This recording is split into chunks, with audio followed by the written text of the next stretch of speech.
Matonzi. I chair. Hello. Sim amukele bana. Yeah, I'm Gary. All right. Okay. Akona swin'wanyana. No, it's fine. Okay.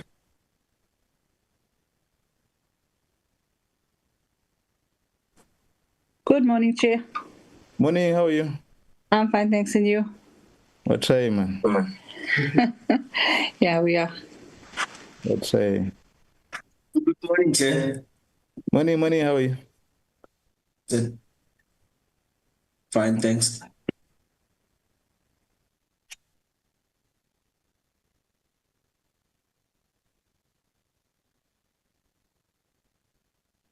We are trying our best.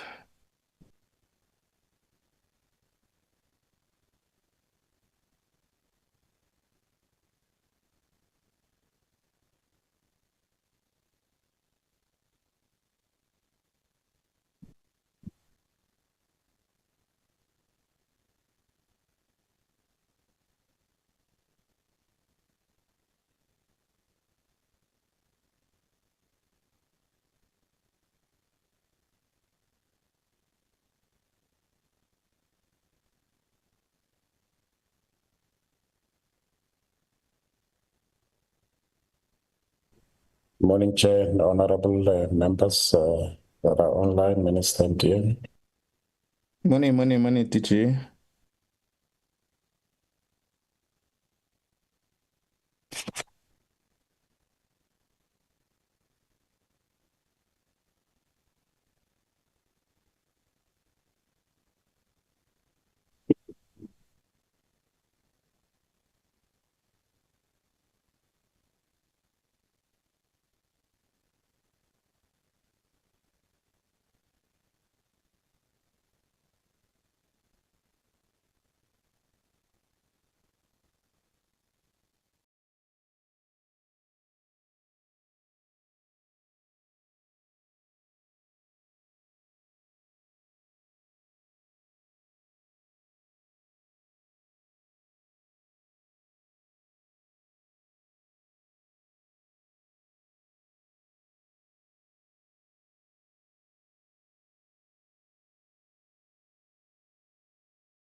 Recording in progress.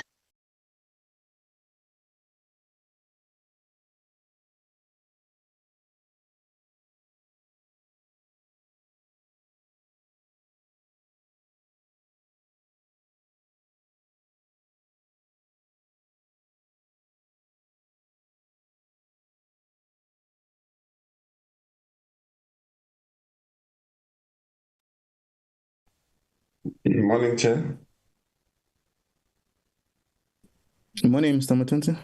Yes, Chairperson, it's 9 o'clock.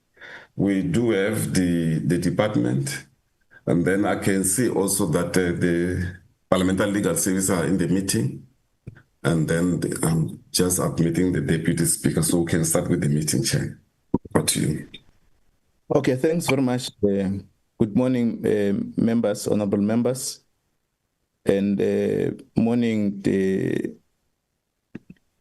Minister, Deputy Minister, DG, the commissioners of the Border Management Authority, Parliamentary Legal Services, the stakeholders who will be joining us, the leadership of the March to March organization, Member of Parliament and our current Deputy Speaker, Dr. Lotrick, and all stakeholders who are invited to this important meeting.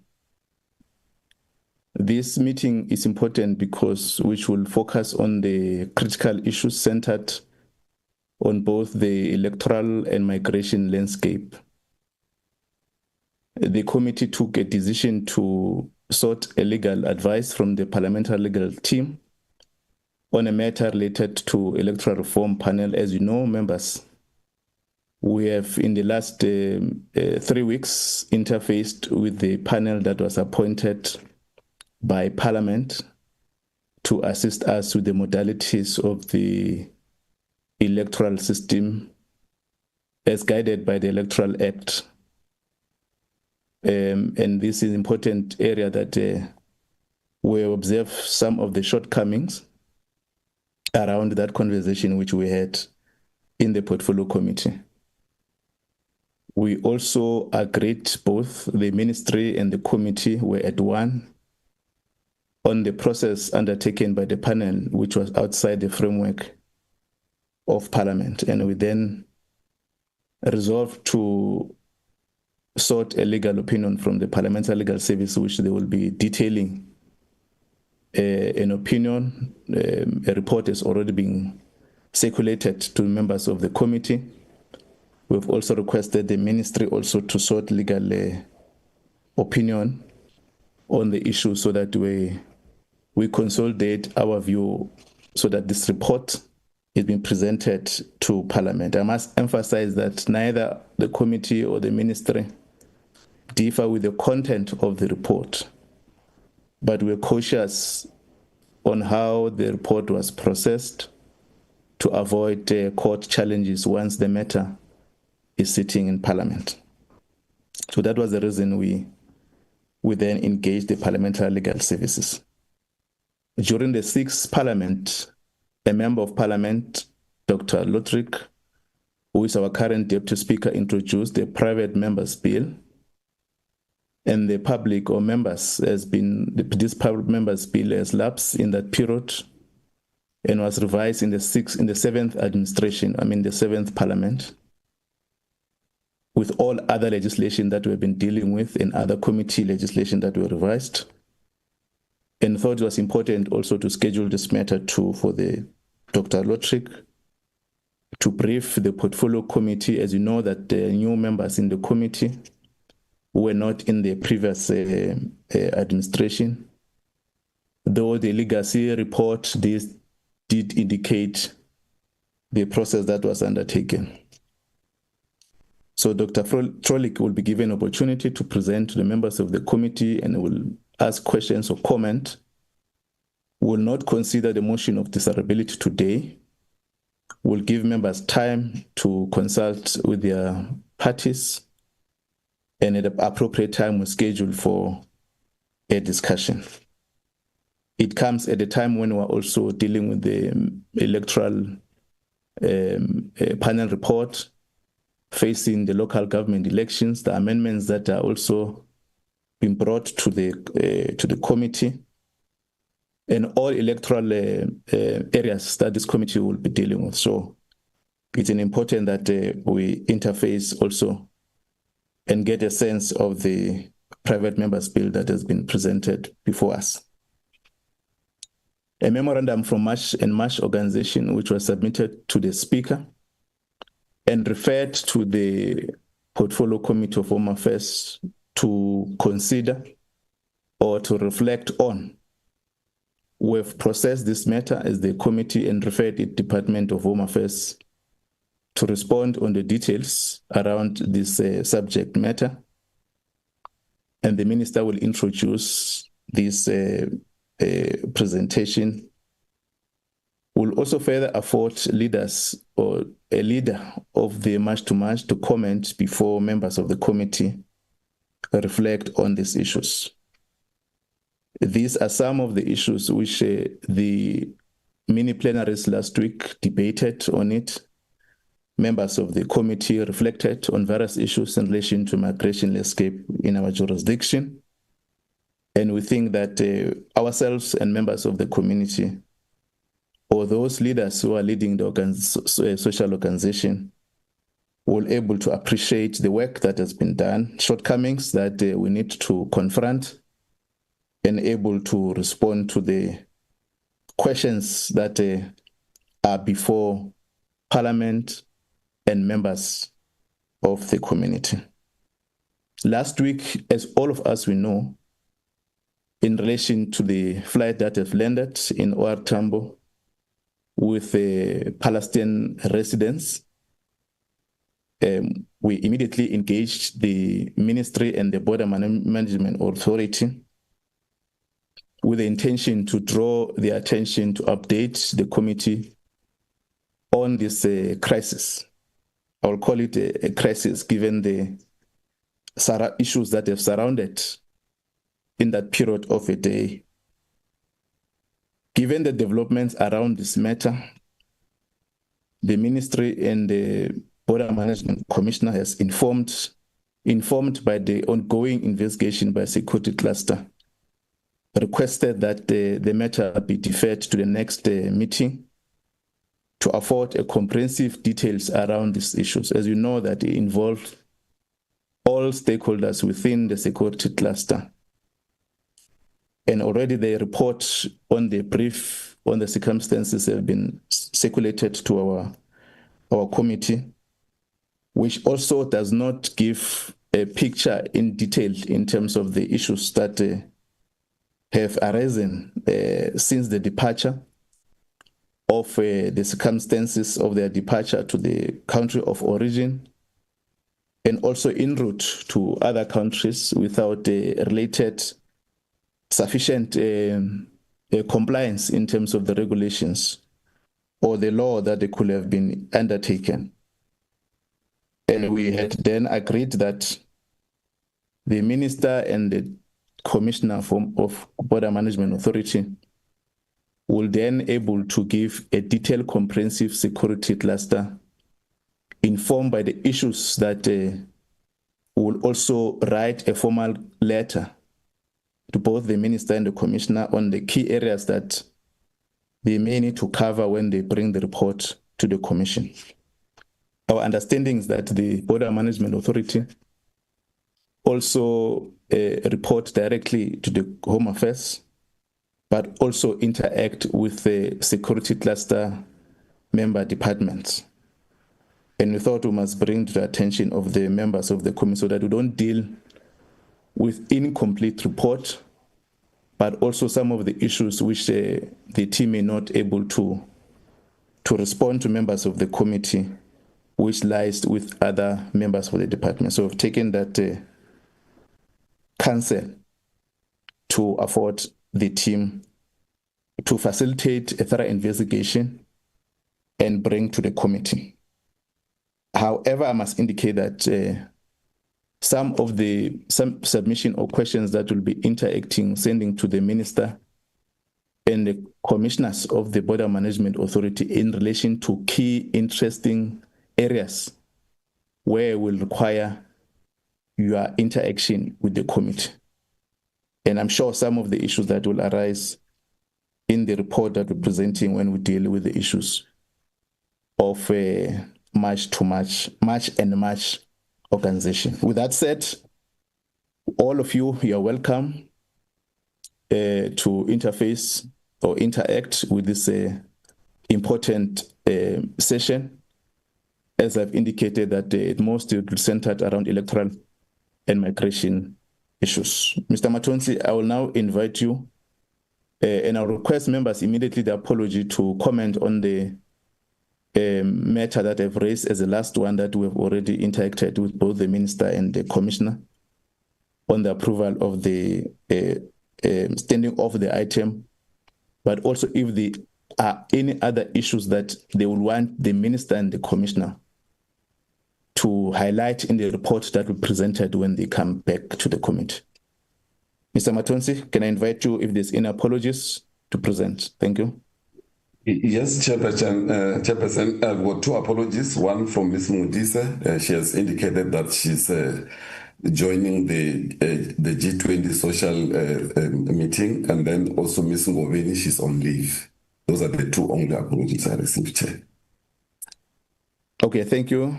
Can I get all apologies noted? Can I then get the matter I've raised on the letter, if there's any other issues, members, before we get to the other items?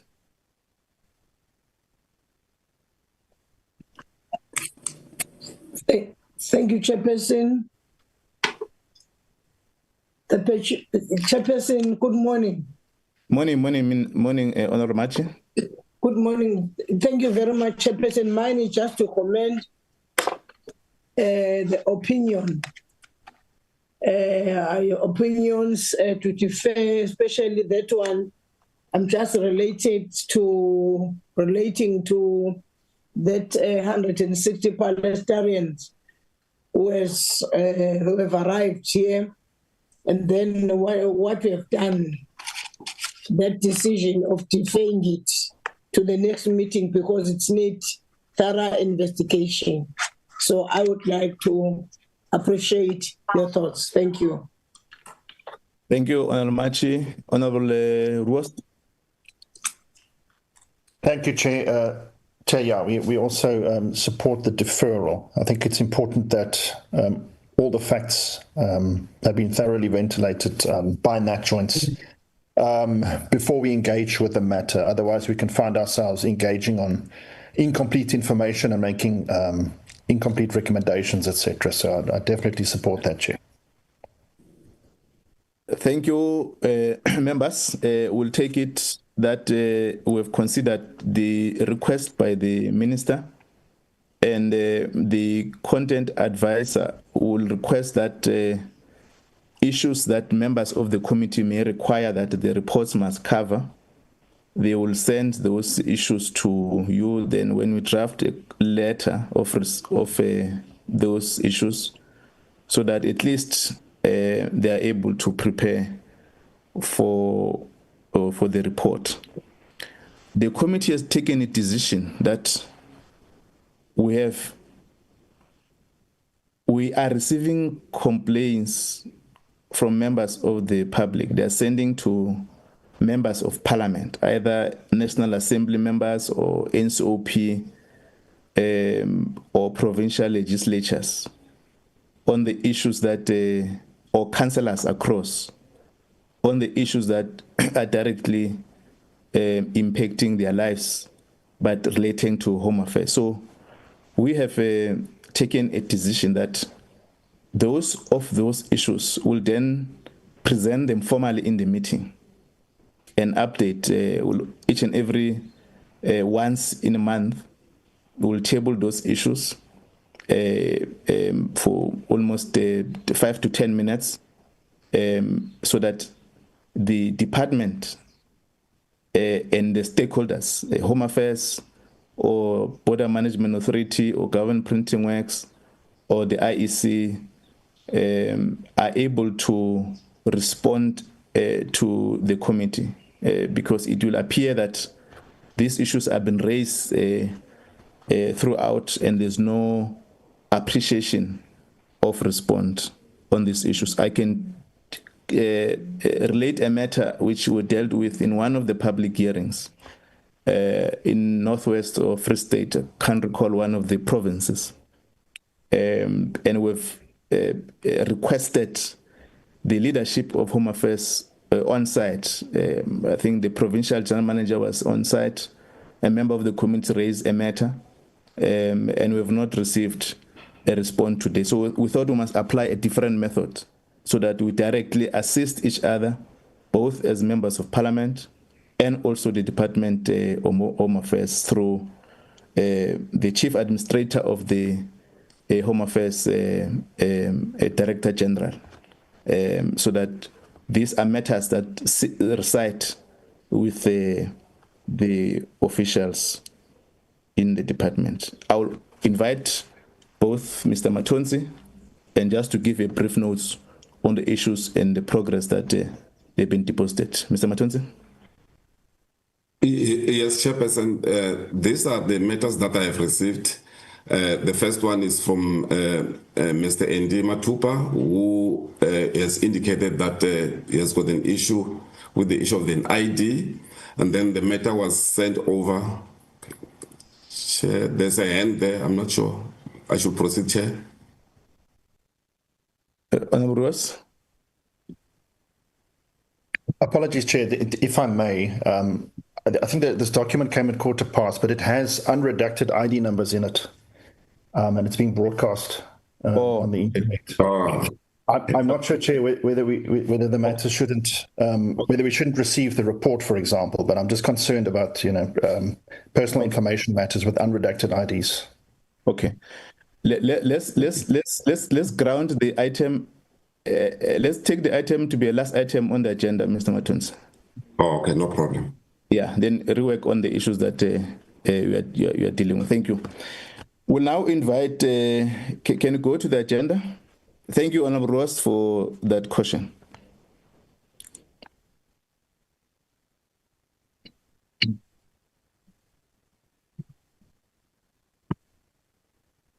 Yeah. Can we now invite Dr. Lotrick, a member of parliament and our current deputy speaker of the National Assembly. Dr. Lotrick. Thank you very much, Honourable Chairperson, and good morning to you, the Honourable members, Minister, Commissioner, everyone present. I want to thank you for this opportunity. Honourable Chairperson, you were quite correct that I did make a presentation when I submitted this amendment bill that was in the 6th Parliament.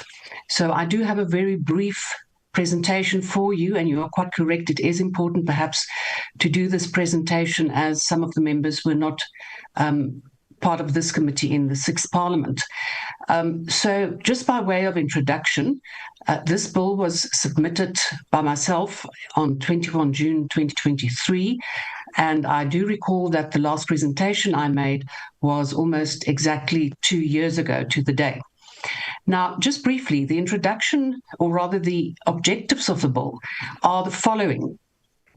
It is to amend the Electoral Commission Act 1996 to clarify that the President may declare a national referendum, and also to provide that a Premier of a province may call a provincial referendum in their relevant province, and then to repeal the Referendums Act of 1983. The next slide. Now, one will see from the purpose, if we look at the Electoral Commission Act of 96 as it currently stands, it only allows for the President of the Republic to call a national referendum. The Act makes no provision for a Premier of a province to call for a referendum in their respective provinces. But this is now where the lacuna is in our legislation.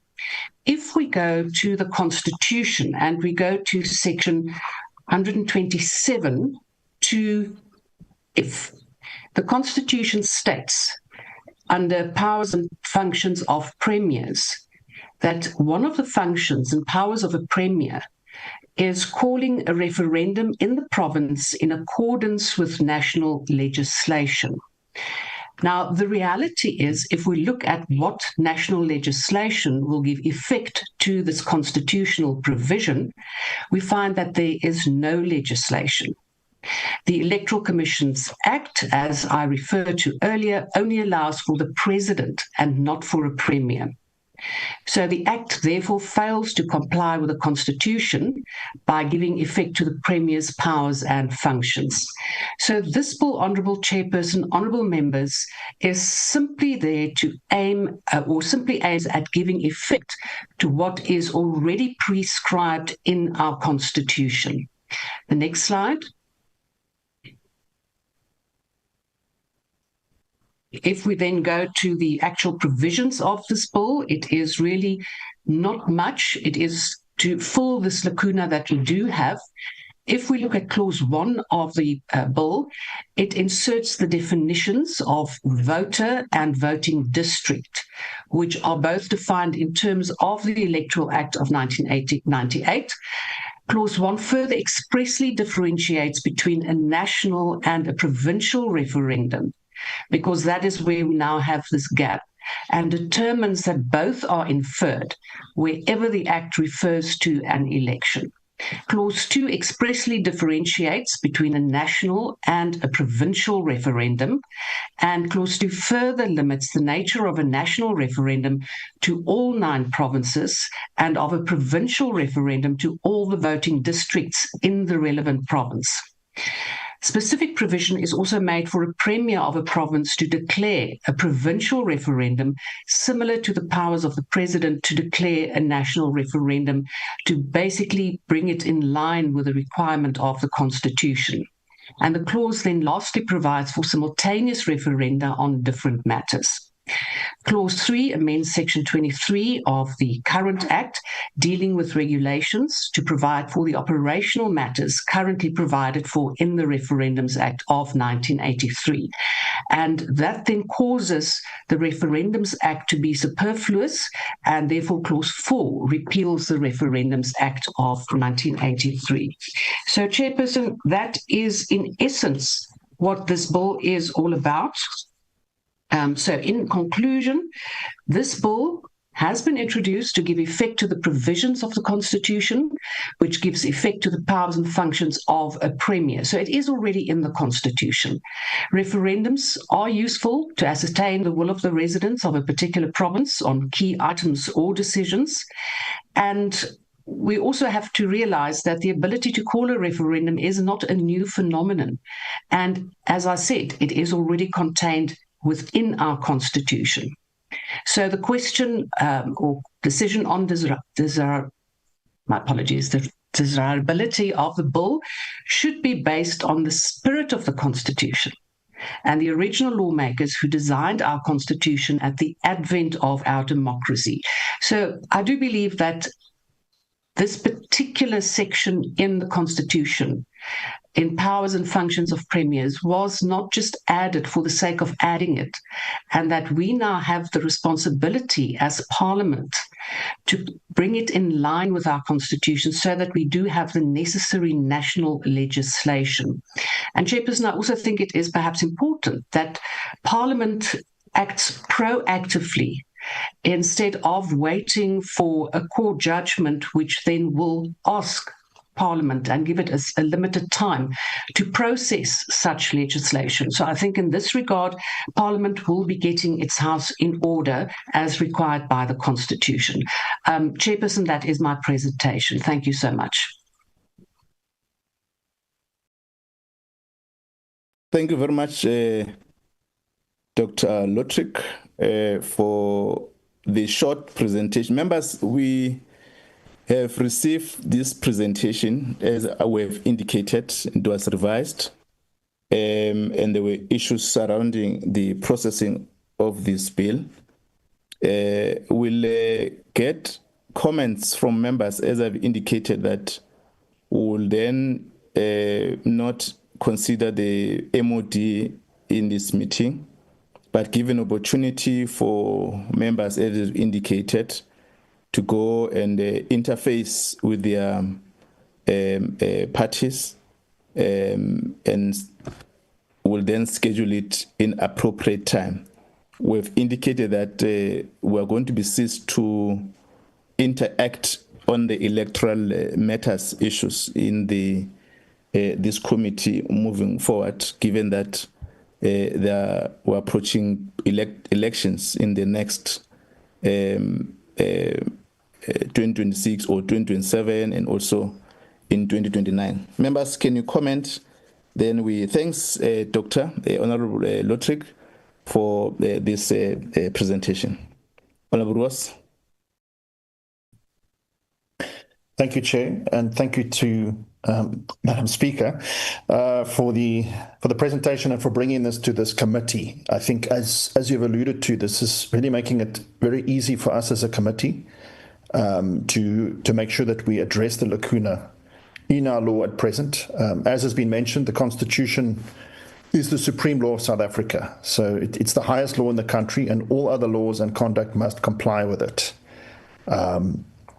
And again, according to Section 127(2)(f), the Premier of a province is responsible for calling a referendum in accordance with national legislation. And so this bill does enable us to meet this requirement.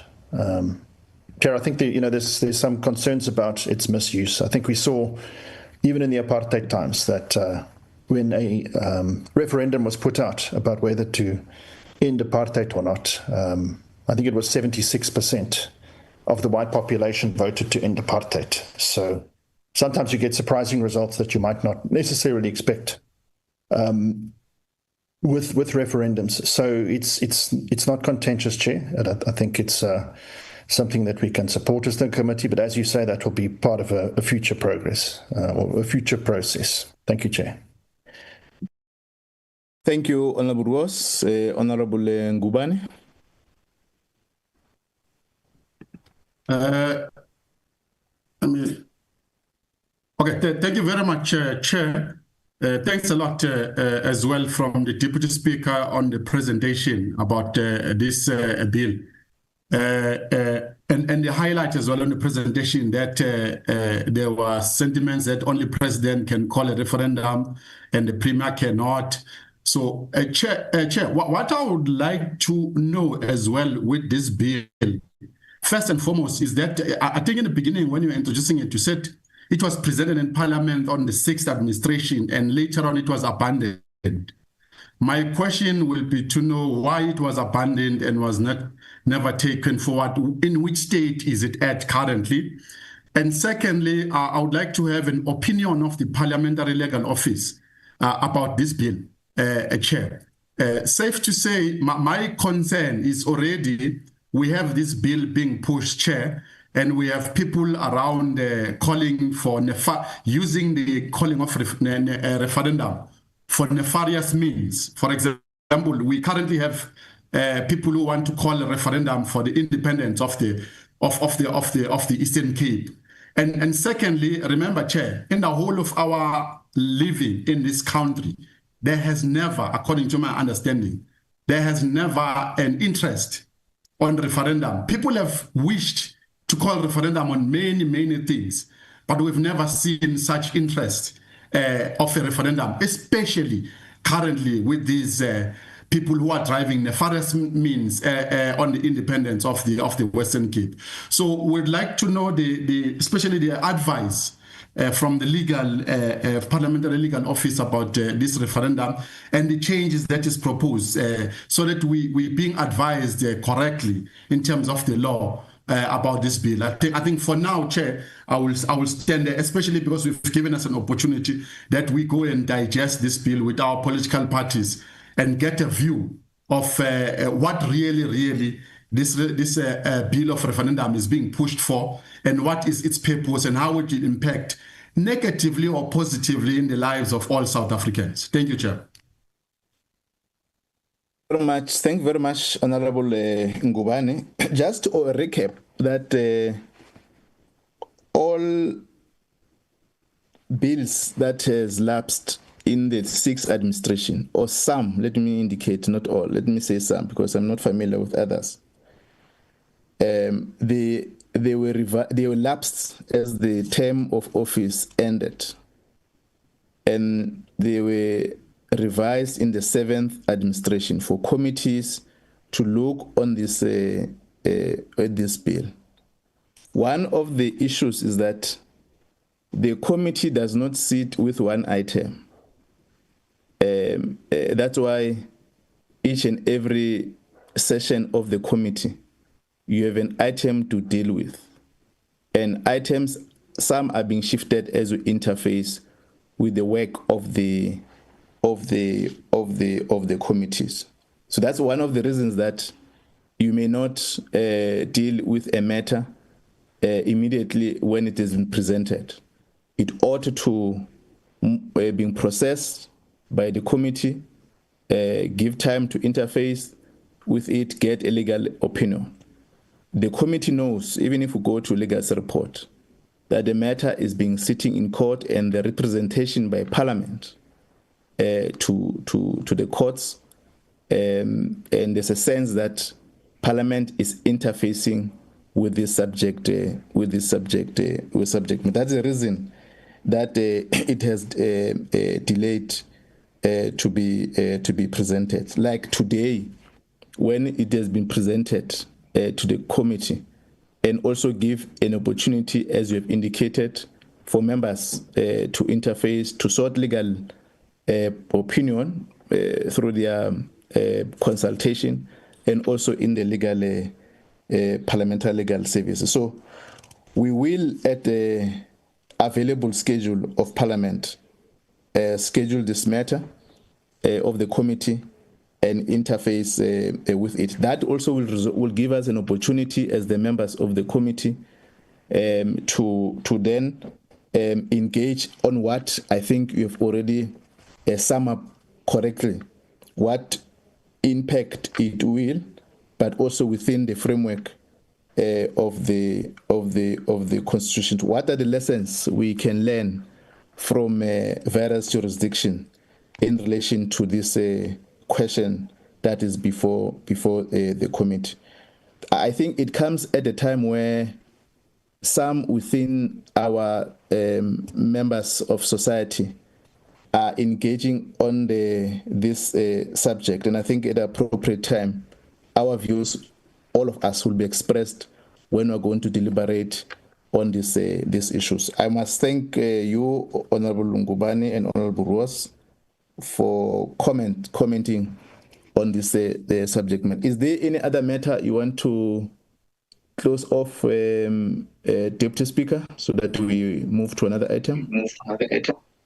Thank you very much, Honourable Chairperson. Perhaps just to make sure that you do have the legal opinion that I obtained in June 2023. I don't know whether it is included in the legacy report, but just to make sure, if you don't mind, I will then just forward this to your office so that you also have to answer Honourable Ngubane's question.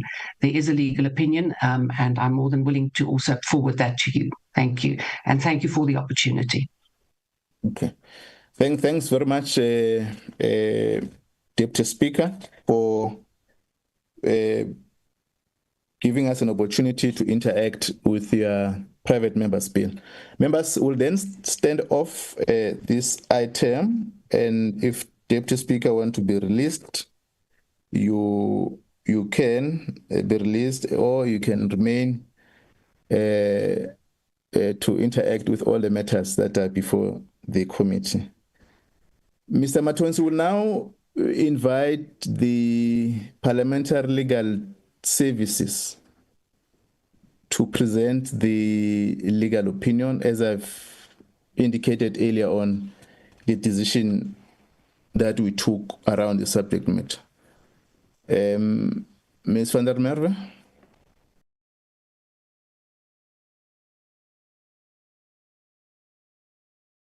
Maybe you can introduce the team. Thank you.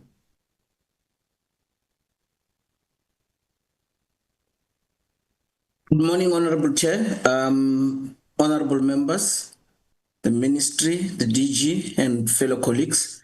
My name is Lehoto Mushukwa from Parliamentary Legal Services. With me, it's Ms. Van der Merwe and Bulelani Simani. I will be presenting the legal opinion to the committee. Let's start. The next slide, Mr. Matwenzi.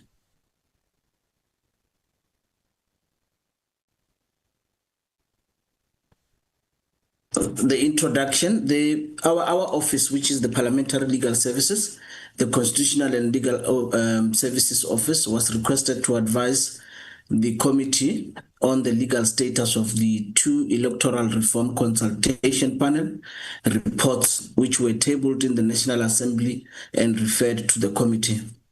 It was also requested that the advice should include whether the two reports can be considered as one output with options that the committee can proceed to. The request for a legal opinion follows letters which were dated the 18th of September 2025, addressed to the Minister of Home Affairs, to the Speaker of the National Assembly and the Chairperson of the National Council of Provinces to submit the Electoral Reform Consultation Panel report to Parliament as required by the transition provision in Section 23 of the Electoral Amendment Act of 2023. The letters of the Minister addressed to the presiding officers were included as attachments from the ERCP chairperson dated of August 2025. The next slide, Mr. Matwenzi. This was followed by the announcement of the reports in the announcement, the ATC, on 25 September 2025 for the National Council of Provinces with referral to the Select Committee on Security and Justice, but without an indication whether the reports were referred for consideration or they were referred for consideration and report.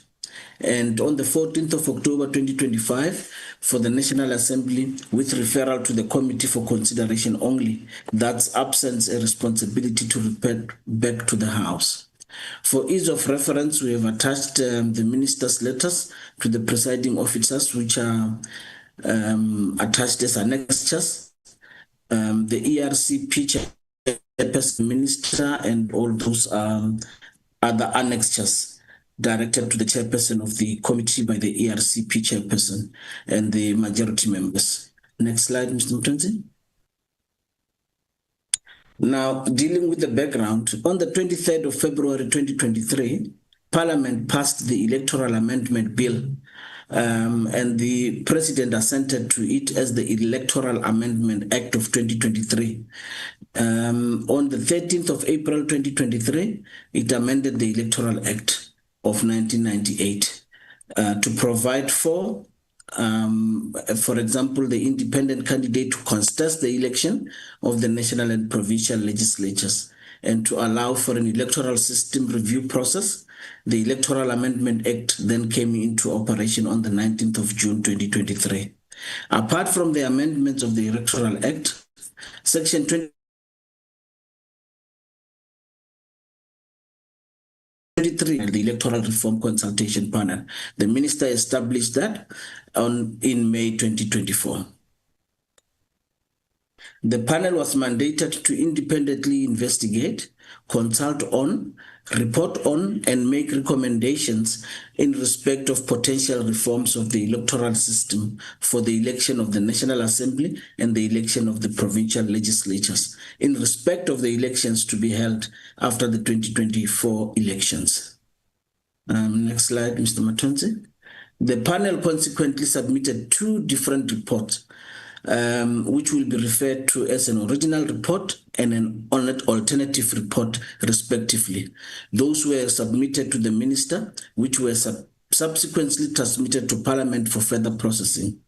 It is these reports that are currently the topic of consideration in the committee, specifically if so, how the committee should proceed in considering these reports. It is against this background that a legal guidance is sought as to the status of these two reports and the processing thereof. So the legal question here, that has been identified is that in the brief received by the Committee for Legal Advice is that has the report required by Section 23 being properly finalized and tabled in Parliament to the extent that the Minister and the panel are functus efficio. In consideration must be given to the legislatively prescribed tabling requirements, form requirements of the report, as well as the role of Parliament in this electoral system reform process. Next slide, Mr. Matonse. The legal framework, it is telling that the Electoral Amendment Act does not refer to the National Assembly only in the legislator's role in the electoral system reform process. Section 23 refers to the word Parliament throughout. As a starting point, it is therefore important Section 42(1) of the Constitution of the Republic 1996 stipulates that Parliament consists of the two houses, which are the National Assembly as well as the National Council of Provinces. Any action to be taken in considering any recommendations resulting from Section 23 compliant process is a task for both houses of Parliament, whether that be by way of a joint committee or through a consultative.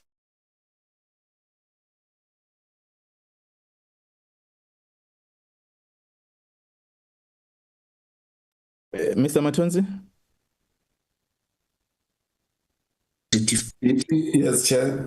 Yeah, he's cut off. Yeah. Perhaps I can take from here with your permission, Chair, while Mr.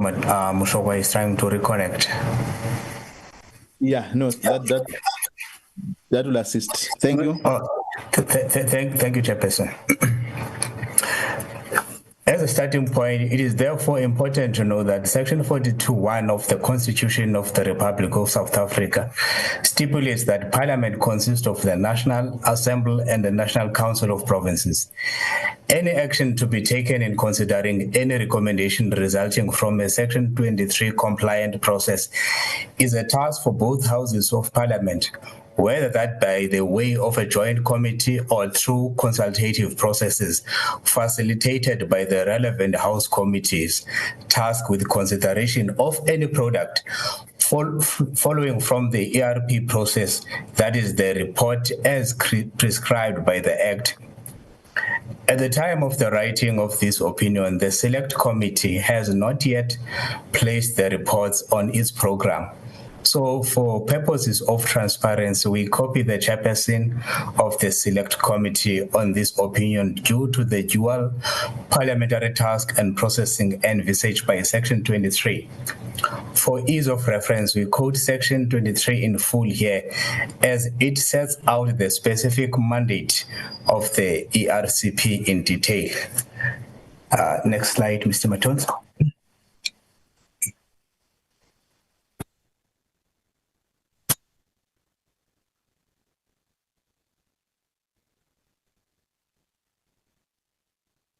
Section 23, as it relates to Electoral Reform Consultation Panel, reads as follows. Within 4 months after the commencement of the Electoral Amendment Act of 2023, the Minister must establish the Electoral Reform Consultation Panel. The function of the panel are to independently investigate, consult on, report on, and make a recommendation in respect of potential reforms of the electoral system for the election of the National Assembly and the election of the provincial legislatures in respect of the elections to be held after the 2024 elections. The panel must perform its functions referred to in paragraph A in a manner that enables Parliament to exercise its constitutional powers to determine the electoral system for the elections of the National Assembly and provincial legislatures in respect of the elections to be held after the 2024 elections. The panel must, prior to the 2024 elections, engage in research and consider the issues falling within its functions. After 2024 elections, undertake a public participation process regarding the issues falling within its function, and must also, from the date of its establishment, submit a report to the minister every 3 months on its progress. Next slide, please. The panel must, within 12 months of the date of the 2024 election, submit a report to the minister on the possible options for electoral reform for the election of the National Assembly and the election of the provincial legislatures, which must include A, reason potential advantages and disadvantages, B, legal and constitutional implications, and C, financial implications for each proposed electoral system or electoral reform identified by the panel.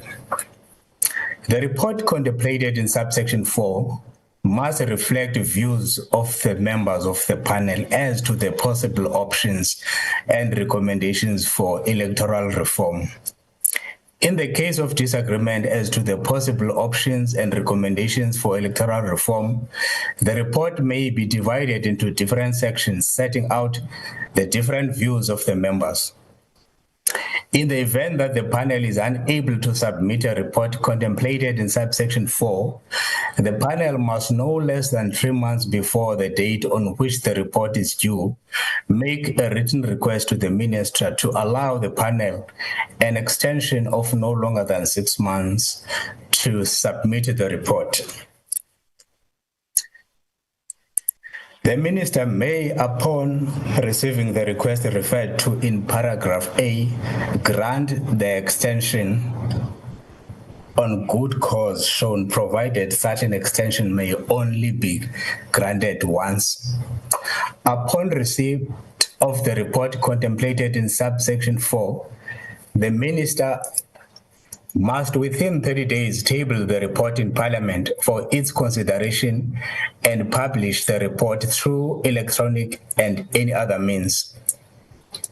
The panel is authorized to do all things necessary or incidental to fulfill its function, including A, to call for and receive written submissions from political parties, independent candidates, civil society organization, and any interested person or party in respect of potential reforms of the electoral system, and B, to make the written submission publicly available and accessible through electronic and any other means.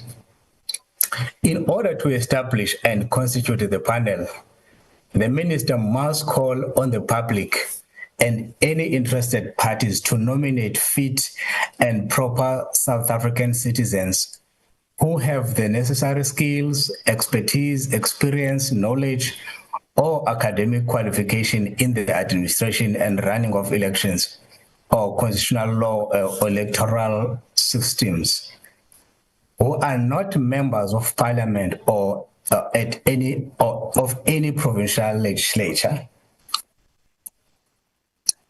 Next slide, please.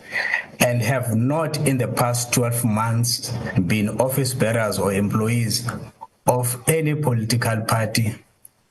In consultation with the Commission and after approval by the National Assembly, appoint 9 members of the panel from such nominated persons who satisfy the criteria specified in paragraph A, and appoint one of the members of the panel as the chairperson of the panel.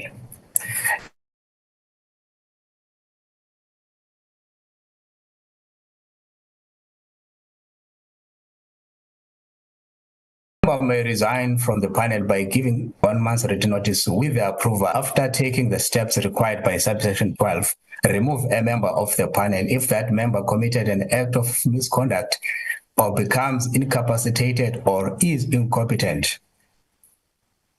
Also, if the member is unable to perform his or her functions for more than 30 consecutive days or acted contrary to the fulfillment of the panel's functions, or that particular member has neglected to perform the function as required by a resolution of the panel. Before removing a member of the panel in terms of subsection 11, the minister must afford the member an opportunity to make a written representation and must consider those representations. Next slide, please. Should a vacancy arise in the panel, the minister, in consultation with the commission and after approval by the National Assembly, must fill the vacancy from the persons already nominated in the process contemplated in subsection 9A. In the event that no suitable person can be appointed, the minister must undertake a new nomination process as provided for in subsection 9A. A member of the panel who is not in full-time employment of the state must be appointed on such terms and conditions as the minister may determine, and receive such remuneration and allowances out of the funds appropriated for the functioning of the panel as the minister may determine in consultation with the Minister of Finance.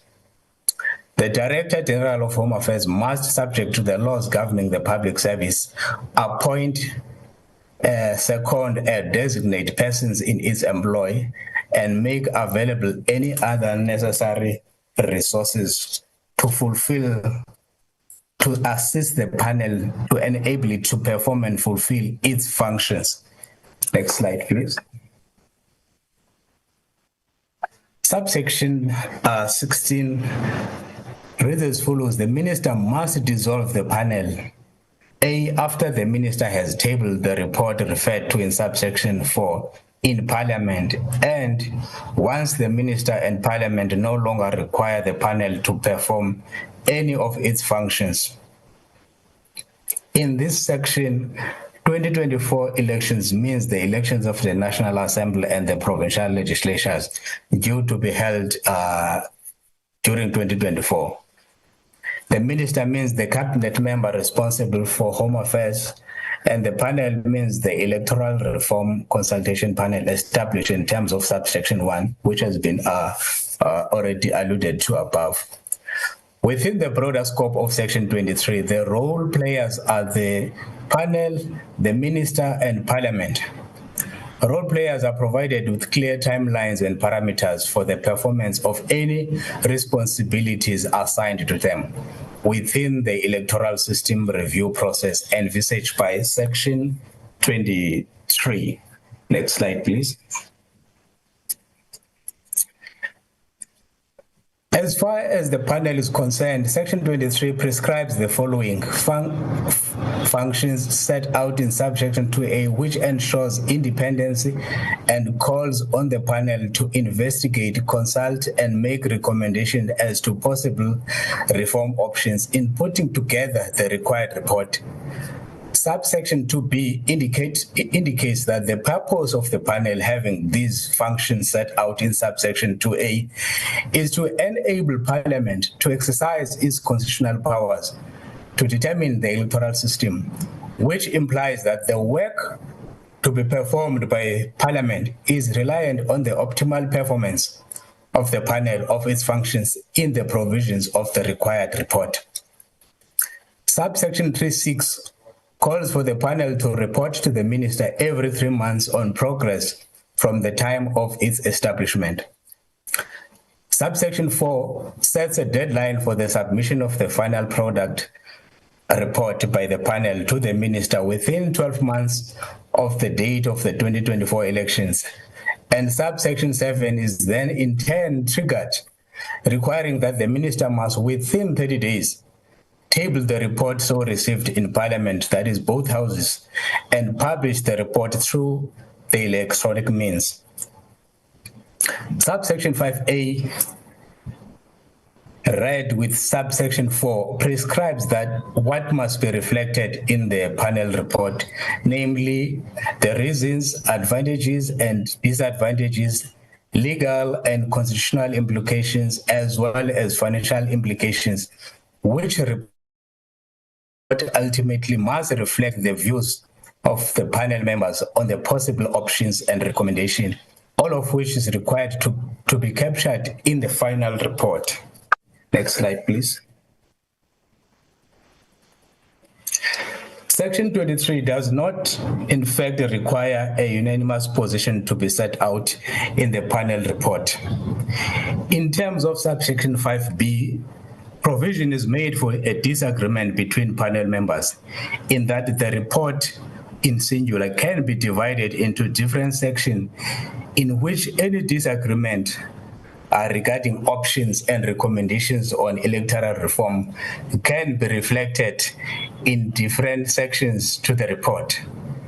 Section 23 does make provision for extension of the panel process if that were to be required due to panel not being in a position to meet its deadline. It is important to know that this extension can only, in terms of subsection 6, be at the request of the panel as directed in writing to the minister, in which good cause has to be shown 3 months prior to the due date of the report why an extension will be required. That is why the panel cannot meet its deadline. There is no legislatively authorized role for Parliament in the requesting or granting of any extension request. Within this framework for the panel's power, function, and responsibility, Section 23(16) allows for the dissolution of the panel by the minister only after the minister has tabled the report, once again an emphasis on the single report, in both houses, and only after the minister and Parliament, which is inclusive of both houses, no longer require the panel to perform any of its functions. Next slide, please.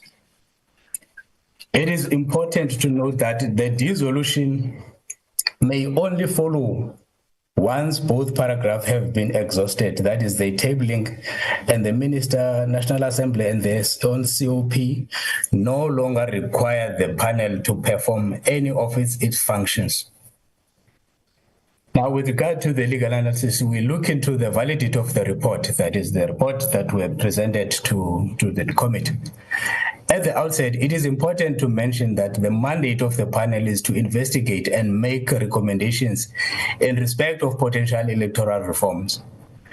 The panel was not mandated to recommend a suitable single outcome that must be followed. All the panel was mandated to do was to provide, by means of their expertise, technical analysis of all the options which would enable Parliament to exercise its constitutional prerogative to choose a suitable electoral system. That analysis had to be captured in the report, as required by Section 23, with the aim of assisting Parliament to exercise its constitutional powers to determine the electoral system for the elections of National Assembly and provincial legislatures. Next slide, please. Although the general rule of interpretation is that the singular is read as including the plural and vice versa, one must also have regard to the intent of the legislature, for which a purposive reading of any act is required.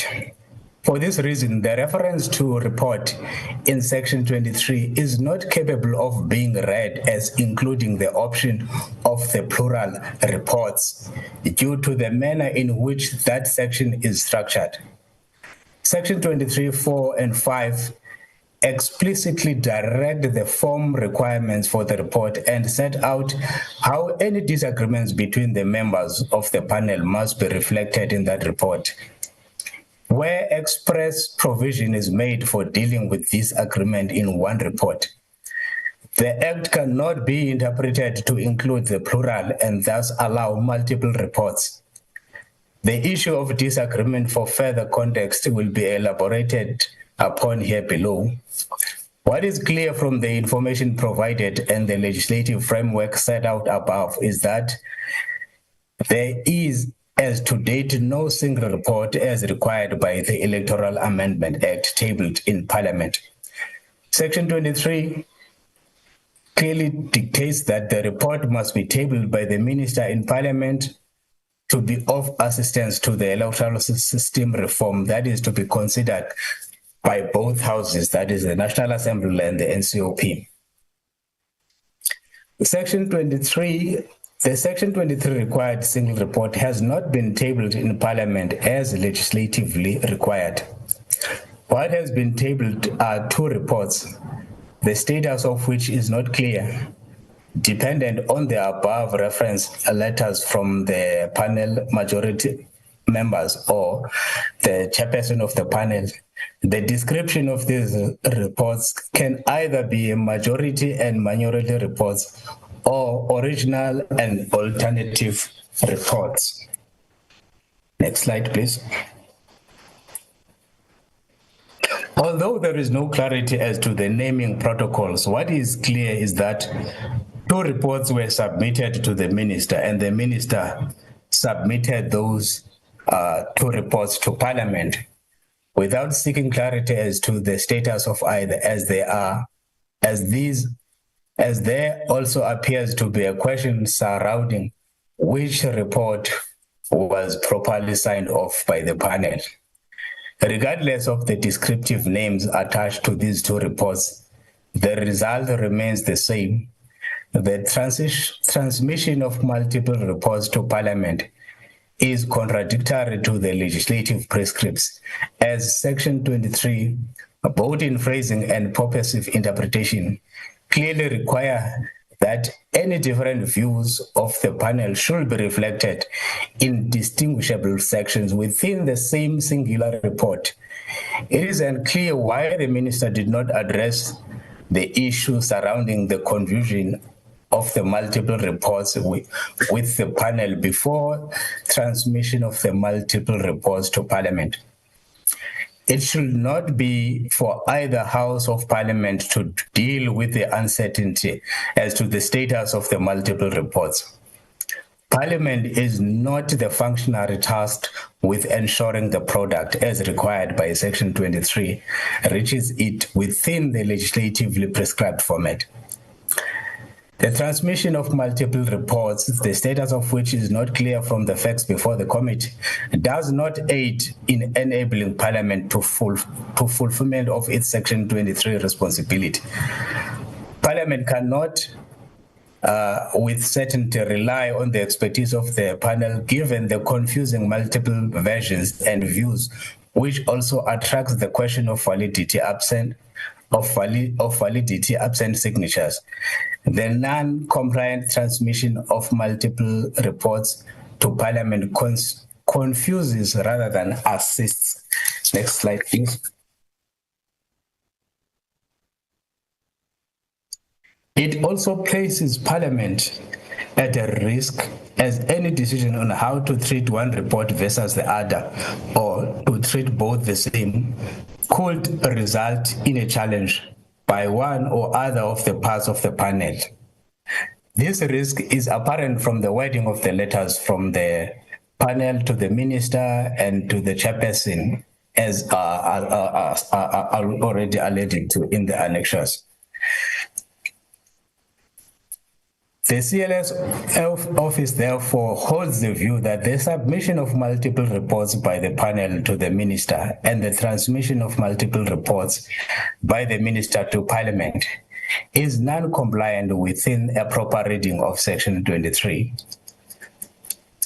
Regarding the status of the panel, the fact that the panel has produced multiple reports also does not result in the panel being functus officio in the circumstances. The work of the panel will only be finalized and their dissolution may only be allowed once both the minister and Parliament no longer require the panel to perform any of its function. In light of the above, neither the minister nor the panel can be said to be functus, as there is no properly compiled and tabled single report currently before Parliament for consideration to give effect to its legislative responsibility to consider the electoral reform. Next slide, please.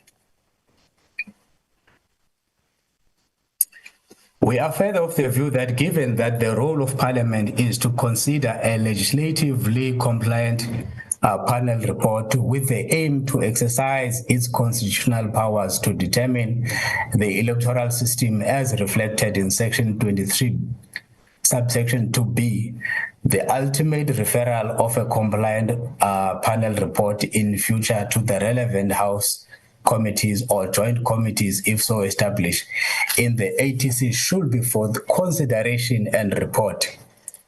This will empower the committees of both houses or a joint committee to make an informed decision as to the need and form of electoral review and reform, so as to enable Parliament to process recommendations through both houses.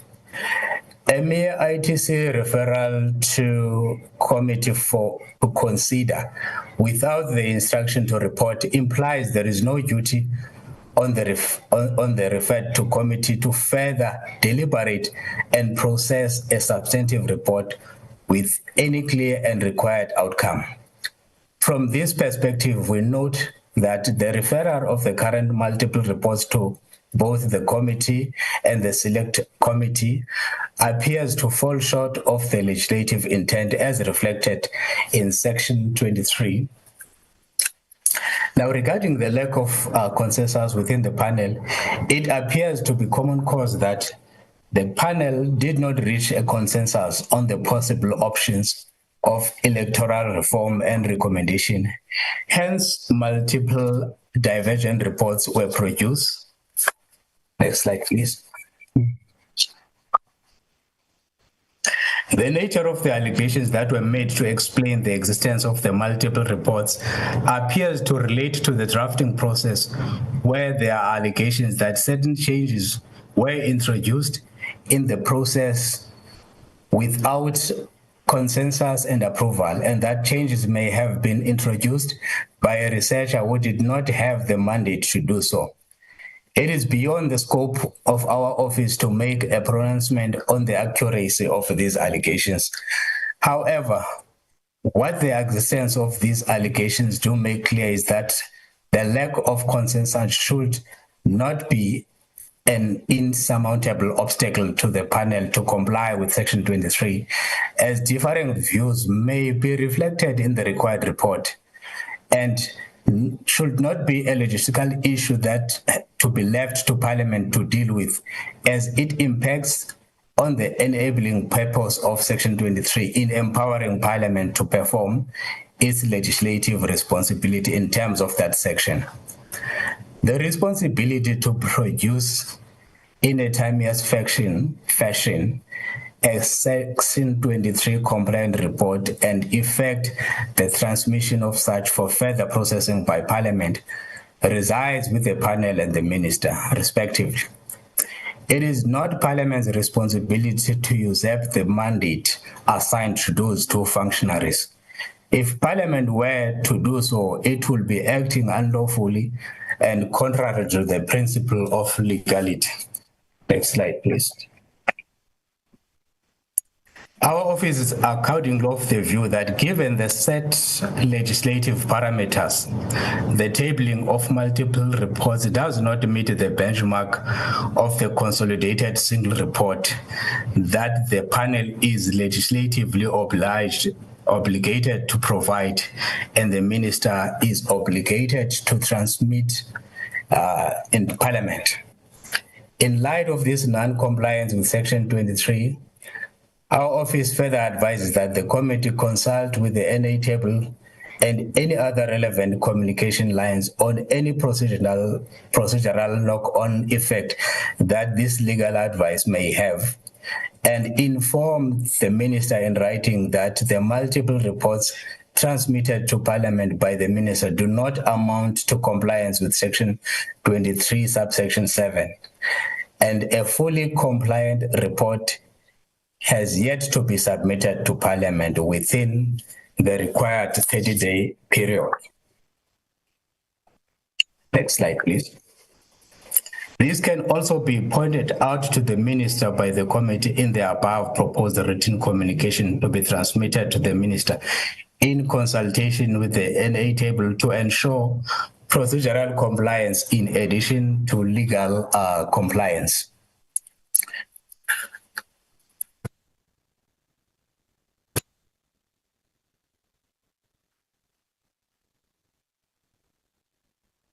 Next slide, please.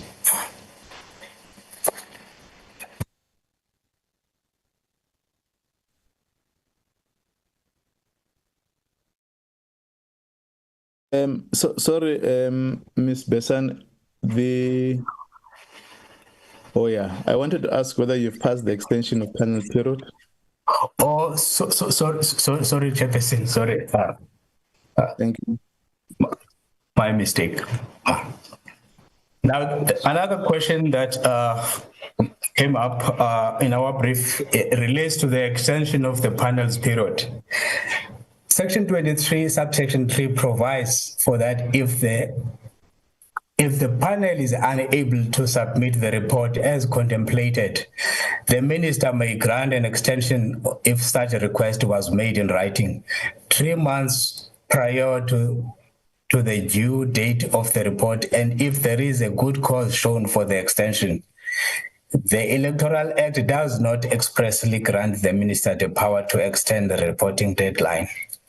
However, non-compliance with a legislative prescribed deadline does not imply that the panel is functus officio and does not release the panel from its responsibility, as Section 23(16) only allows for the dissolution of the panel once both the minister and parliament no longer require the panel to perform any of its functions.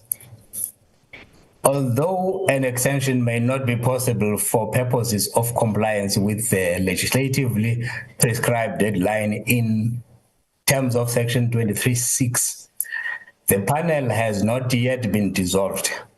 Accordingly, there is a scope for the minister to instruct the panel to properly process the multiple reports and produce a single Section 23 compliant report, as Section 23 expressly allows for differing or dissenting views to be reflected in that required singular report. This can also be pointed out to the minister in consultation with the NA table to ensure procedural compliance in addition to legal compliance. In conclusion, in light of the above discussion, our office therefore advises that the panel has yet to produce a report that is compliant with Section 23. The minister has yet to table a Section 23 compliant panel report for further consideration and processing in Parliament. The panel is not functus as they have not delivered on the obligated report, nor has the panel been dissolved in terms of Section 23, and nothing prevents the minister from pointing out to the panel that the multiple reports produced are not compliant with Section 23, and that the panel should reconsider and produce a single report which can have dissenting sections and reflected therein, that is transmittable to Parliament so as to enable the legislature to perform its functions as set out in Section 23. Next slide, please. Our office accordingly advises that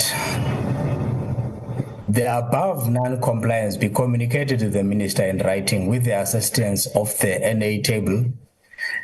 The scope of the referral of the anticipated legislatively compliant report to the committee at a future date be discussed with the NA table, as such a referral in the ATC should be for consideration and report, and not merely for consideration, to align with the intent reflected in Section 23. And the NA table be asked to advise whether the legislatively compliant report, once transmitted by the minister at a future date, will not best be dealt with by a joint committee or whether a consultative rule should be relied upon to ensure that Parliament, including both houses, sufficiently and collectively engages with any electoral system reform options and any subsequent recommendation that may then be reflected in the report of the Joint Committee or the relevant committees of both houses. Thank you, Honorable Chairperson. That is our opinion. Very much, Mr. Simani and Mr. Mushokwa. We really appreciate the detail of the report and how the committee has resolved to process this matter so that we comply with the Electoral Act. Members, these are issues which you have dealt with, you have recommended, we have interacted with the ministry. I will invite members to comment. Then I will then invite the minister to comment on the issues. Then we then develop a processing forward. Honorable Machi, Honorable Ross, and Honorable Ngubane. Honorable Machi. Thank you very much, Chairperson. Firstly, I have got to welcome such a comprehensive presentation. We really appreciate. I've got some questions, few questions.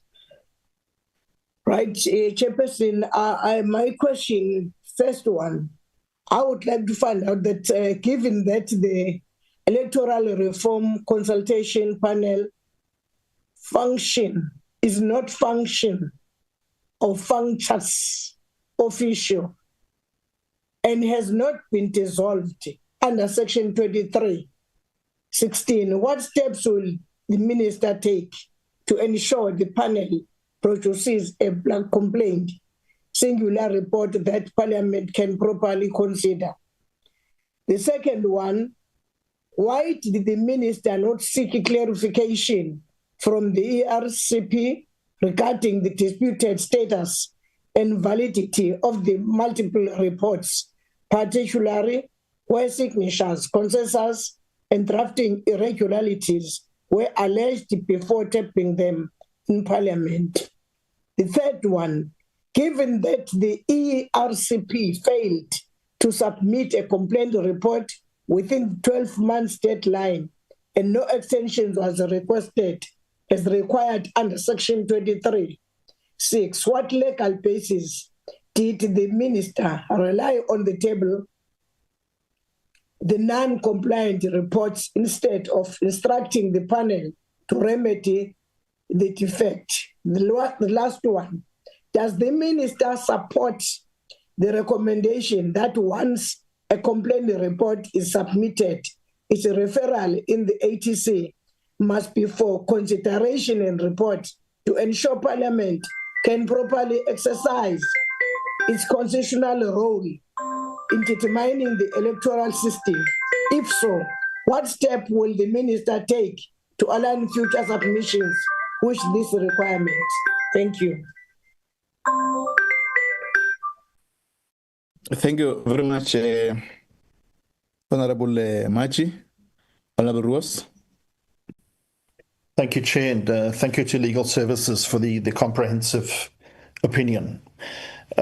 Chair, I think this situation is an important lesson for this committee and how we should process legislation in the future. When it comes to requiring a panel of seasoned professionals to produce a report, nobody would foresee that they would simply not comply. And so there's no provision for non-compliance. We unfortunately need to foresee these things in the future when there's similar things in our legislation. But Chair, I'd like to start with the Minister's roles and responsibilities. Paragraph 41 of the opinion states that there's scope for the Minister to instruct the ERPC to properly process the multiple reports and produce a single Section 23 compliant report, as Section 23 expressly allows for differing or dissenting views to be reflected in that required singular report. But Chair, the provision does not state that there's the required singular report. So if it was so clear, if it did indeed say that it's a singular report in a singular document, then we as a committee would not have sought an interpretation in the first place on whether the two documents can become one. So I don't see the direct linkage there, Chair, that, well, first of all, it just doesn't say singular report, it says report. And that can be interpreted in a number of ways, and that's what we're doing here, Chair. Then paragraph 25, it states that it is unclear why the Minister did not address the issue surrounding the confusion of the multiple reports with the ERCP before transmission of the multiple reports to Parliament. Then it goes on to say it should not be for either the House or Parliament to deal with the uncertainty as to the status of the multiple reports. Parliament is not the functionary tasked with ensuring the product as required by Section 23 reaches it within the legislated prescribed format. But Chair, it is, if we look at Section 23(7), this creates a strict non-discretionary duty. So once the Minister receives the report, the Minister must, within 30 days, table the report in Parliament. So there's no discretion to hold the report back for formatting, clarification, or mediation. Now, let's say the Minister had withheld the report, as suggested. Withholding the report pending consolidation would violate the Act. So if the Minister had withheld multiple submissions and said, I will not table it until you rewrite or merge it, he would have breached Section 23(7), unlawfully delayed the transmission, assumed powers that have not been given to him in this legislation, risk litigation for failure to table the report, and undermine the independence of that panel. Then Parliament is the intended decision maker of the adequacy of the report. So Section 23(2)(b) states that the panel must perform its functions in a manner that enables Parliament to exercise its constitutional powers. So this confirms that Parliament, not the Minister, evaluates the sufficiency, the quality, the completeness of the report. The Minister's role is purely custodial. So Parliament can hold hearings, we can call panel members to explain multiple sections, we can request further briefing, and we can evaluate whether the content meets legislative requirements, which we have done. And this is exactly how the statute intends disputes to be resolved, not for the Minister to assume a project management function. Secondly, we welcome the clarification on the single report. And two key points are reinforced. Firstly, in paragraph 20, very important point that the ERCP was not mandated to recommend a suitable single outcome that must be followed. So it's very important that we don't have a majority or a minority report or original reports, etc. As these reports have been named, the aim of the report is to assist Parliament to exercise its constitutional powers, to determine the electoral system for the elections. And so I'm glad this has been highlighted, that differing views, etc., should be put in there as alternative recommendations. But the purpose of the document is not to say this is the recommended outcome and that we say you should follow. Secondly, that the interpretation of a report is a single report. So we welcome that clarification. And as per paragraph 23, the single report has not been tabled in Parliament as legislatively required. So, Chair, based on these facts, I'd like to recommend that we empower the Minister to request the panel to reconvene to prepare a single Section 23(4) report with internally differentiated sections as contemplated in Section 23(5)(b), so that Parliament receives the submission in the statutorily contemplated format. Again, Chair, re-emphasizing that the Minister needs to remain independent from the panel. So we empower the Minister to request that. Then secondly, that the Minister then tables the unified report as an addendum, so that we do not fall foul of the the Act in terms of having to submit the report within 30 days of the extended timeframe. And this will respect the independence of the minister in this case, but also enforce statutory compliance.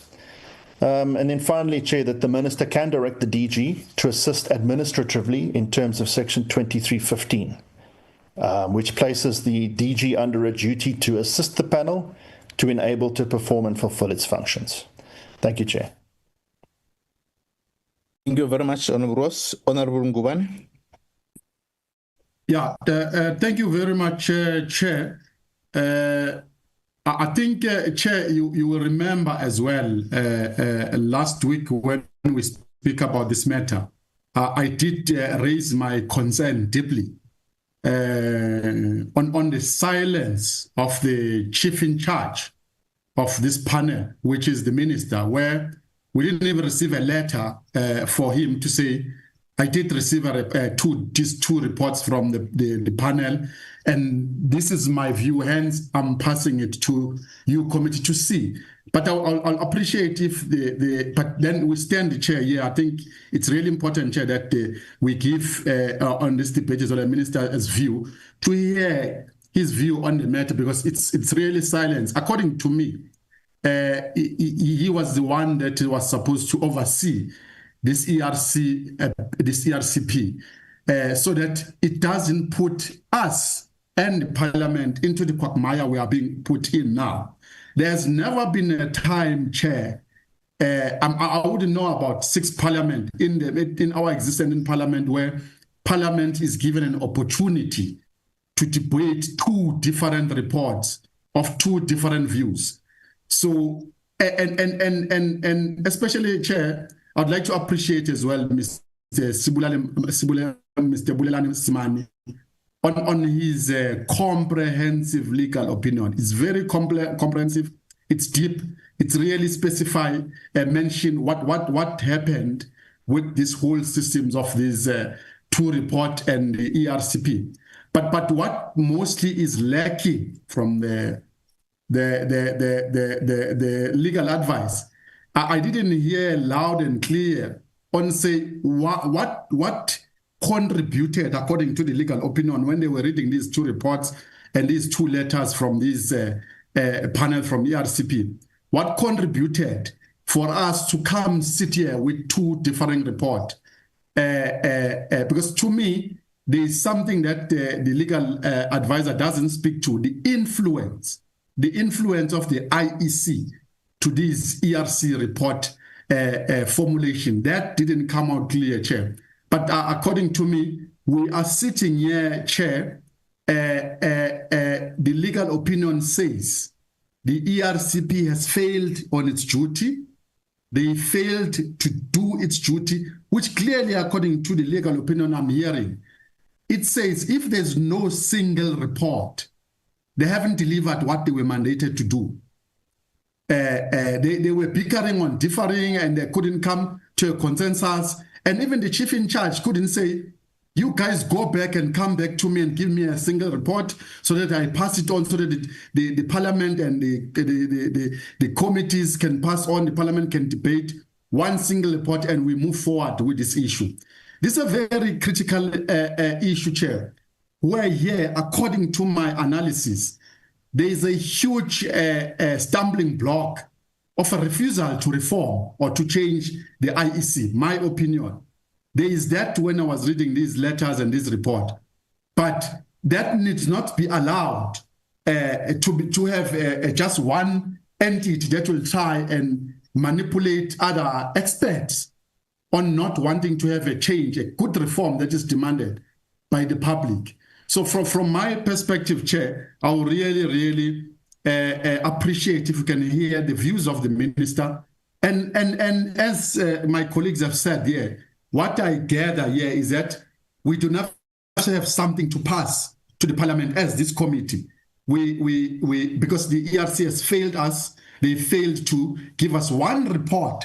And it does even the legislature specify, even if they differ, it must be a one report that highlights the differences of them within that one report. How how not so easy that is to say, okay, fine, you are different, but put those differences in one report so that the parliament or the committee or even the minister knows that there are these differences here. And then we know that we decide on the difference on one report. But these people couldn't even reach one single report due to some influence of unknown influence of refusal to change or something else that's a stumbling block or on this report where they collected the views of the people, but they couldn't reach a single conclusion. Thank you very much, Chair. Thank you very much, Honorable Ngubane. Honorable Matopa. Thank you very much, House Chair. Let me also take this opportunity to welcome the report by Mr. Simani and Mosokwa.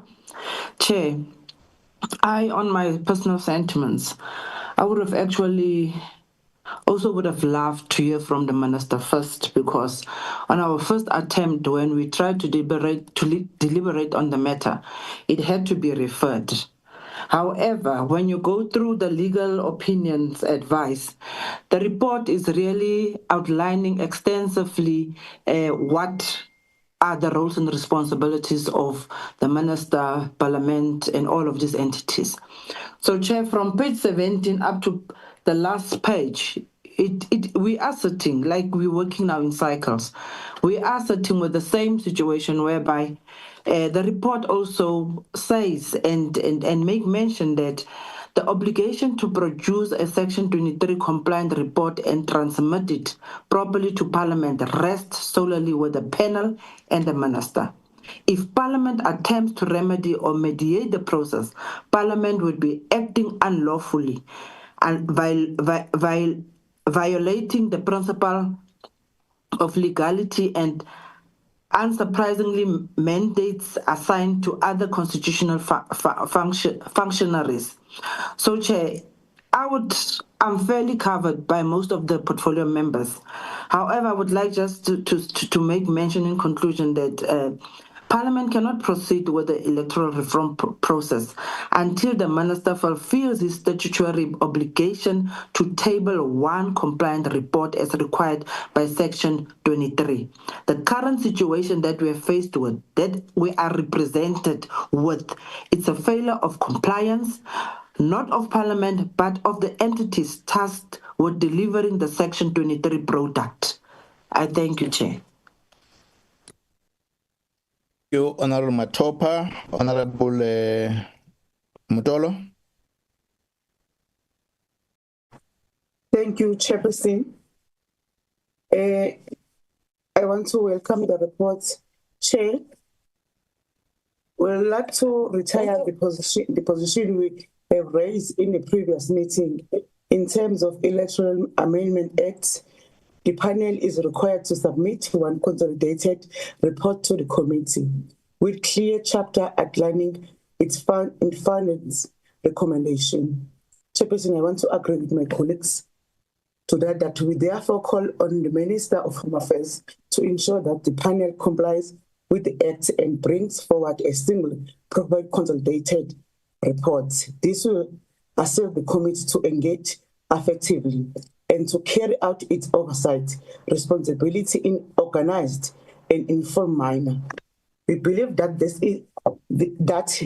consolidated approach will strengthen the committee work and ensure that our deliberations are based on a clear, complete, and unlawful submission. I thank you, Chairperson. Thank you, Honorable Mutolo. Honorable Mukhale. Thank you very much, Chair, and greetings to my colleagues. Chairperson, we have had this panel now, I think, for about nearly 2 years, if I'm not mistaken. And within that period that they were given, they failed to comply in terms of the legal opinion that we've just received now. Now, my question, Chair, is around the compensation and the costs involved in the running this particular panel. So I would like the Minister to tell us how much has been spent thus far. in terms of running this panel, and whether the legal opinion that says that they've not tabled a report, thus they must still come back and table a proper report. Does it have financial implications? Does it mean now we still have to pay the very same people that we've been paying who failed to deliver on their simple mandate of giving us a proper report? Does it mean that we still have to pay for them? So I would like the minister to respond to that, Chair, when he comes in. Thank you. Thank you, members, for your contributions and also the recommendations around this subject matter. Mr. Simane and Mr. Mashokwa, I will invite you after the minister's comments on the issues that may have arisen that are directly linked to legal opinion. Minister? Thank you very much, Honourable Chair. Good morning. Excuse my outfit. We've just come from an enforcement operation in Johannesburg. Chair and Honourable members, good morning to all of you. Thank you very much for the presentation to the officials, as well as for the engagement on this particular item. Chair, I think let me address some of the questions that have been asked, but also just give a sense of how I see the context of all of this. So I think the first point is clearly the legislation did not foresee the situation that we're currently facing. I think, the fact that we have to get a legal opinion to understand what happens in this scenario is already proof of the fact that it's a scenario that wasn't contemplated explicitly when the legislation was drafted. And I think it is an extraordinary situation. I'm not aware of a similar process or a similar outcome that has happened in the past.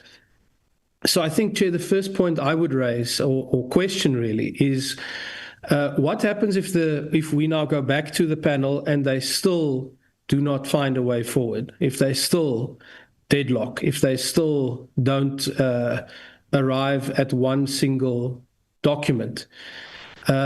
Because clearly that is now the realm within which we're operating. Just as much as someone might have thought that was a ridiculous question at the beginning of this process, the fact is that it has already happened once. And my question is what happens if it happens again? And here I want to very strongly agree with the Honourable Mogale about the financial implications. I mean, this does have budgetary implications. That is something to take seriously. And I think what his question implies is that neither the Minister nor Parliament wants to be seen in some way rewarding people who couldn't execute a relatively straightforward mandate. That is my brutally honest opinion on this. And so we're going to have to be mindful of that.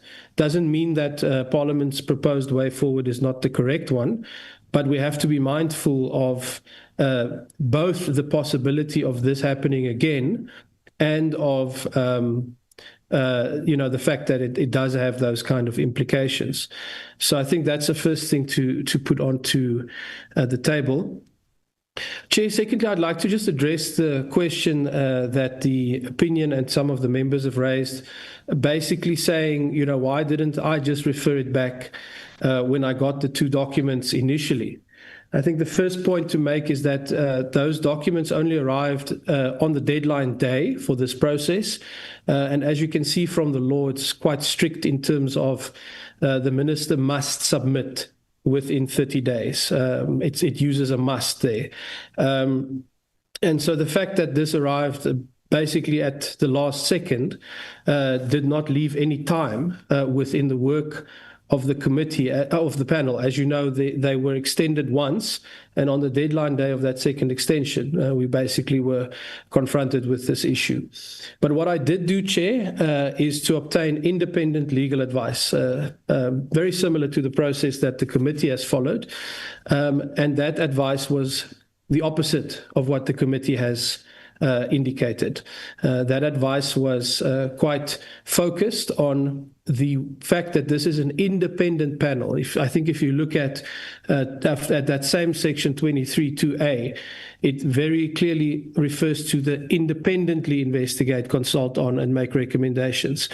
And so there was an understanding that we do not want to in any way to raise a question around that. Now, Chair, I do just want to put the counterfactual to the committee as well, and say to you, if the minister had said at that stage, I'm not going to table this report, I'm therefore going to miss the deadline that the law imposes, because I've instructed the panel to go and make the necessary amendments to produce one single report. I want to suggest, Chair, that the very same members of this committee would have been really concerned about the potential for that to constitute some kind of interference or some kind of undermining of that independent mandate. And I think that that is an obvious issue that would have arisen. And that is not the way I like to operate. I think if there are issues, then we must tackle them in a transparent manner, and we must do so together, especially on something that affects a country at the scale that electoral reform does. And so it was based on that clear advice, but also the clear understanding that members of this committee should not be put in a position where they will then raise issues and make draw potential conclusions and say that there was not an independent process, that we would not allow that situation to happen. And as they say, sunlight is the best disinfectant, Chair. And so we have decided to put a lot of sunlight onto this issue so that the committee can see the extent to which this panel failed to execute the mandate that it was given, or let me even say failed to just incorporate the basic different views that exist between them. And I think the parliamentary legal advice is correct where it refers to the fact that they are not required to take positions on different options. So it really does boggle the mind that we ended up in this situation when their mandate did not require any kind of engagement on such choices, because that is effectively what the law suggests Parliament should be doing after receiving the report. So, Chair, I think that deals with some of the comments and the questions. The minister is not the chief of the process as it relates to the reports. There is a chairperson of an independent body, and it is not correct to say that the minister has no legislative scope to be involved in a process whatsoever, but then at the same time to suggest that the minister is in charge of that process. It's not correct. The minister facilitates this process, but it does so in a manner that must strictly safeguard the independence of the process. And that is what we have sought to do under a very strange situation. I don't know how else to put it, Chair. It's a very strange situation. So I think if members are asking also in terms of the way forward, I think that obviously, as an individual, when I saw two documents, my instinct was the same as all of yours, to say, but why isn't this one thing? And so if the committee is saying that we should go that route and that it believes there is legal scope for that to be done, then we can do that. And the minister will facilitate that particular process. But I have to really strongly emphasize and caution, Chair, on my point that the committee needs to think about what happens if there is a further deadlock.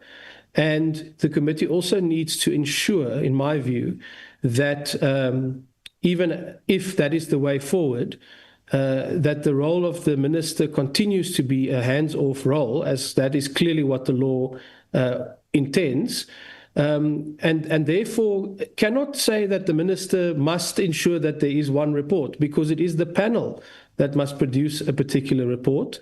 And that is the catch-22 that we have to then navigate. So I think, Chair, from my side, I have no personal objection to going back to the panel.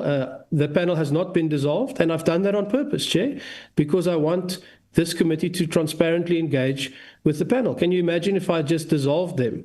This was handled in a responsible manner, given the complexity and given the very strange situation, as I say, that we find ourselves in.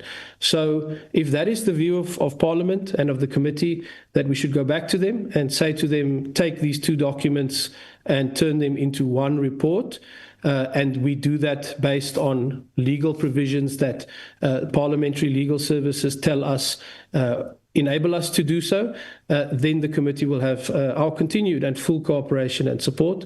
But Chair, I must say, I did not appoint this panel. I don't think this panel has covered themselves in glory. We will do our best to facilitate this process.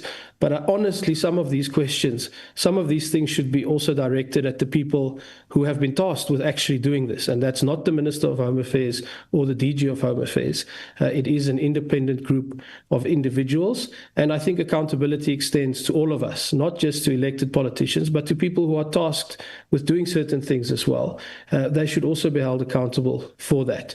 So I am sorry that it's not a more straightforward process. I would have loved to table one clean document and that we could now be engaging on the way forward. But we are here now. And I, as I say, very much willing to play that facilitating role, just on the proviso that the committee assists in ensuring that we continue to safeguard the independence of this process so that there can be no questions subsequently about that. And I guess also with the reminder again that Parliament is the owner of this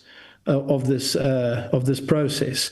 This is a report that ultimately must go to Parliament for a decision on the way forward, and we will continue to enable and facilitate that in the best way that we can under these really unfortunate circumstances. Thank you very much, Chair and honourable members. Thank you very much, Minister, for your comment. Mr. Simani and Mr. Mshokwa, you want to comment on certain issues?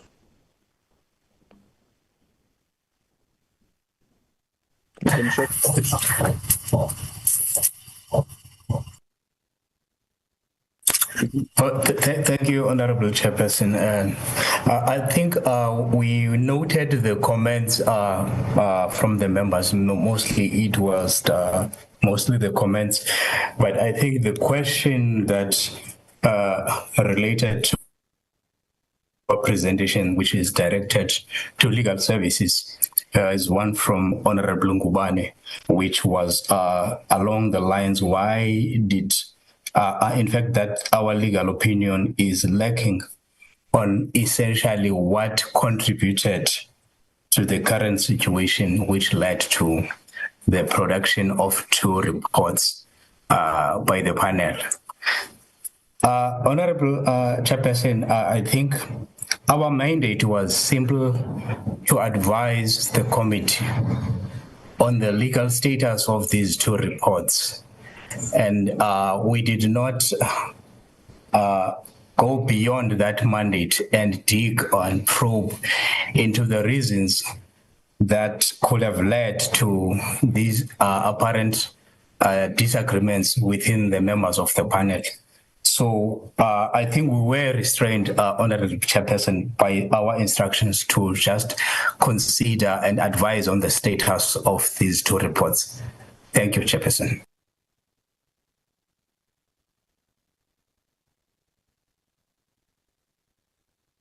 Okay. Anything, Mr. Mushoko? No, my colleague has summed it up. There is nothing from me, Honorable Chair. Thank you so much. Okay. Thanks, members, and thanks, Minister, and thanks Mr. Mshokwa and Mr. Siman on behalf of Parliamentary Legal Services.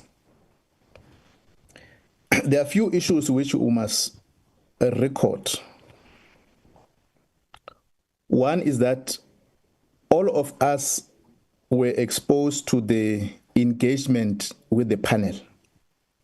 It was not something that we could source from or outsource whether what happened in the meeting. All of us were in that meeting. The contributions of each and every member, how the reports were commissioned, it was clear. So there's no way we can ignore that. And all of us, we agreed that given the environment exposed to the committee, we have to be more responsible on how we facilitate the subject matter for tabling. And that's why we had engaged the Parliamentary Legal Services and also engaged the ministry. And these reports, the legal team then give us assurance that the committee was correct in its resolve on how we must process this matter. Otherwise, we could be sitting with a report that could not go through a formal process within the panel, either of the report. And it was clear that how members expressed themselves to the committee. And the letters that followed to that process demonstrated sufficiently that there is a need for Parliament to be cautious and also to map a clear process within the legislative that guides this process. We must also not involve the Independent Electoral Commission. And I want to re-emphasize that each and every process that is ensued, we apportion it to the Independent Electoral Commission. And this report does not even talk about that. Even in the meeting where we've interfaced with this process, it does not elaborate the influence of the Independent Electoral Commission. And I'm thinking that if we don't waive that part, we're likely to lose the focus in terms of what is it that the Parliament and members we ought to engage on this process. We will deal with these matters once an available time to interact with the subject, once a process has been outlined by Parliament and how the committee is going to engage, or the joint committee as has been proposed in the report. We are getting a sense, Minister, that the committee agrees with the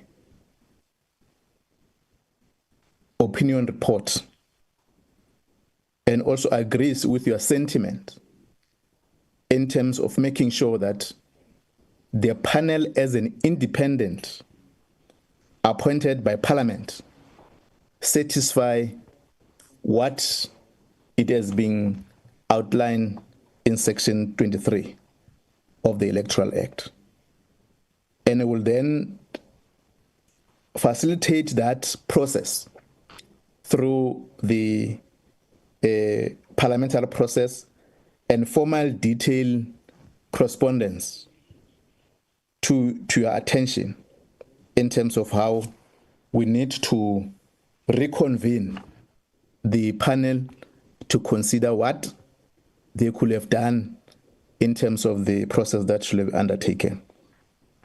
Differences, as all members are indicating, that can be compressed in a report that should be sufficiently engaged by members of the panel. And I must emphasize that the committee is not here to disagree on the content or the options that have been evaluated by the committee, by the panel, but we are concerned about the process led to the submission of the report to attention of the minister and the minister's consideration to submit the report or table the report to the NCOP and the National Assembly. We must appreciate that the minister, you have considered that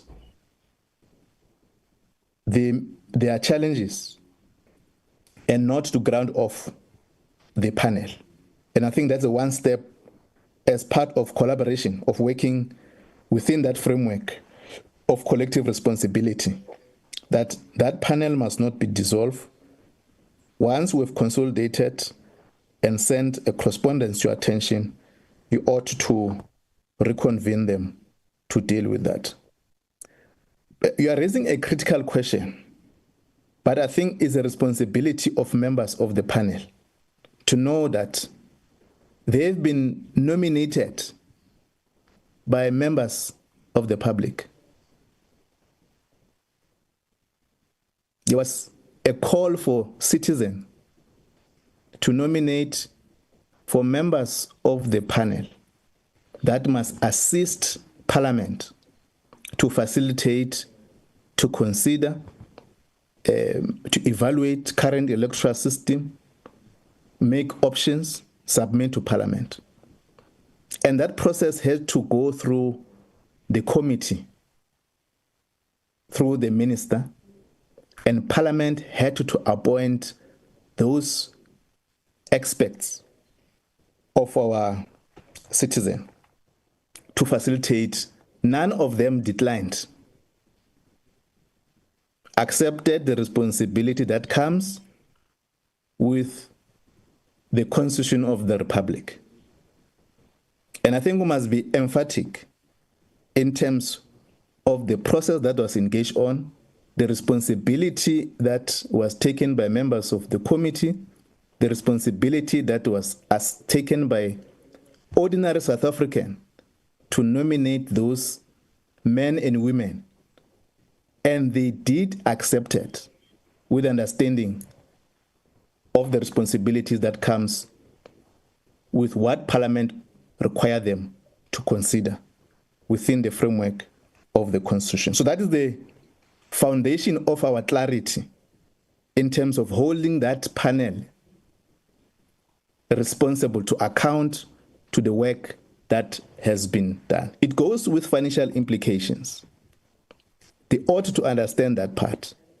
It goes with the financial implications that this Parliament apportion to the department, and you ought to make sure that you facilitate to facilitate making sure that this panel consulted all stakeholders, making sure that what Honorable Mokhala has been raising of paying the cost and this and that.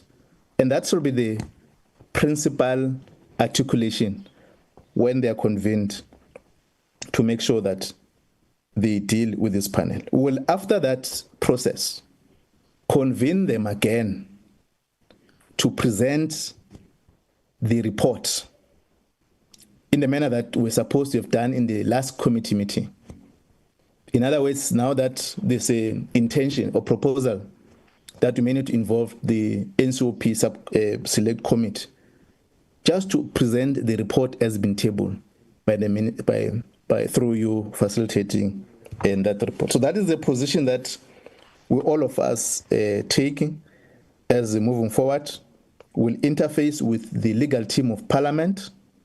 We'll interface with the legal team of Department of Home Affairs in terms of the facilitation of the correspondence and the steps that ought to be taken to the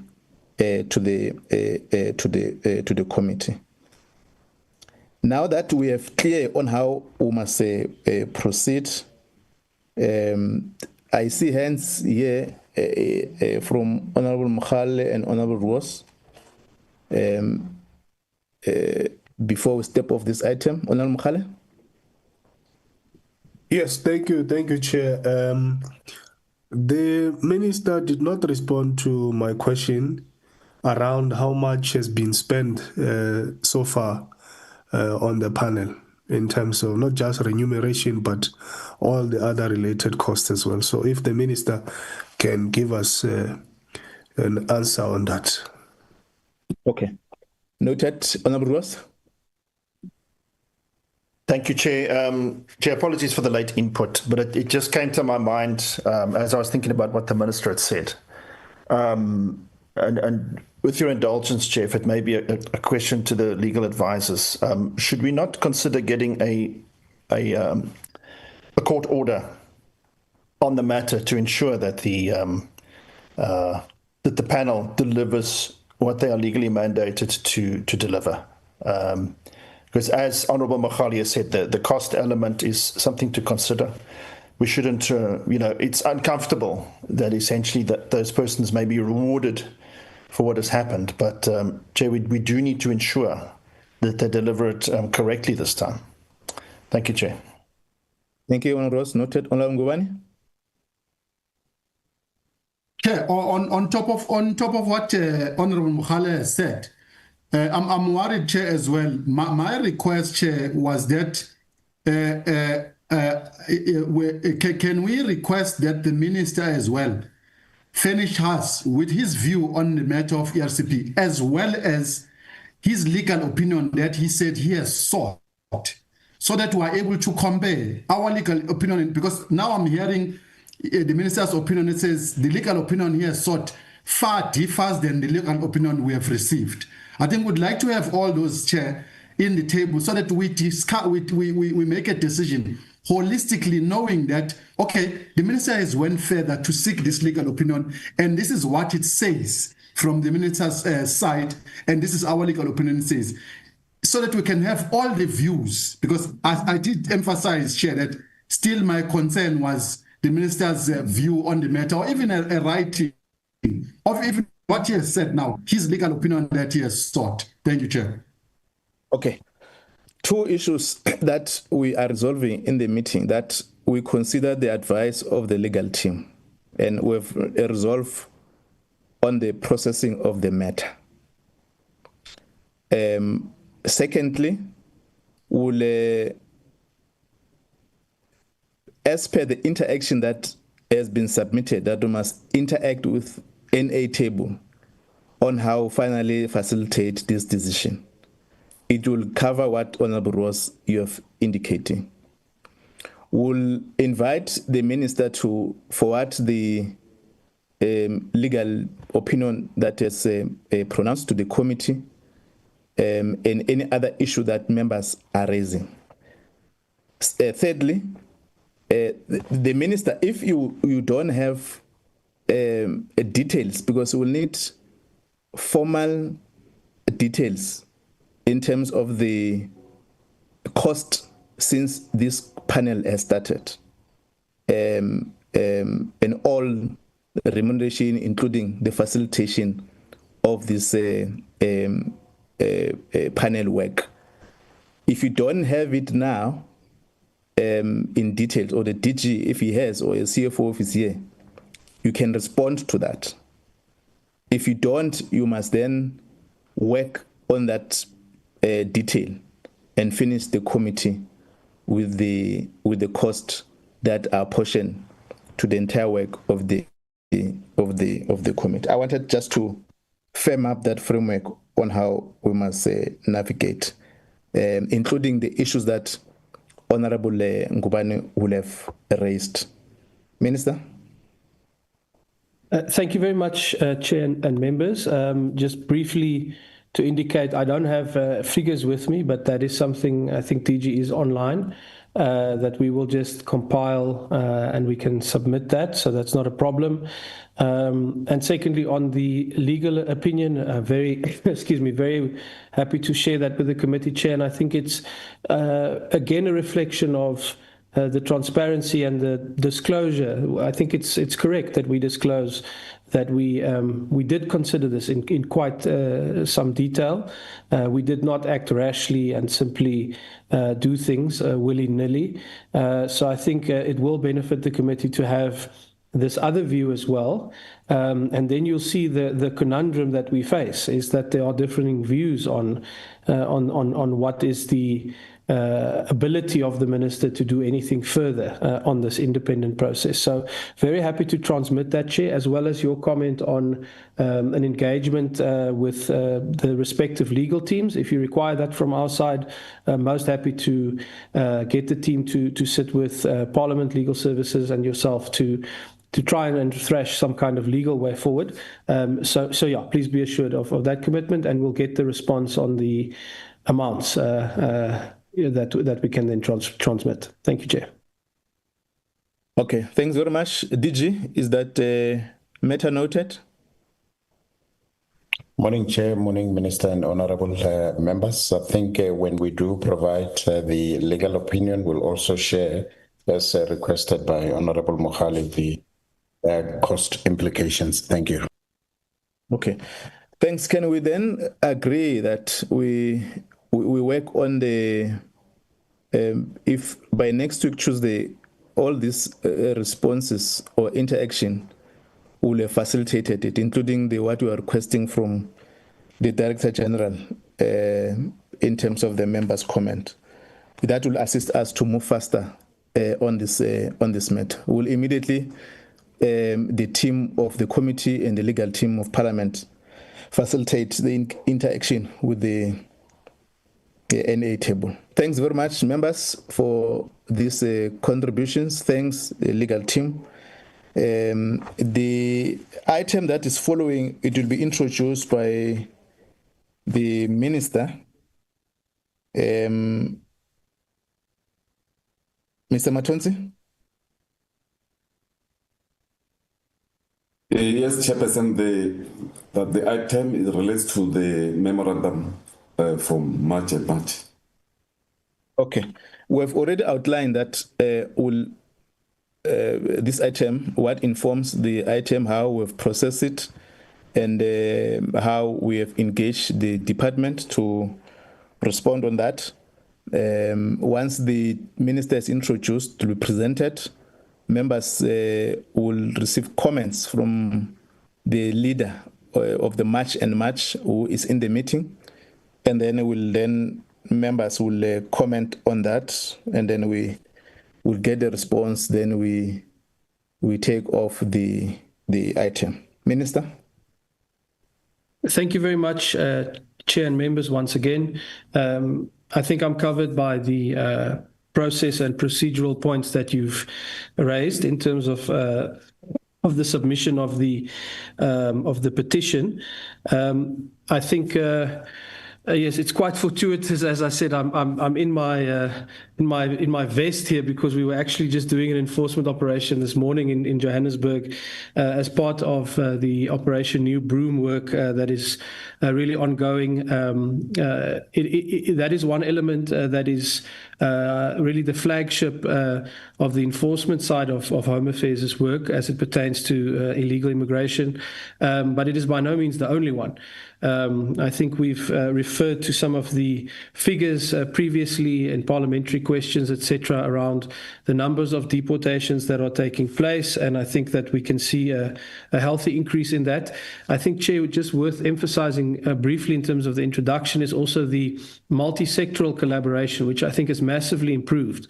There's really a focused work from government to bring together different role players, because we often find that, if you don't have Department of Labor present, excuse me, if you don't have local government present or you don't have Home Affairs present, then you don't actually have the maximum impact that some of these enforcement operations can have.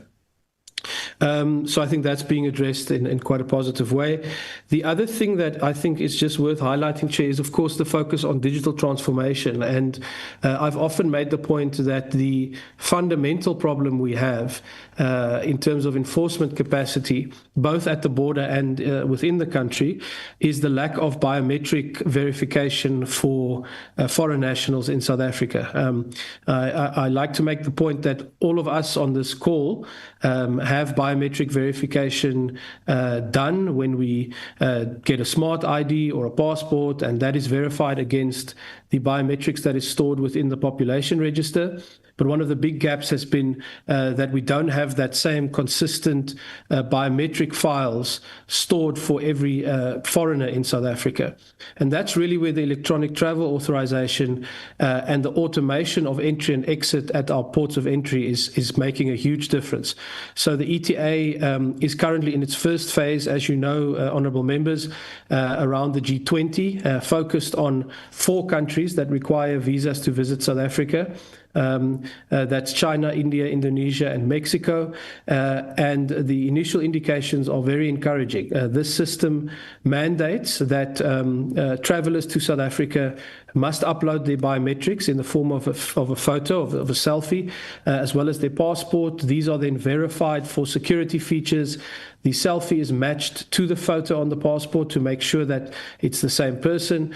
And when the traveler arrives in South Africa, they also verify with a camera with facial recognition again to ensure that the person who's actually arrived is the same one as the person who has applied and received permission to enter the country. So if honourable members are travelling during the festive season, potentially if you are flying internationally, you will see at the arrivals counters now at OR Tambo, Cape Town, but hopefully soon at all our international airports, these ETA counters that have gone up. You'll see the cameras there, and you'll see that we are now in a very systematic way beginning to record those biometrics for everyone who is in South Africa, because that really holds the key going forward to having much more enforcement, the ability for us to not have to verify pieces of paper. We know that people try to fake pieces of paper. Sometimes they do fake them. We know we don't want to rely on green ID books and these kind of vulnerable documents.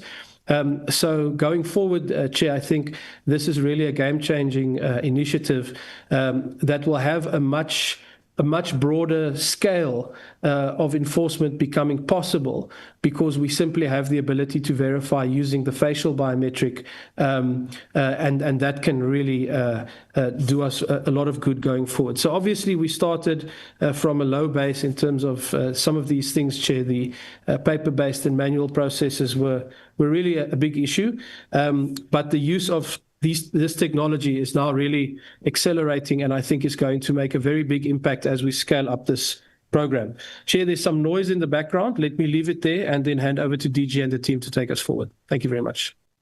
Thank you, Minister. DG? Good morning, Chairperson. Good morning, Minister and honorable members. Before I request Mr. Mandla Madumisa, who's the acting DDG, for immigration, if I will just ask for permission just to ground this video. There are really 2 focus areas with regards to the presentation. The first one, it will align or outline the legislative, operational, and of course the strategic interventions that the Minister has just alluded to, amongst others that are aimed at addressing illegal migration in South Africa. And I think first it's really to appreciate the memorandum that was submitted by the organizers of the march, and good morning to them as well. We also have the provincial manager for KZN, Mr. Cyril Mngwabe, in attendance. Safe to say, Chairperson, there are currently 2 interventions that are currently underway. One, net joins as a task that is currently underway just specifically to deal with illegal migration. This is a task that's been assigned to net joins, and I suppose at an opportune time, the net joins will then announce what activities are underway.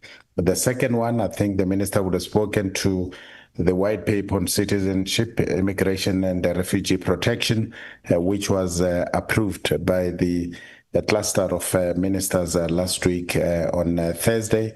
And of course, we should be able at an opportune time, once Cabinet has approved the process, to come and brief the committee on that. And I think Minister has also spoken to what Operation New Broom is currently unfolding, and this is part of also the work that's currently underway.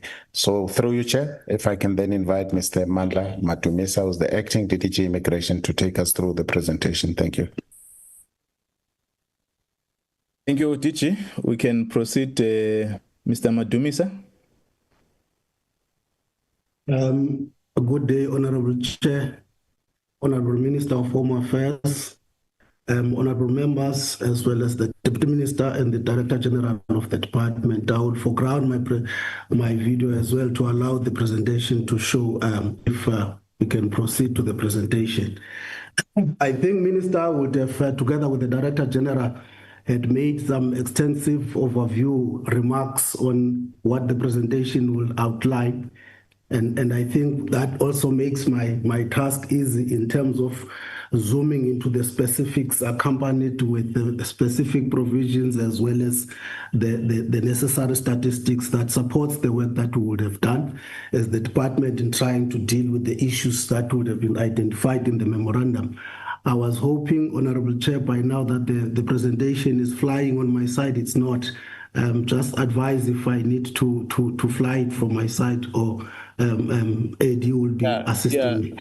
You can assist Mr. Madumi, sir. I've made him a co-host. He can flight his presentation. Okay, then you can proceed. You can flight it on your side. All right, let me attempt to do exactly that. Where is the presentation?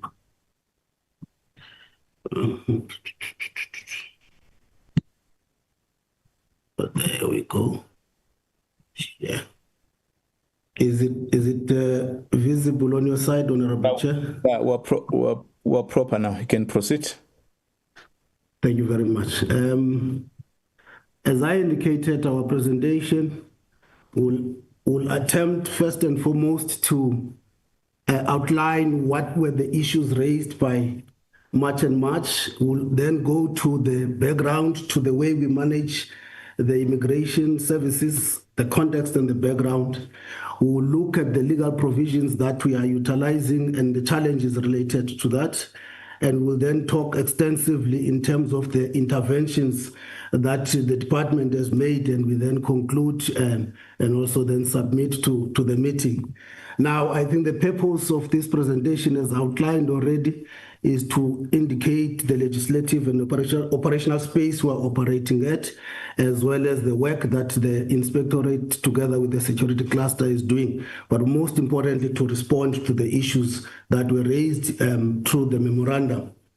In this slide, we thought we should remind the House on the issues that were raised in the memorandum, having articulated some of the challenges that the memorandum have identified, like zamazamas, illegal mining, the employment of foreign nationals in the security sector, the issues related to spaza shops, and the challenges that were outlined in the memorandum. The memorandum then gets into the following specifics in terms of the stakeholder engagement with the department and other stakeholders.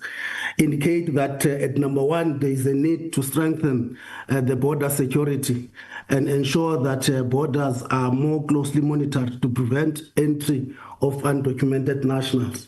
But also we were asked to look at deportation of illegal migrants, and we expected to provide a swift deportation of illegal migrants currently residing in South Africa. Those found to be living unlawfully in the country should be removed in compliance with international and South African regulations. But also the memorandum asks us to investigate, arrest, and blacklist all government officials who are involved in provisions of fraudulent documents and other corrupt activities with illegal mining for illegal foreigners, including the police, where we find these crimes committed. And also look at tightening immigration policies. A review and overall immigration policy should be undertaken to ensure that individuals in South Africa are properly documented. The memorandum also draw us attention in terms of the campaigns related to awareness that maybe the department and the stakeholders should undertake to educate the citizens about the risk of illegal migration, identify identity theft, crime, while providing information on how to report these suspicious activities. But also, most importantly, at the last point, the memorandum asked the the stakeholders, including the department, to strengthen the collaboration with NGOs together with the local government. And in responding to these issues, Honorable Chair and Honorable Members, we then looked at the background to the management of migration by the department in particular, whereas working side by side with the BMA. We draw the attention of the House to the 2019-2024 National Intelligence Estimates that identified immigration or migration as a threat to territorial integrity, state security and public safety. And it recommends that we should bring in some intelligence as well as enhance capacity and proactiveness in terms of monitoring to support the BMA operations, ensure vetting of foreign nationals in sensitive sectors, and proactive threat monitoring and coordinated responses planning. Now, you will see the period of this report would have been 2019-2024, and the department, of course, had continued to make interventions in this area. And despite the efforts, of course, the challenges persist, but also, as you had heard from Minister this morning, the department is working tirelessly to continue to improve, and we can see some improvements in this space, and we hope that into the near future there should be more extensive improvements in this area. We then also wish to draw the attention of the House on the successes in terms of the legislative and policy impediments that we are dealing with in ensuring success. We bring the attention to the pieces of legislation that tend to sometimes create gaps, overlap, or silent in certain areas while clear on the other. These pieces will be the Immigration Act of 2002, the Refugee Act of 1998, and the Citizenship Act. We realize that they tend to contradict sometimes, and they allow loopholes that are exploited by migrants, in particular the undocumented migrants. The effort from the department was to undertake an extensive review of these pieces of legislation with an intention to harmonize them to ensure a much better implementation of the policy in this area. And that culminated into the white paper that has since been revised and approved around April this year, and DG has indicated that it would have then gone to the clusters and early this month and is en route to cabinet.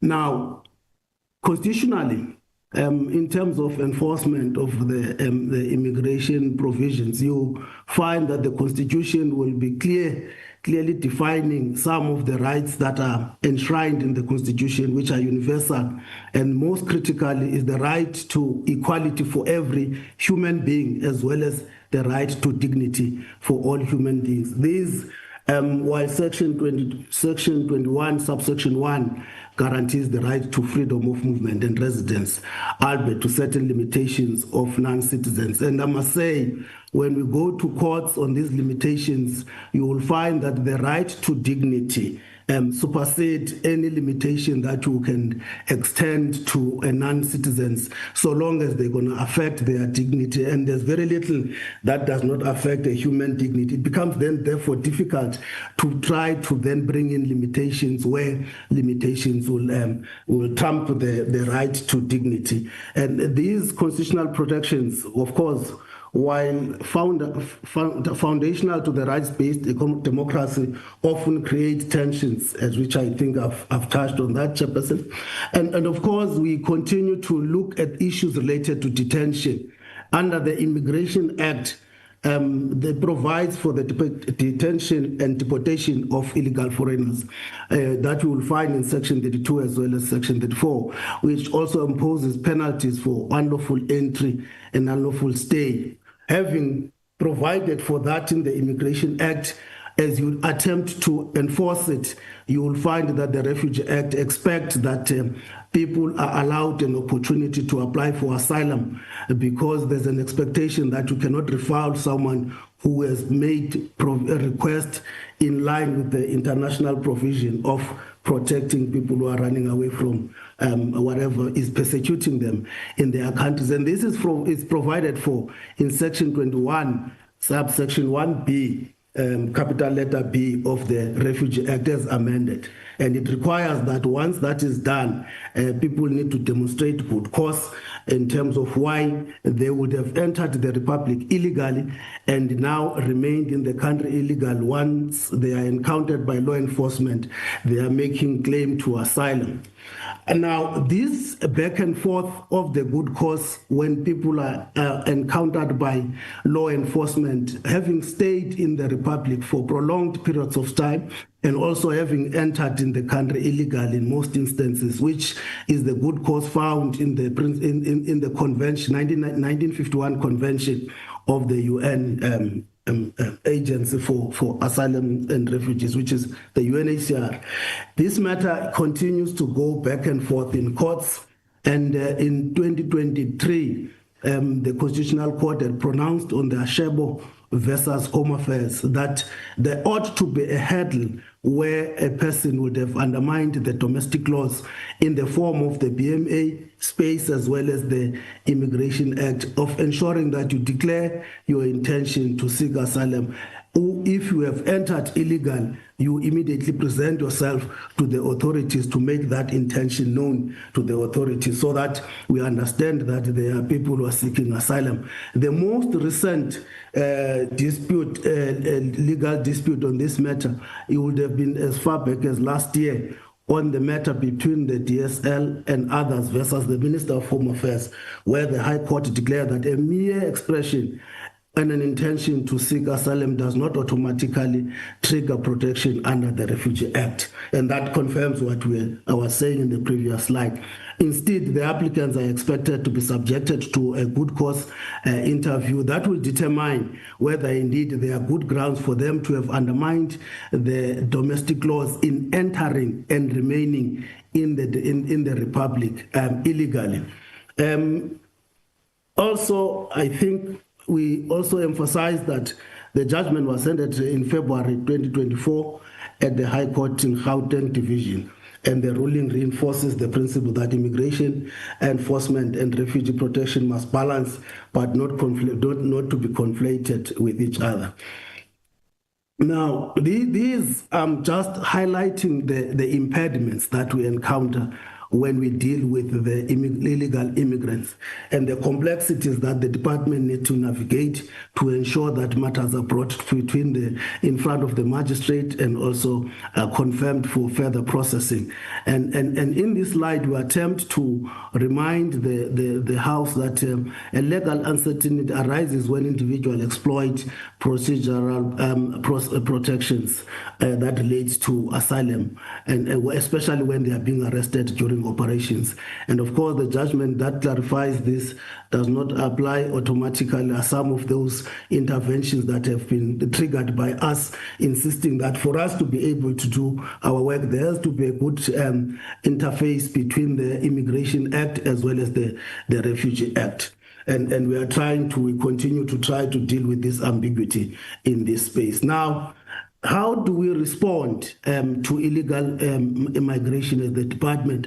And we start by outlining the legislative review that we have undertaken, which I think partly Chairperson have touched on it, that we are attempting to have a single immigration or a legislation that harmonizes the Immigration Act, the Refugee Act, and the Citizenship Act in order to ensure that we close the gaps that are exploited by those who do not want or who do not comply with domestic laws when they are encountered by police.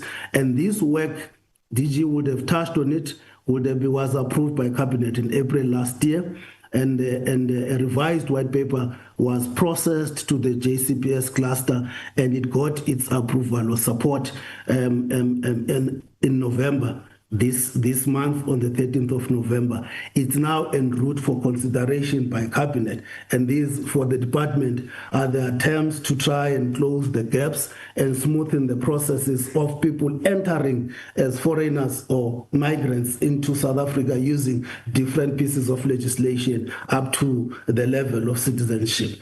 Now, further intervention or responses in trying to improve the management of immigration in the department and in the country. The minister had made sure that in his term and coming into the 7th administration that he revives the Immigration Advisory Board, and the board is in place, and its role is to ensure that it provides evidence-based policy advice on migration matters to the minister first and foremost, but it also serves as a consultative platform for stakeholders, helping to align policy with operations and realities. It therefore means March and March can also approach the board with their issues, and maybe the board will be able to respond. All I'm saying is that the stakeholders are welcome to approach the board in society in our country.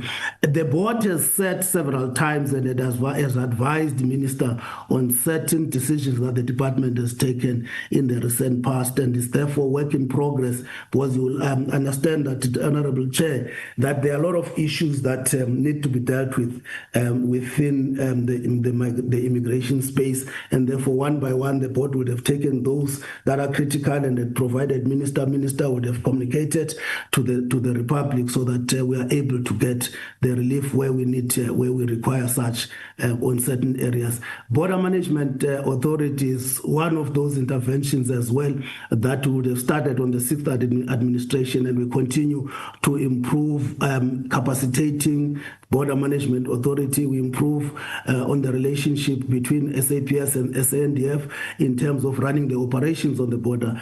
It is mandated to perform exclusive border law enforcement, which is integrating operations across SAPS, SANDF, and SARS to secure ports of entry and borders. Of course, it's operating under the Ministry of Home Affairs. We thought we should just flag those things. Now, what is happening in the BMA space as part of the interventions, you will see that the BMA border guards will be, in the legend, will be identified as the green color across the country. You'll find them in our border with Mozambique, you'll find them in our border with Eswatini, Lesotho, and you don't find them with Botswana and Namibia. You don't find them along the Indian Ocean coast, the Western Cape, the Eastern Cape, and part of them you will find in the KZN, as well as you will see operational corona, where you have presence of the SANDF, and then you will have the blue there, which is the coastal environment that will use,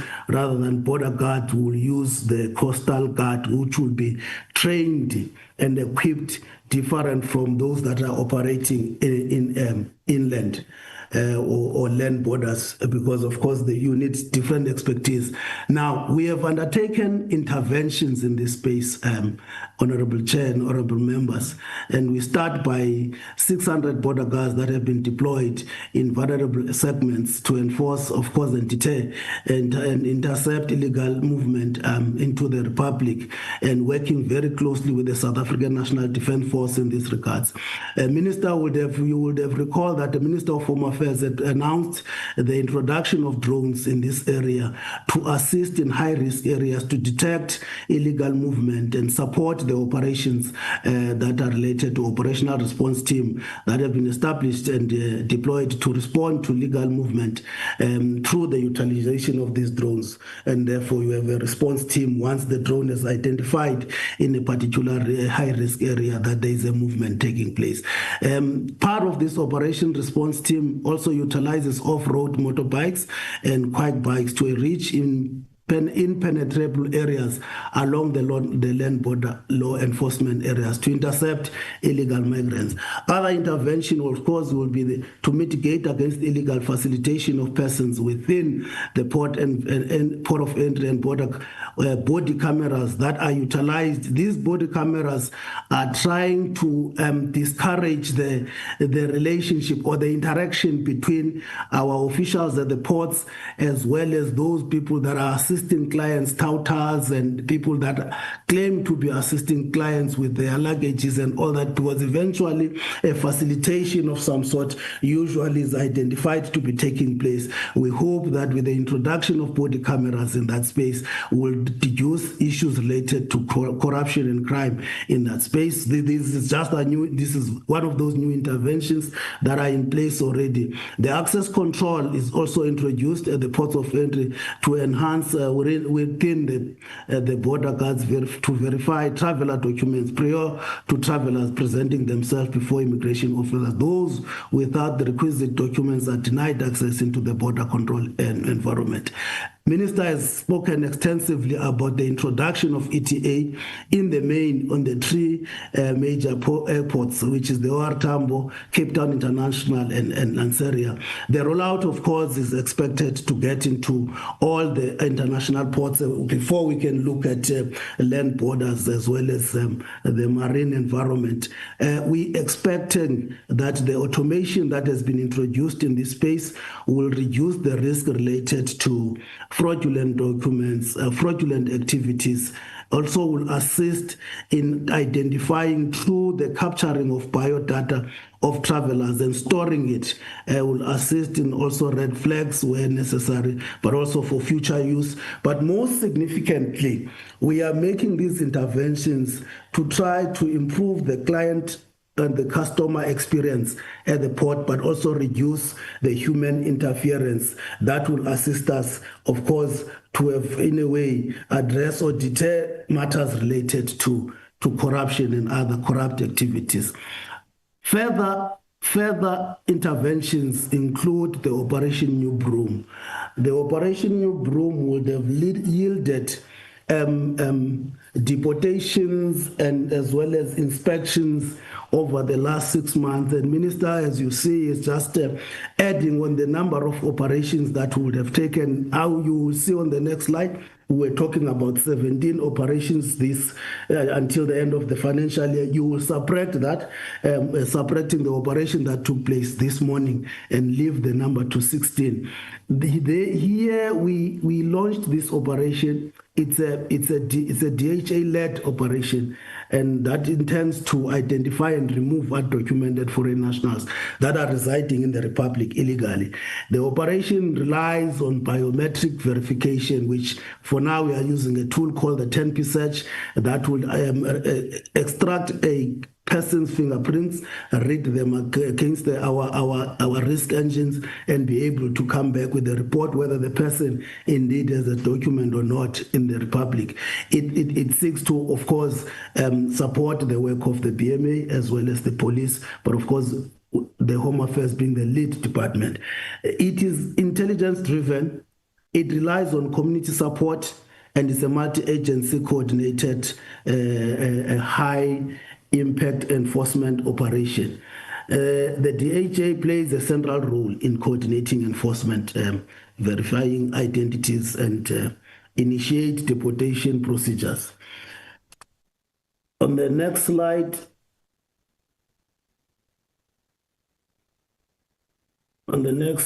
Chair, we continue, of course, with the intervention related to Operation New Broom. We say it's a high capacity intensity. It requires officials across different sectors. It requires IT support. It requires officials from the rest of the province. It requires support from the SAPS. It requires support from local government. It requires support from emergency services for it to be successful, because it's high impact, and therefore what we expect that once we had identified an area and all of us are on the ground, we should leave the area different than it was before the operation would have taken place. So it's best that we have all the boots that we can get on the ground, have all the support so that there are no technical glitches on the systems. But it's also expensive then that way, because you're going to have to be able to compensate the officials that are assisting there. And the operation is collaborative in nature, and it ensures cross-sectional engagement with the security cluster, applying operational command protocols and observing strict legal compliance with the Criminal Procedure Act as well as Immigration Act, reading together with the Refugee Act. It was therefore launched in the first instances in the three major metropolitan areas. In the main, started in Cape Town, moved to Tshwane, Nelson Mandela. We learned today that this morning it was in Johannesburg South. Over 292 illegal foreigners were arrested across these operations under Section 34 of the Immigration Act. and of course that number we're expecting it to increase. We are expecting, as I said, further 17 additional operations before the end of the financial year. We will subtract the one that took place this morning because the report would have been prepared before it. The focus of these operations are in areas that, of course, like hospitality, farms, spaza shops, private security, transport or logistics, where you will find trucks and the issues that have been raised in the past related to trucks. As I indicated, these kinds of operations requires extensive resources, in particular finance resources, to cover issues like overtime as well as other related logistics. 2.5 million for logistics is required, and 12 million is also required for overtime, and the proposition was referred to Treasury for support. Maybe before I leave this slide, over and above Operation New Broom, the department in its annual target plans or annual plans would have reported mid-year by end of September that we would have deported 26,010 illegal foreigners, in particular from the neighboring countries, which most of them would have been transported by road, and they are coming in the main from Zimbabwe, Mozambique, Lesotho, and Malawi. Malawi represents the highest number at 3,474, followed by Zimbabwe at 3,184. The smallest number would be 1,000 from our neighbors in Lesotho, and at number 3 you'll have Mozambique. Now, we also, over and above the deportation of 26,010 illegal foreign nationals, we undertook over that reporting period that ends on the 30th of September, we undertook 4,230 enforcement operations that inspect businesses across the sectors that have been identified here. So the Operation New Broom seeks to focus our approach in trying to listen to the cries of the communities on where the challenges are. However, we continue to run our operations as planned, as committed to report by the end of financial year on what we have done. These efforts are trying to intensify our operations and our response to the issues of illegal migration that would have been identified over the period that was indicated early in the presentation. Now, further than the operations that we have run, we also received resource support, or we are receiving resource support from the Criminal Assets Recovery Account, which we call CARA funding. And the fund has provided us with 2.1 billion, which was allocated to the portfolio. The portfolio of Home Affairs has split the money into half, giving 100 million to the department, while giving BMA half of that amount to make sure that the operation ran. The usage of the fund is to ensure that we procure vehicles, including the 10 buses that will assist us for the deportation of illegal migrants to our immediate neighbors. The surveillance tools that we are talking about, the camera, the drones, and the body cameras come from that funding, and I think we are grateful to the Department of Justice for having taken that initiative to assist us in this area with resources.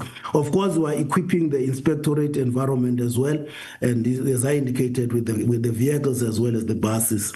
This investment is critical to modernizing enforcement capabilities and responding to the evolving and increasingly violent nature of illegal migration in the country.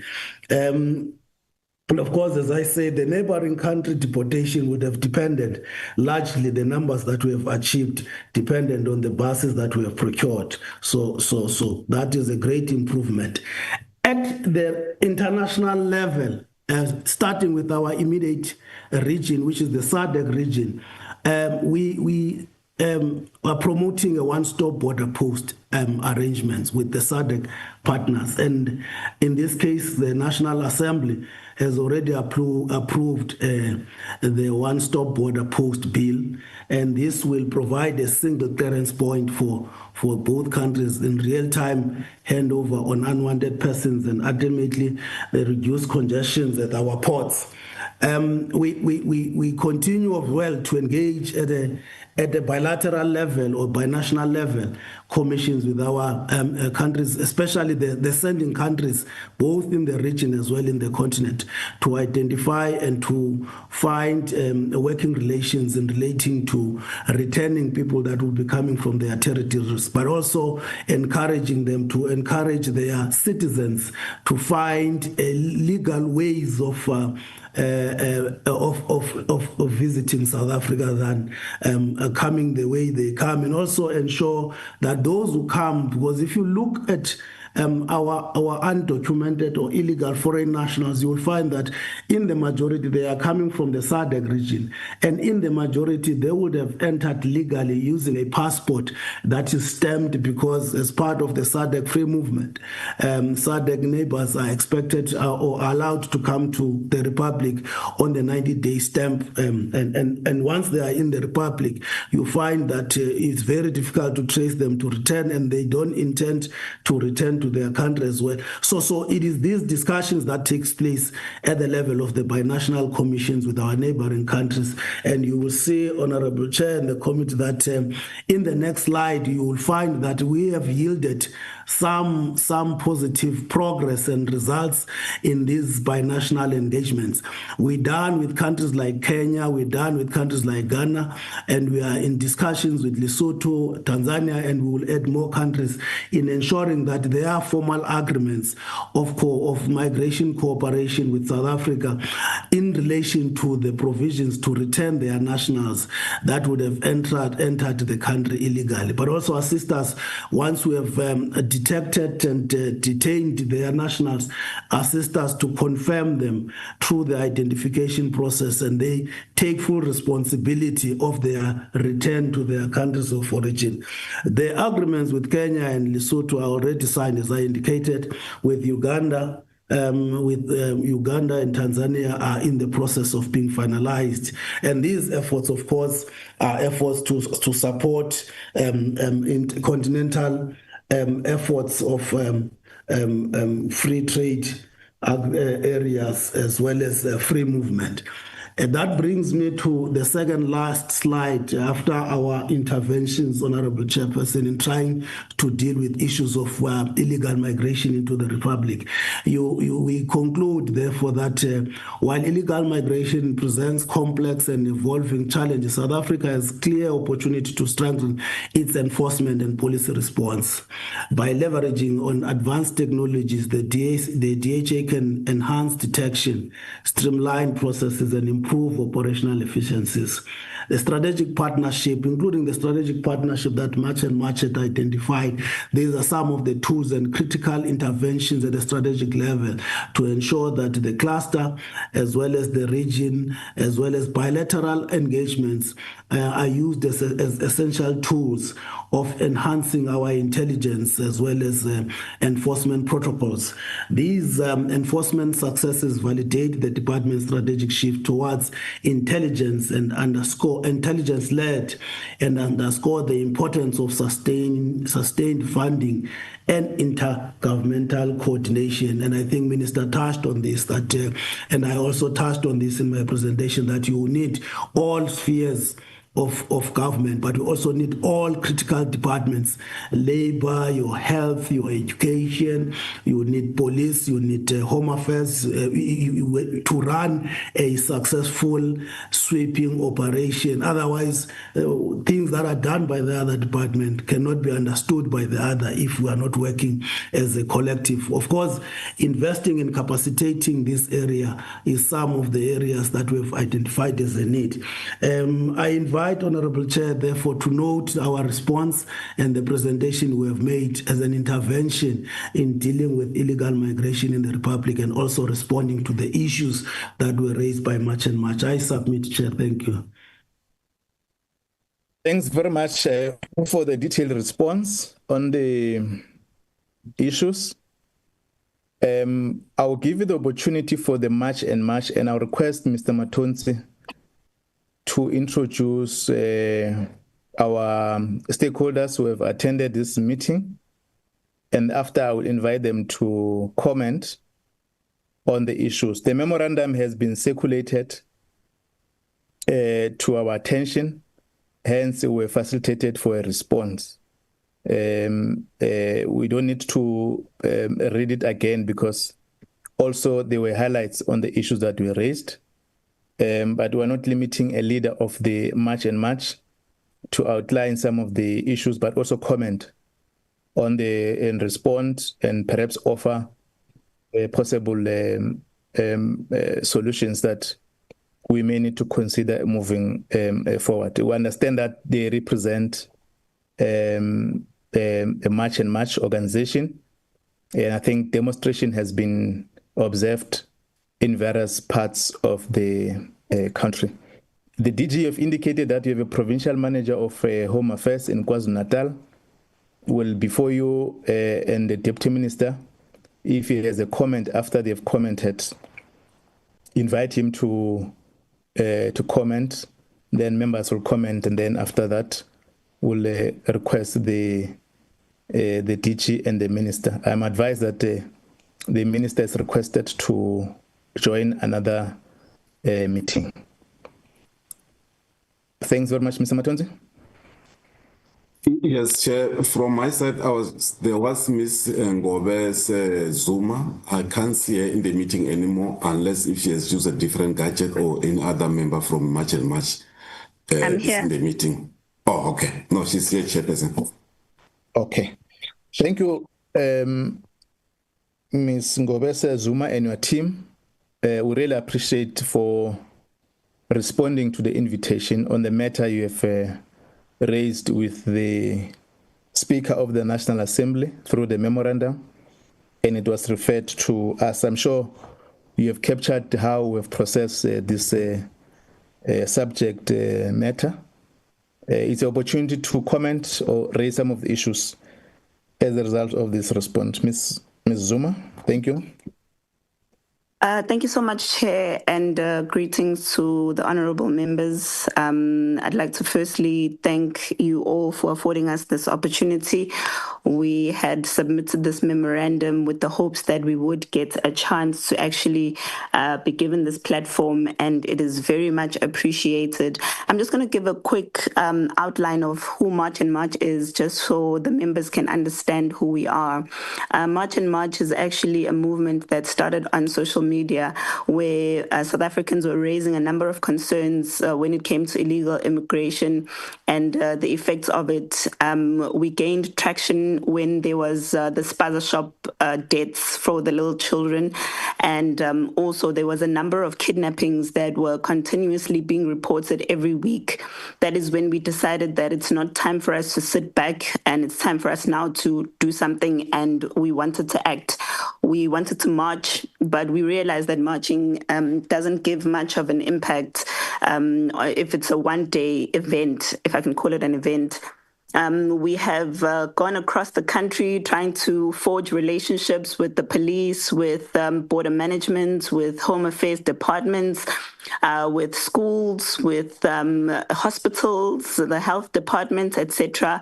And all of this is in the hopes that one day our voices will be heard as South Africans. So March and March is really South Africans that have come together and said they no longer want to be spectators. They want to be on the ground doing what is right to save the country. Upon observation, we realized that there's a lot of our resources that are being abused, and in terms of that, it ended up costing a lot of South Africans in hospitals where they would end up in queues, and some would end up even dead because they're not getting the resources that they had been hoping to get. In schools, it's the same problems that we're getting, and all of these we're getting on email.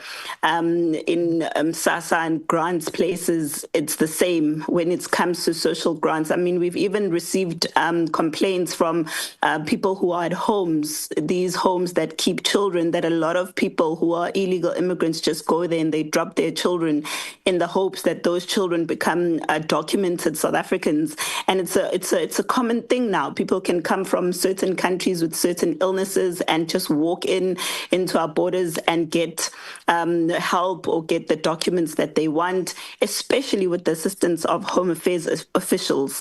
And it's disappointing for me. I would have hoped that the minister would have been here to hear us out, because I feel like this is where his responsibility and duty comes in the most, because he is the image of this department, and the language that he communicates to the public and his posture when it comes to the issue of illegal immigrants is very important, because that is how people who are in the country legally respond when they know what government is saying. When we say it as South Africans, we get abused, we get hurled with insults, we get called names.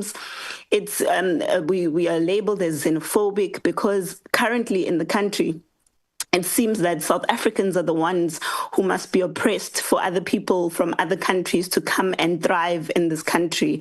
And we want to say that we can no longer afford this. And so I'm appealing to you as members of parliament to really take this matter as seriously as the future of yourself and your children as well. Because currently, at the rate things are going, we're not going to have a country for our children. And the saddest thing is we keep toying around the legalities of it. And I was very happy to hear that there is some acknowledgement of the issue that our laws contradict themselves. And that is where our biggest problem is. Because right now, the government is toying around and creating a fertile ground for violence where South Africans feel like they are not heard. And, you know, there's people who are from non-South Africans who are on social media taunting us every single day, telling us we're not going anywhere, your laws are weak, there's nothing that you can do to us, etc., you're not the government, etc. And these are the exact issues that need to touch us personally as South Africans, more than it should touch us as people who are playing a specific role. So I really do call upon all South Africans right now, especially yourselves as decision makers, to really prioritize this issue, because this now is the biggest crisis that we have in the country. People with no jobs are looking for this particular portfolio committee to do the right thing and enforce laws that are going to be so serious that they're going to force people who are here looking for jobs or getting jobs and they're not South Africans to actually go about it the right way, because we can't be importing poverty from all other countries and saying people must just come in here and sell on tables because they have rights and their dignity and their human rights are important. All human rights are important, but they cannot supersede the existence of the country. They can't be more important than the existence and the protection of South Africa and South Africans. I'm going to touch a little bit on some of the issues that we've noted after we've sent the memorandum, and I do appreciate that the memorandum has been acknowledged and some of the issues touched on. But we've realized that there's a serious failure to enforce the mandatory reporting by the organs of states. Now, this includes schools, clinics, hospitals under Section 42, which legally obliges them to make sure that if there's a person who's in the country legally, that person is reported. But the contradiction comes in again where schools are saying if a person or a child is undocumented, then they must automatically put the responsibility at the hands of the school to go and document the child.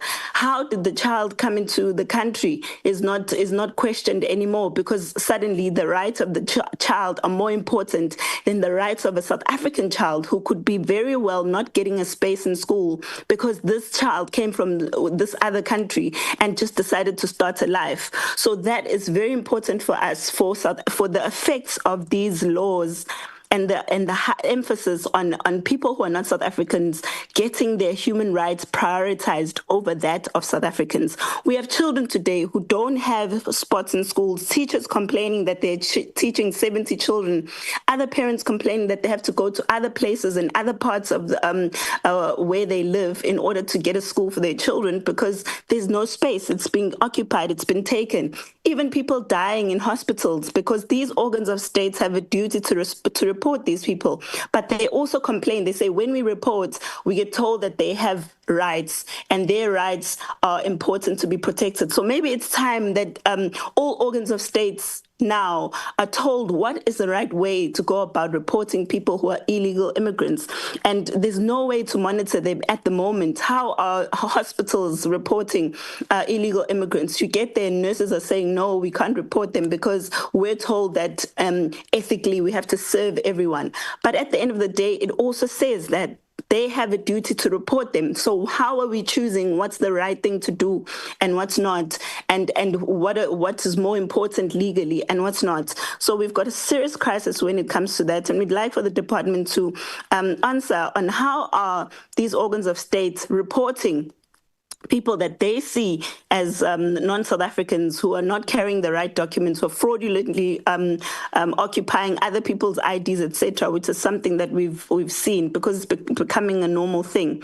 So we also would like to find out that there was the 2023 parliamentary findings from the Portfolio Committee that the task team that was investigating visas and permits under June 2023, they came back with findings that there's a lot of corruption that comes with visas and handing out of permanent residency to people who are non-South Africans. And there was even a finding that students who are here from prominent universities like Fort Hare are getting study visas, but they're not actually here to study. Or they have study visas, they stay for a year, study in South Africa, and then it becomes a permanent thing. They no longer leave. Sometimes they no longer even complete their degrees.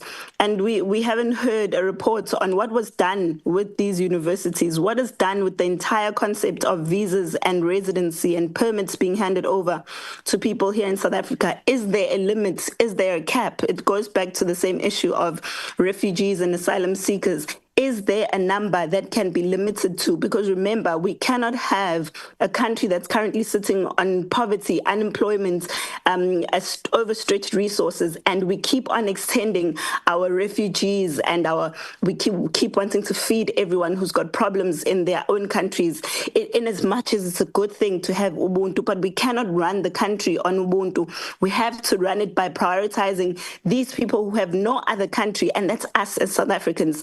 These other people, their countries can wake up one morning and they're prospering and they can quickly run back to where they come from. We don't have that option. Africa is our first and our only option. And then also we've noted that there's no consequent management when it comes to the monitoring, compliance and the enforcement of Section 42, which we had mentioned gives people a responsibility to go and report people they're seeing that they're in the country illegally. There's no number, for example, which would make it easy for people to say, there's the number that I can call, and this is the person, it's my neighbor, it's this person, it's this person. Can the departments swiftly act? Because a lot of these people who are in the country now are portraying criminal elements. It's no longer, as people used to think before, that it's people who are poor, who need help. A lot of them are becoming criminals, and we've noted this because I'm going to detail something from our experience as March and March, where we had a family in KwaMashu call us because they were like, we're tired of this person occupying our home. But every time we try and evict them, this person will call izinkabi, which are killers, to come to us and threaten us and tell us that they don't want to leave yet and they are protected. So the idea is that these people who come in as refugees or asylum seekers are now setting up tuck shops everywhere, and I think it's something we all know. We've seen a number of South Africans complaining that their tuck shops have either been threatened to close down, they have burnt them down. I know a guy personally from Pretoria whose tuck shop was burnt down in Orange Farm. Well, it's not Pretoria, in Orange Farm, and he said that they had been threatening him for a long time, and he reported this, and he still didn't get any help. These are the Ethiopians and Somalians who are now taking over the tuck shop business and using scare tactics and killing people and threatening them and burning down their shops. But until now, we don't understand why do we keep extending refugee and asylum seeker permits to these people, because they are not here on good intentions. I am yet to see many of them go out and progressively prosper the country and do it in the right way without trying to take over and do criminal activities. And this is a cause for concern for us as South African citizens. And the other question we have is that we know these places that they live in. We know, for example, that there's a Point Road in Durban where it's dominated by Nigerians. People complain of crime, they complain of the drugs there, but we've never seen the department actively going there to root out these people from their places, to remove them from the comfort of creating organized places where they can carry on organized crime, because it's putting our lives at risk as South Africans. And we'd appreciate it if the department is having these operations, if they can go to those areas, create a sense of respect for the laws of our countries, because we know that they do not respect the laws of our country. And every time we as an organization go to the department and we identify these places, we receive a response that says we do not have enough capacity in order to take over or to carry out these operations, because there's only 860 immigration officers in the whole country. And for us, it scares us that you can be sitting on a crisis where there's millions of people that we don't know what the actual number is in the country, and there's no urgent solution that is being recommended that speaks of the sense of danger that the country is in. As we've seen bombs coming in, we've seen illegal mining, we've seen cash in transit heists, and many other sorts of crimes that have been committed by people that are not identifiable. Moyo recently shot the police, he runs away, he's not identified, he still comes back, he's found, he's caught, still runs away. It speaks of a country that is lawless, unfortunately, and a system that doesn't speak to the people and protecting its own people. And we ask the department again to be the one that takes this matter into their own hands, because this is the department that has been tasked not to hand out visas or IDs or birth certificates or marriage certificates, etc., but the protection of the country is mostly with the Home Affairs Department and the National Defense Force, which is also in crisis at the moment. And we also ask, as I'm quickly almost done, that this issue of capacity that we keep hearing, and the issue of the cost of deporting and building the border, we would like to address it in two ways. In terms of capacity, there's a lot of times that we've heard that the department doesn't have the capacity to carry out raids, as I mentioned, because there's not enough immigration officers, there's not enough money to build a border, there's not enough money to do A, B, C, D. And we would like to say that it's quite saddening and disheartening that people like ourselves, as March and March, will put ourselves forward to say, you don't have to pay us even a cent, but we don't get that same reception that says these are ordinary South Africans who are just concerned about the well-being of this country. They don't seek any money. They don't seek any form of anything. We just want to make sure that our children have a future. And we don't get a response from the Department of Home Affairs that is willing to listen to us, first of all, just to listen. And we don't get a reception of people who know that they have a crisis and would be happy to receive the assistance of the community. Because at the end of the day, it's the community that needs to root these people out to make sure that they don't get comfortable in being in the country illegally in partnership with the department. However, what we see is a number of corrupt officials at the Home Affairs Department prospering and being known for being corrupt. People are reporting that to us. We report it to Home Affairs, but we don't get a response that is that of an emergency, that is that of people who see that the country is in serious and dire need to get rid of people who are illegal immigrants and who are ruining this country. So we are putting ourselves forward once again and saying, instead of disempowering us and saying that you are not immigration officers, as we've been told, you can't do A, B, C, D. Why does the department not empower ordinary citizens in a way that they are also able not to fight, not to violently remove everyone, but to partner with the police as people who are assisting the department and removing these people from places that they are not supposed to be in? If there's no employment for illegal immigrants, they won't be here. If there's no schools tools that we're giving them access to, they won't be here. If there's no documentation that allows them to be South African, they won't be here. If there's no hospitals and clinics, there won't be an influx of them coming in to get medication. So ideally, we have created an environment that is enabling of illegal immigration. And then when the people or the citizens of the country complain, they are told that they are the ones that are wrong. And that is going to end up frustrating the citizens even more. And it's not going to help in solving the problem. So I am asking again for the Home Affairs Portfolio Committee to empower South Africans to be able to say, we are no longer happy with the influx of people who are danger to this country, who are stretching our resources, who are criminal elements, and we'd like for them to be removed in our communities and be able to allow us to be citizens of this country and only allow people in the country who are here to do good. But also review the documents that you've been given to people. Even if you gave someone a document as an asylum seeker, but they're not behaving as an asylum seeker, revoke those documents without fear or favor. They're here on a student visa. You see they are not doing the activities of a student.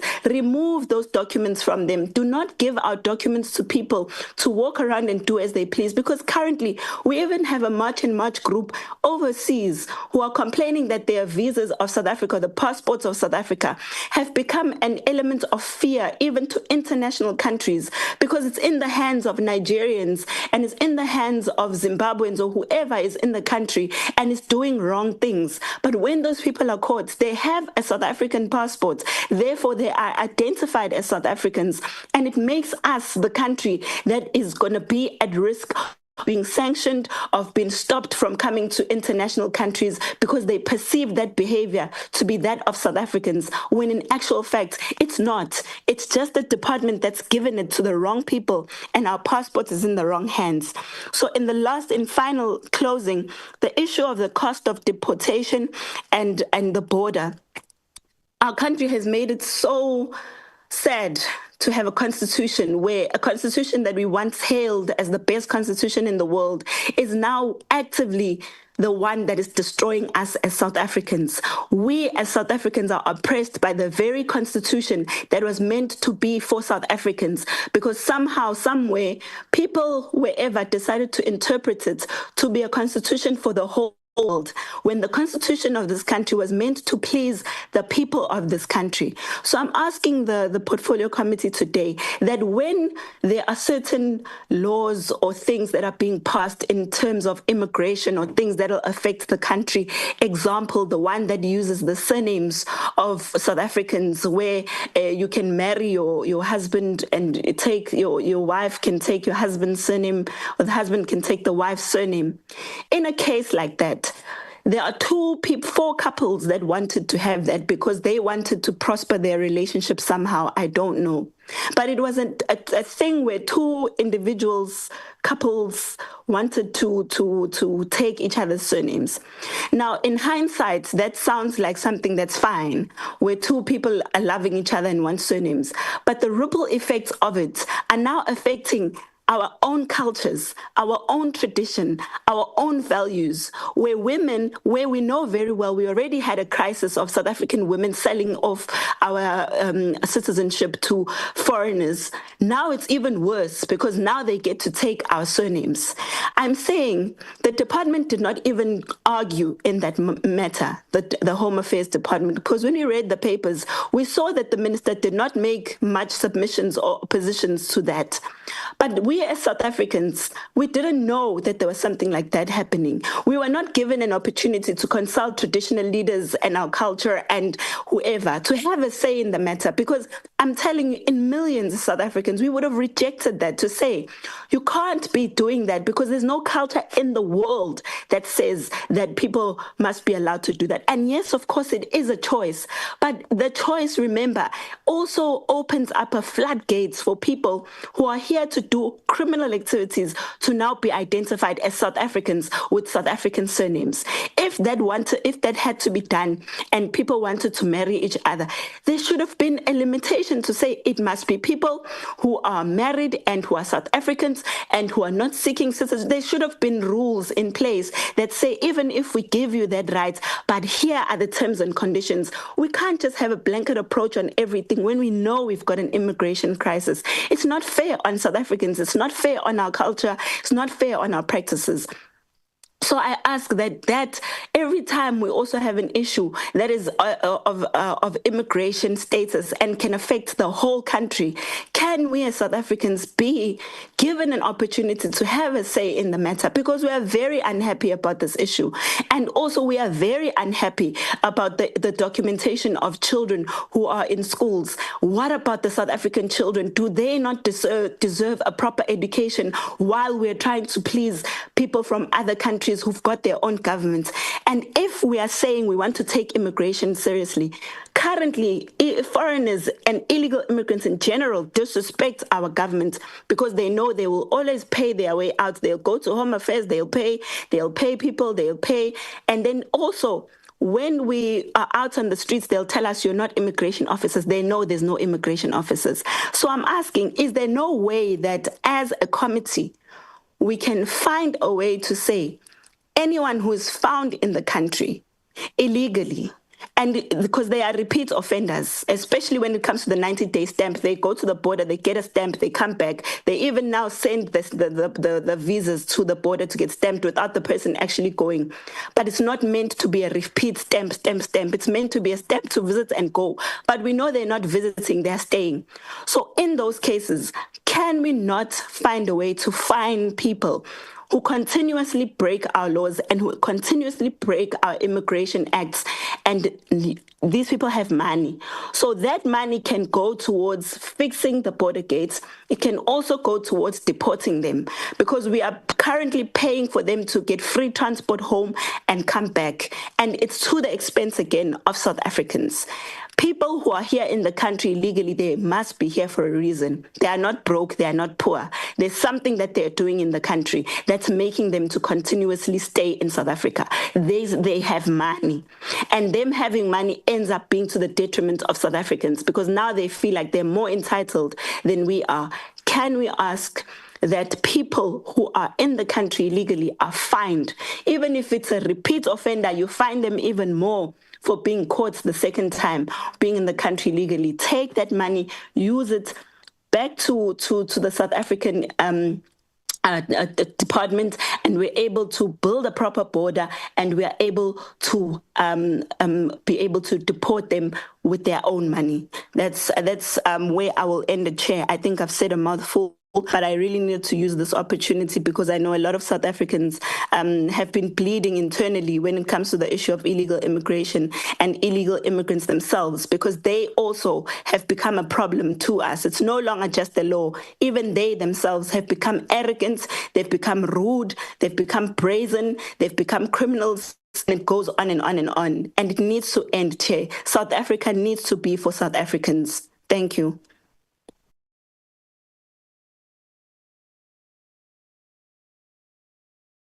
Thank you very much, Ms.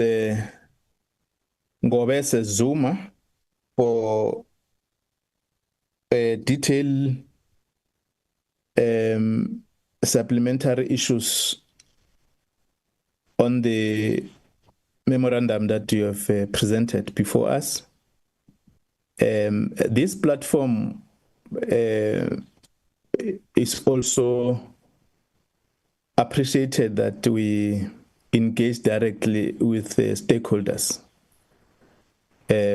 So be comfortable on the issues that you are raising to the committee and also to the department. And we really appreciate that.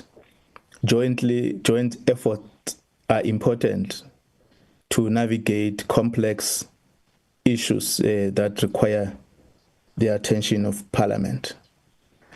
Members, I will request that we comment on the issues, both on the two reports, and then we'll then invite the the team led by the Deputy Minister and the Border Management Authority to respond on some of those issues that are arising. There are legislative process that we have not engaged on as Parliament or the committee. Ms. Ngobese raised a matter in relation to the court judgment that has been delivered recently in relation to the surnames. And we've not subjected that process to members of the public to comment, nor we've received amendment to that effect from Home Affairs. Once that we've received that process, we'll subject it to conversation of members as the process Parliament engage on. And then we know that all legislation that deals with migration are currently under review, as there's a white paper on citizenship, immigration, and protections of refugees. So it's an important piece of paper. Once a bill has been presented, that a conversation jointly with yourselves and all other stakeholders, citizens, will determine the course of a legislation that will envisage as the country in relation to these aspects. I will invite Honorable Mkhale, Honorable Rose, Honorable Ngubani, Honorable Bolman, Honorable Machi, to comment on the two reports. Then we'll invite the department to respond, and we establish a way forward on how we must interface on the subject matters. Honorable Mkhale. Thank you very much, Chair.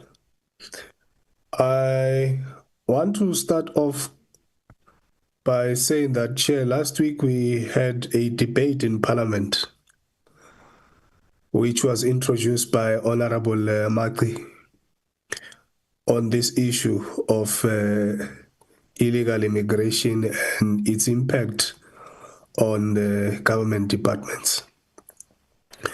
And in that debate, Chairperson, our submission as the EFF was very clear that in dealing with this issue, we need to be factual, Chair. We need to be factual and not impulsive.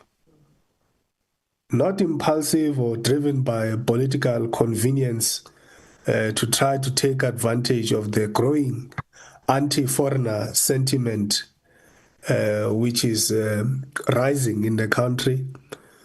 As we are seeing, it's not just a South African phenomenon, but it's there in Europe, it's there in America. We have seen it.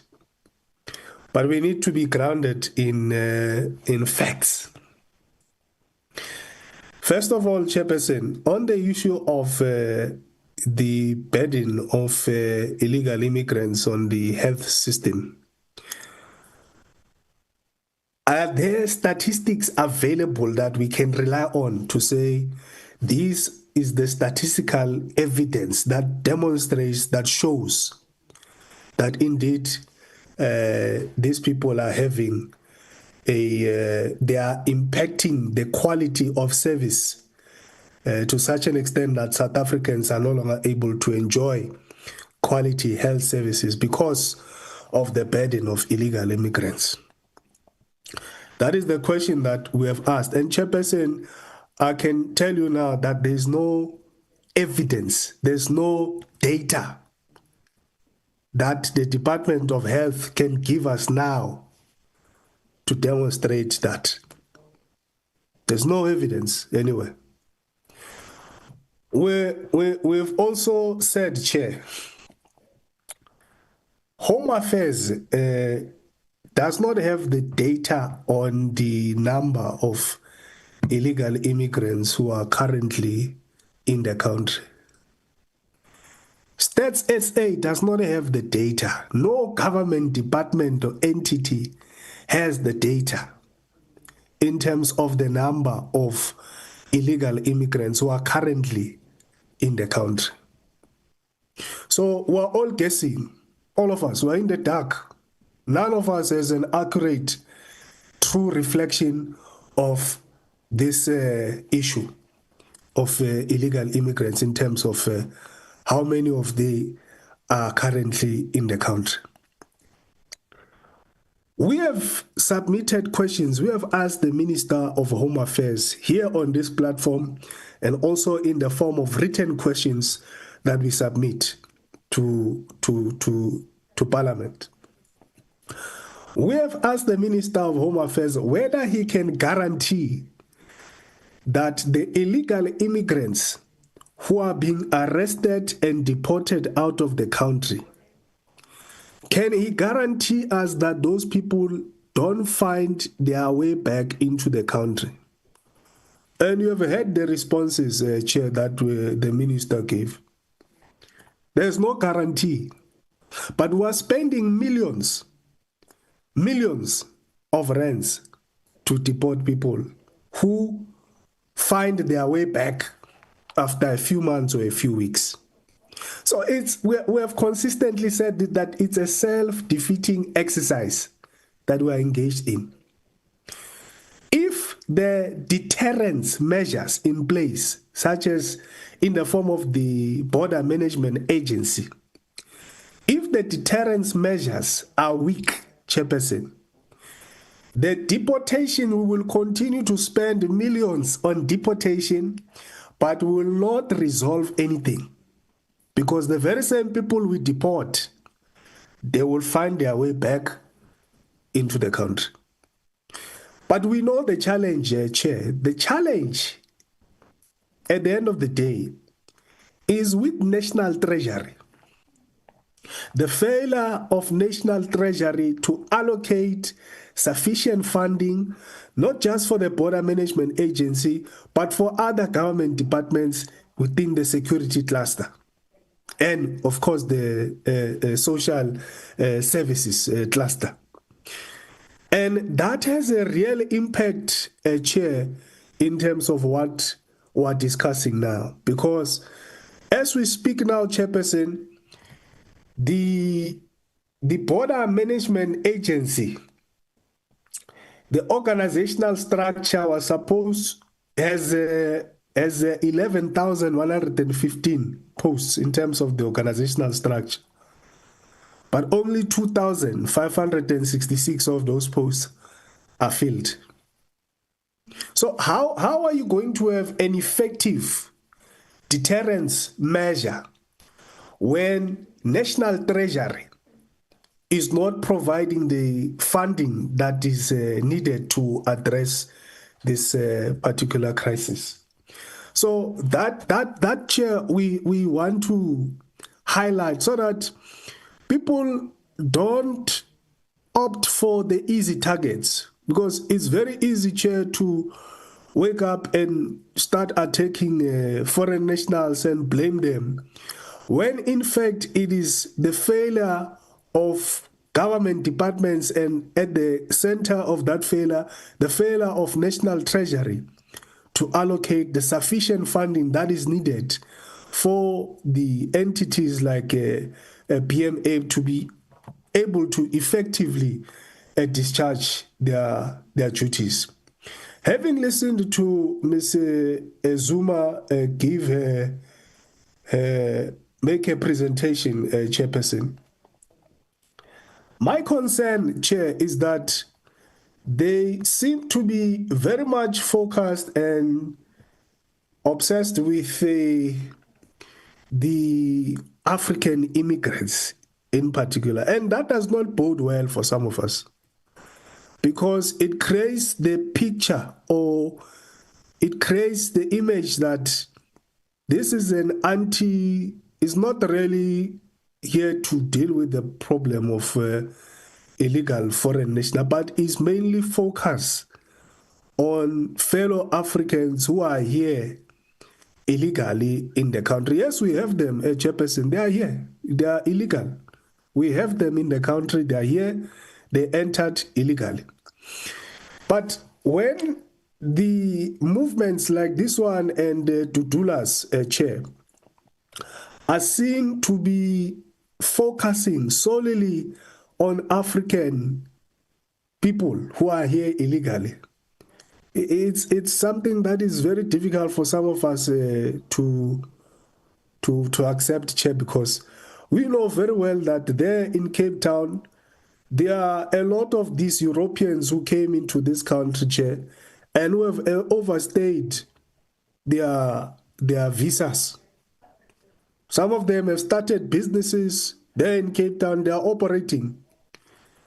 But we don't hear much from such organizations targeting this particular group of people. But the target is mainly the African immigrants who are in this country illegally. So that for some of us, Chair, it's a issue that is very difficult to accept.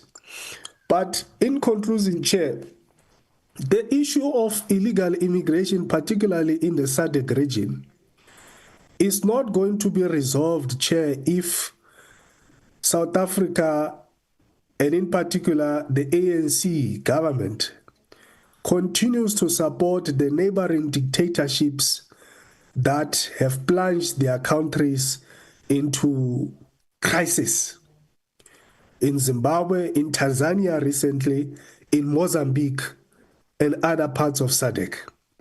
For as long as the ruling party explicitly or tacitly supports these governments, Chairperson, we will continue to have a massive inflow of people running away from those governments into South Africa. We can't support what ZANU-PF is doing in Zimbabwe, or the ANC can't support what ZANU-PF is doing in Zimbabwe, and then want to blame Zimbabweans running away from Zimbabwe, coming into South Africa as illegal immigrants or whatever, and put the blame solely on them. It is not fair, Chair.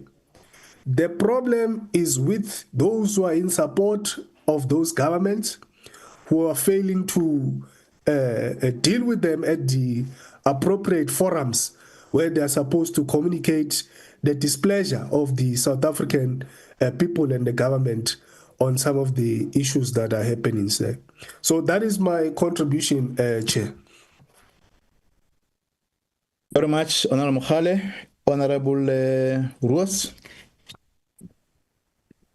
Thank you, Chair, and thank you to March and March. We welcome the opportunity to discuss this matter because it's an issue that affects South Africans very deeply and personally. But the DA believes in the rule of law.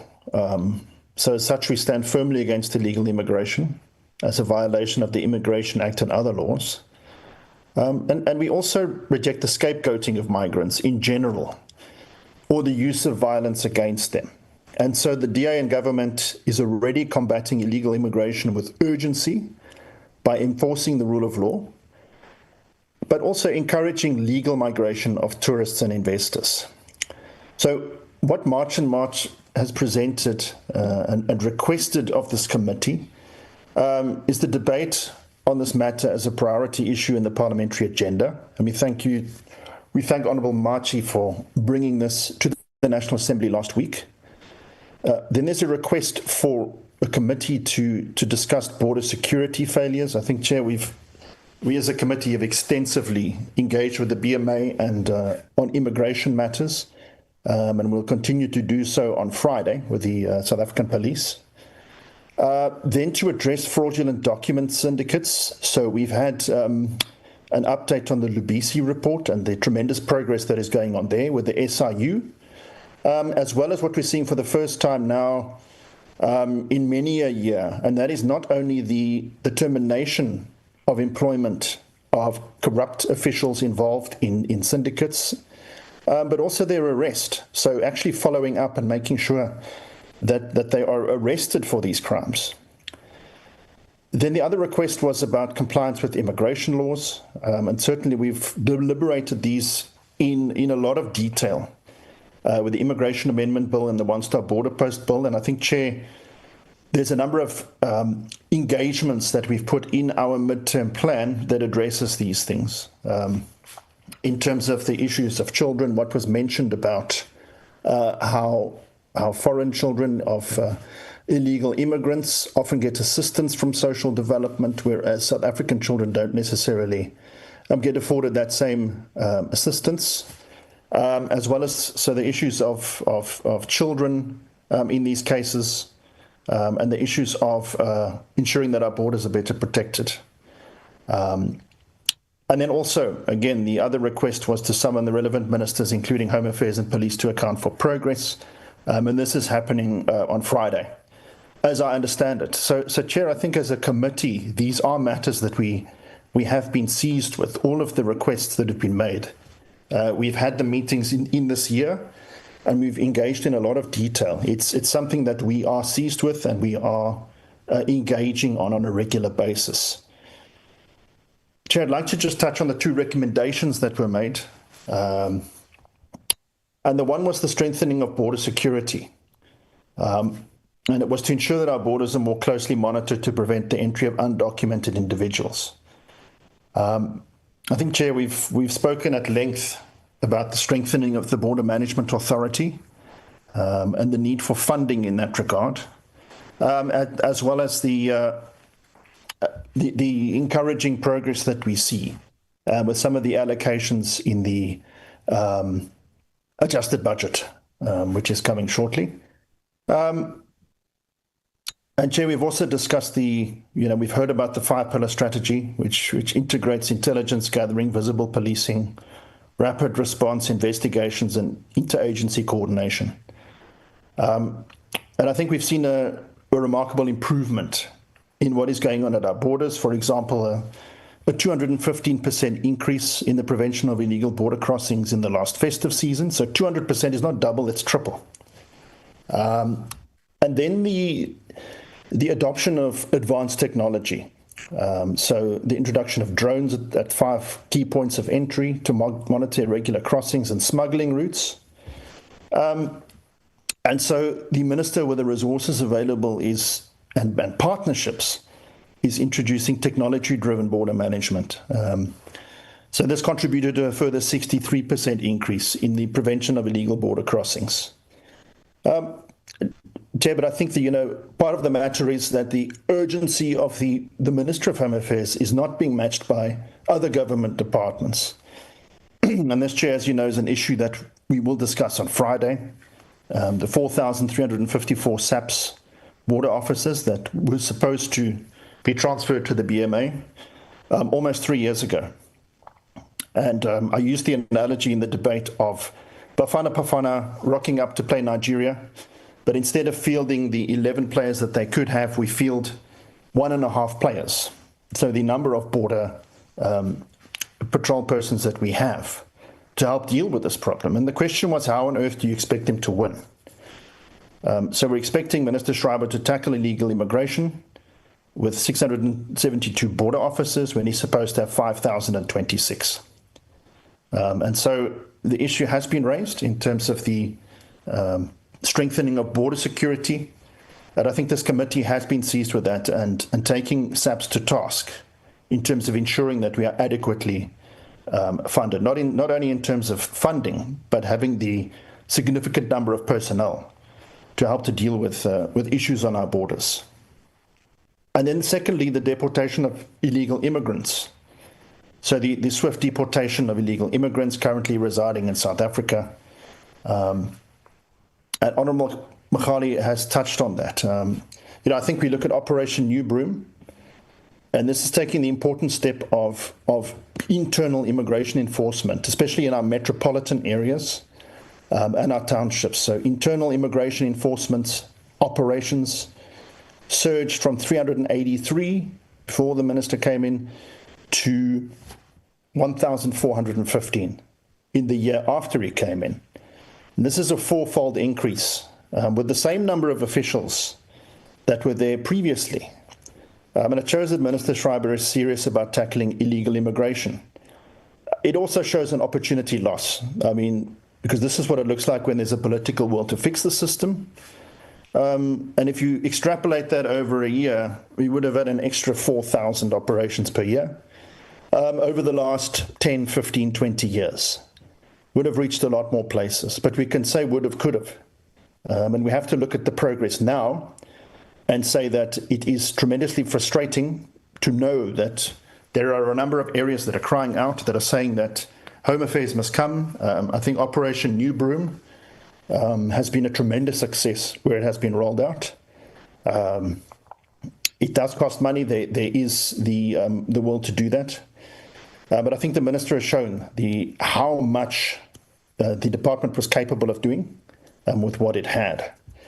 And as this goes on, it will compound very quickly, and we will start to see more and more enforcement operations closer to South Africans across the country. But we have to recognize it's a massive increase in the effectiveness of internal immigration enforcement. It hasn't been experienced by everyone yet because there is essentially a backlog in these enforcement operations through the underperformance of previous years. So we can really expect to see that more and more in the communities, in our metros, where there are opportunities, where there's heavy contestation for resources and for jobs. Chairperson, I've said Minister Schreiber cannot do it alone with 1.5 players. He cannot be the only one fighting the crisis of illegal immigration. I think we've seen over 51,000 deportations in the last year. But deportations, as it has been mentioned, it's not necessarily the most effective thing, but we have to do it. We have to implement the rule of law. But we do also need to be careful about going too far and vigilante actions. So an example is the Zairianization policy, and that gave us lessons that we can take from the 1970s, where President Mobutu Sese Seko decided that to expel the foreign shop owners and transfer their assets to Zairian nationals. So there was a great celebration. Local persons took over these businesses. The foreigners fled the country. But the policy proved to be an economic disaster, and primarily due to the lack of empowered entrepreneurial class to manage the seized businesses and rampant corruption amongst the new political elite who basically scooped up these shops. Stores ran out of stock, agriculture suffered, and the national wealth became concentrated in the hands of a few.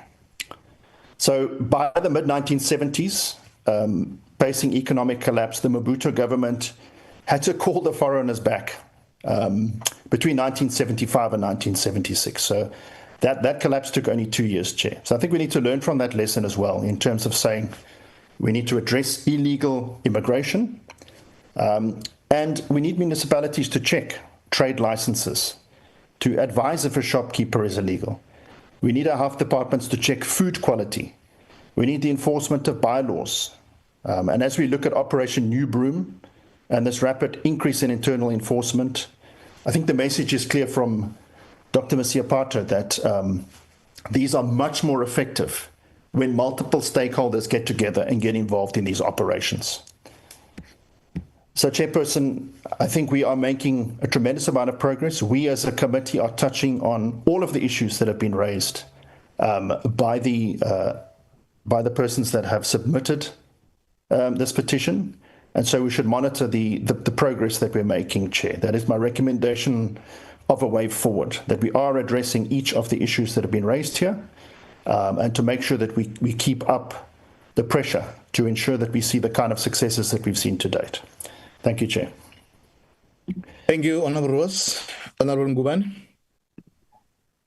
Yeah, thank you very much, Chair, as well, from my side. What I would like to appreciate, Chair, first and foremost, is to appreciate the leader of the March and March, Ms. Ngobese, that you have spoken for many vulnerable South Africans. It saddens me and it's painful to my heart as well to hear you trying by all means to beg your government to look after its own citizens. In actual fact, Ms. Ngobese, you were not even supposed to do this. This is a responsibility of a South African government.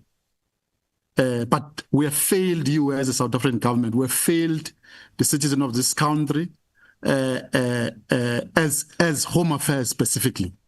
The memorandum you've submitted, it speaks about the ills that are well known but never attended to. We have become vulnerable in this country, and we've become a mockery of this country by lack of enforcement on many legislative pieces we have with this country. We really, really appreciate you, Ms. Ngobese, that you haven't even attempted to move to a level that has now Operation Tudula have moved into, where Operation Tudula have managed to go to hospital by hospital to check out foreigners themselves, because we lack enforcement in these enforcing of these laws. Thank you very much for not stooping that low, for tolerating, for just persevering and giving law enforcement and Home Affairs, even though they're failing us. But thank you for bringing these issues in a more professional way and humble way. And I promised you, hang in there. We're going to turn around this country. We support all what you guys are doing. And there are so many issues that probably you are not aware. There is Border Management Authority that is underfunded. There are weak laws enforcement. There are corrupt Home Affairs officials. Lately, you've had the South African Navy captain of the Marine who said there are corrupt drug dealers who even want to replace the Navy manning of our borders by independent entities so that they do these corrupt activities themselves. There is even endless waiting for Treasury to fund Home Affairs for us to deal with these issues. There are even United Nations treaties, Ms. Ngobese, that we have signed that are negative to us managing our internal affairs in this country. There is a lot of things. One basic embedded issue out of these things is what we call one of the things bills for human rights, and the loopholes in the South African Constitution that is praised globally. That they say this is the best constitution in the whole world, where even the first world countries, the USA, the UK, the European countries don't have this highly appreciated constitution. One of the things, Ms. Ngobese, this constitution where it says the preamble that says South Africa belongs to all who live in it. And those are all the ills that are contributing to what you are complaining about. If I can tell you now, there is even, maybe you don't know, we don't have borders. We only have borders on the road. After that, we have just small fences and rivers where anyone can cross. I hope and have hope that one day in this country, hopefully, we will have Operation General Mkhwanazi at Home Affairs. One day, God will one day face us and have mercy on us. We appreciate as well Mr. Madumisa, not that we undermine what he has presented. They are trying, shame. They're trying by all means, but unfortunately, they're working backwards. They're trying by Operation New Broom. Minister is trying on the digitization, which has started way back by Minister Motsoaledi, and Minister Motsoaledi even procured these drones on the 6th administration. He procured, I think, around about 3 or 4 of them. And the Department of Home Affairs has counterintelligence divisions. And even Mr. Madumisa said he's got around about another new 17 operations that they are trying to do. Unfortunately, there is this lack of enforcement. There is neglect, weak laws, Ms. Ngobese. And I feel for you. Up till today, we don't have a document from Home Affairs of the statistics of illegal immigrants. Who are they? Who are coming here as business people? How much have they invested in this country? What employment have they created? Who are people who are not illegal immigrant? Same things that you've mentioned. Students, they are people who come in South Africa as students. They roam around the country with student visas, but they are not student. So there are so many ills of illegal immigrants. The reason why we cannot document this, you can't document what you can't manage. Home Affairs, Department of Health, Department of Police, Department of Small Business is failing to document illegal immigrant. They don't know how many spaza shop owners are owned by foreigners. They don't have numbers. They don't know how many illegal immigrants are coming to seek health in our Department of Health, who takes medicine and go back to their home countries. Police doesn't know how many killings and rapes that are done in Diepsloot by foreigners who don't have even identification. So we have so many problems that we can't manage in this country. And I really, Ms. Ngobese, we really apologize as South African citizens to cause these harms to you, for you to be insulted in your country of birth that you fought for, all of you, before 94. This freedom that you fought for, that is now enjoyed by foreign immigrants. Again, as Mr. Mohale has highlighted, the issue is much bigger than that. There is these foreigners of other race that you've never heard a thing about them, not even a word about them. They live large in this country. They come in, they live as they like. So hang in there, Ms. Ngobese. We'll solve this problem together. And we are all disgruntled as South Africans. We're not against legal migrants that comes here honestly, who are professionals, who works in banks, whom we share offices with them, work hand in hand with them, who are contributing immensely in this country to build this country. But we are against illegal immigrants. We are against Home Affairs that is corrupt, where they have a Lindela, where they have people that are supposed to be deported, but they drop them here at Sunnyside and they take 2,000 rand from them. And they dropped them here at Home Affairs and they said, see what you can do. The problem is much bigger than that. Home Affairs has failed us, but they are trying to turn the corner, Shem. And it's difficult, and government has cut the budget all over, and we will get there. The issue is bigger than that. You can't document what you don't know. The reason we cannot document these illegal immigrants is because they just come in like they're going to the next door bathroom. They come in, jump the borders, take whatever they want to take out, went out. And some of these drug lords are even colluding with the police. As I said to you, I wish one day God will turn his face to us, that will have Operation General Mkhwanazi at Home Affairs. Of all these ills that are being, we are put on our South African citizens in a wrong way. Sorry for what we have done, but we will work very hard to solve the issues of this country. There are people who don't like us to solve all these problems you have mentioned, because they benefit from them. We have business people who are hiring foreigners in their restaurants everywhere, but are not prioritizing South Africans. We have labor departments that can't go inspect who is employing illegal immigrants and gave them salaries in over South Africans. There is a lot happening. But thank you for presenting this. And as MK Party, we support your presentation and everything of it. And we will work hand in hand to make sure that we turn the corner, and our country sooner or later will be the best country for our kids to live in, where they're not harassed by foreigners, where they're not insulted by foreigners, where they're not made a joke by foreigners, where they say your country is a banana republic and no laws, there are no police that can take us to prison. We'll come out the next day. Thank you very much, Chair. I end there. Thank you very much, Honorable Ngubane. Honorable Bolman. Thank you very much, Chair.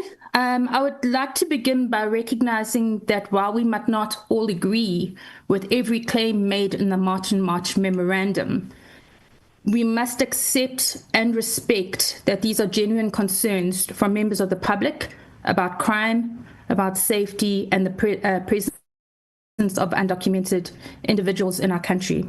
Their concerns stem from lived experiences on the ground, and as public representatives, we have a duty to treat those concerns seriously and factually.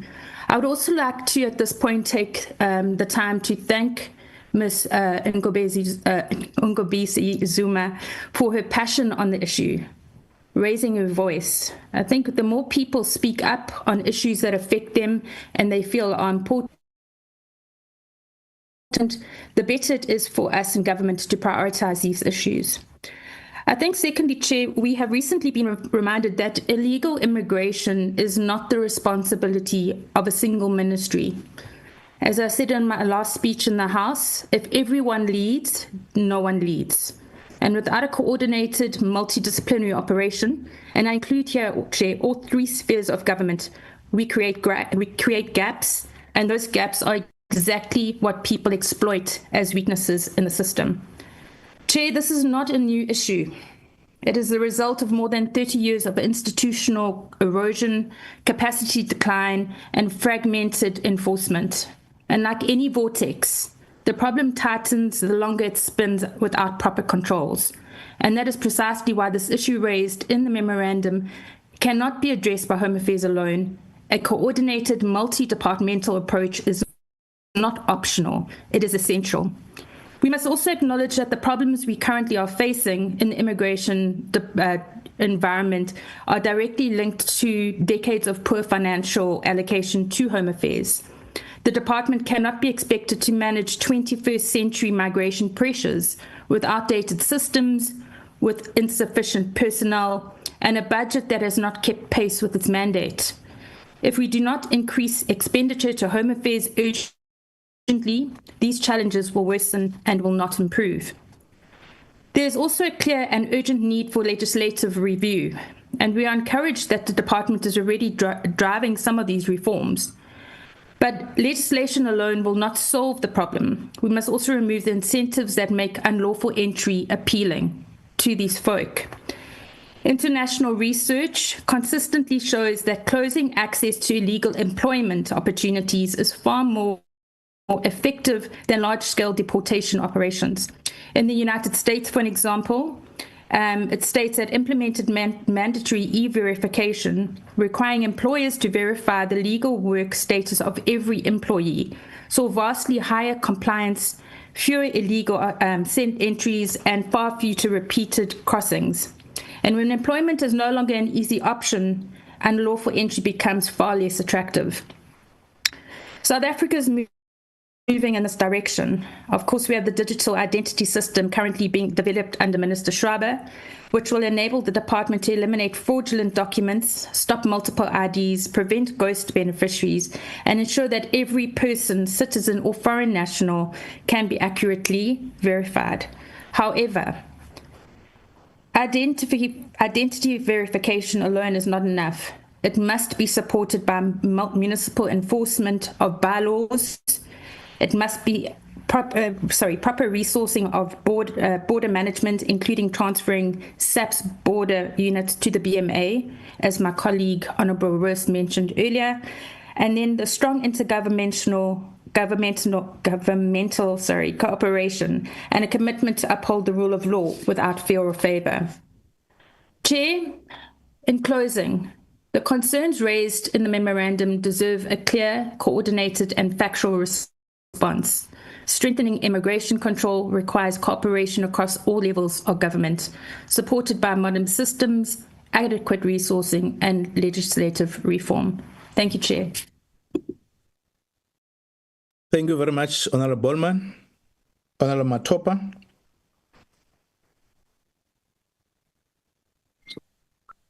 Thank you very much, Chair.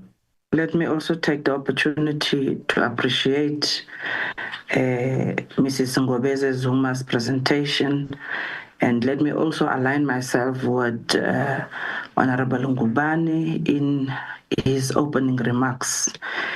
Chair, this is not driven by political agendas. It's our people's realities, daily realities of fearing of their safety, their security, and so forth, Chair. Very important to note that, Chair, we don't seek to undermine any law.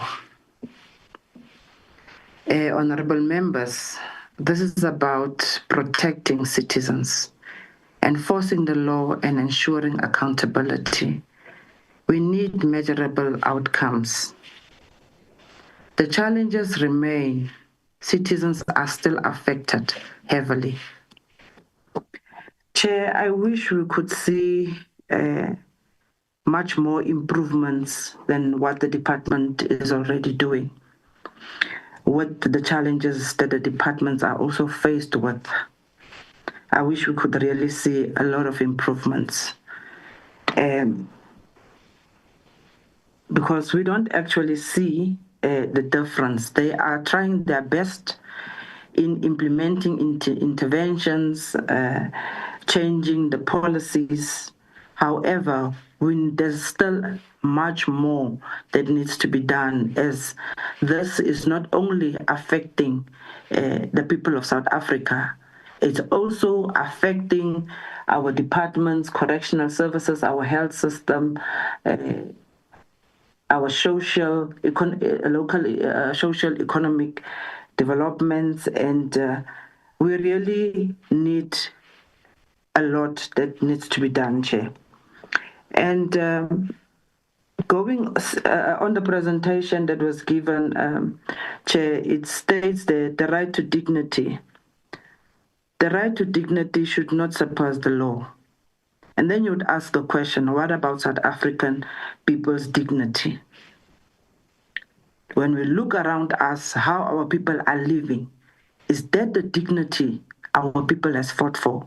And is that the dignity that we, as public representatives, see it fit that our people can live in such conditions, and then call that's the dignity that they need to live in?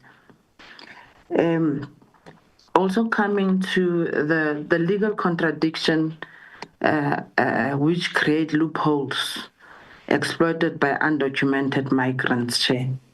I would just like to pose this two questions, in fact. How do contradictions between the Immigration Act, the Refugees Act, and the Citizenships Act create loopholes exploited by undocumented migrants? What immediate legal amendments does the department prioritize to close these loopholes? And Chair, there was a time that the Patriotic Alliance went and camped at the borders, fighting the very same issues that Mrs. Ngobeze has highlighted. We have went and camped at the borders to show the world that we don't have borders. So, Chair, in closing, we have deliberated on this matter, and it's not going to end here, because this issue is really a hindering issue in affecting our communities in all aspects, in all departments. So, Chair, I would like to say that we as a committee should strive to monitor, to see the differences, to see success, and to see that the safety and security and sovereignty of South Africans is protected. I would like to end there, Chair. Thank you. Thanks very much, Honorable Matopa. Honorable Machi. Thank you very much, Chairperson. Good afternoon to our guests, my colleagues, our respective officials led by the Minister and for my friends.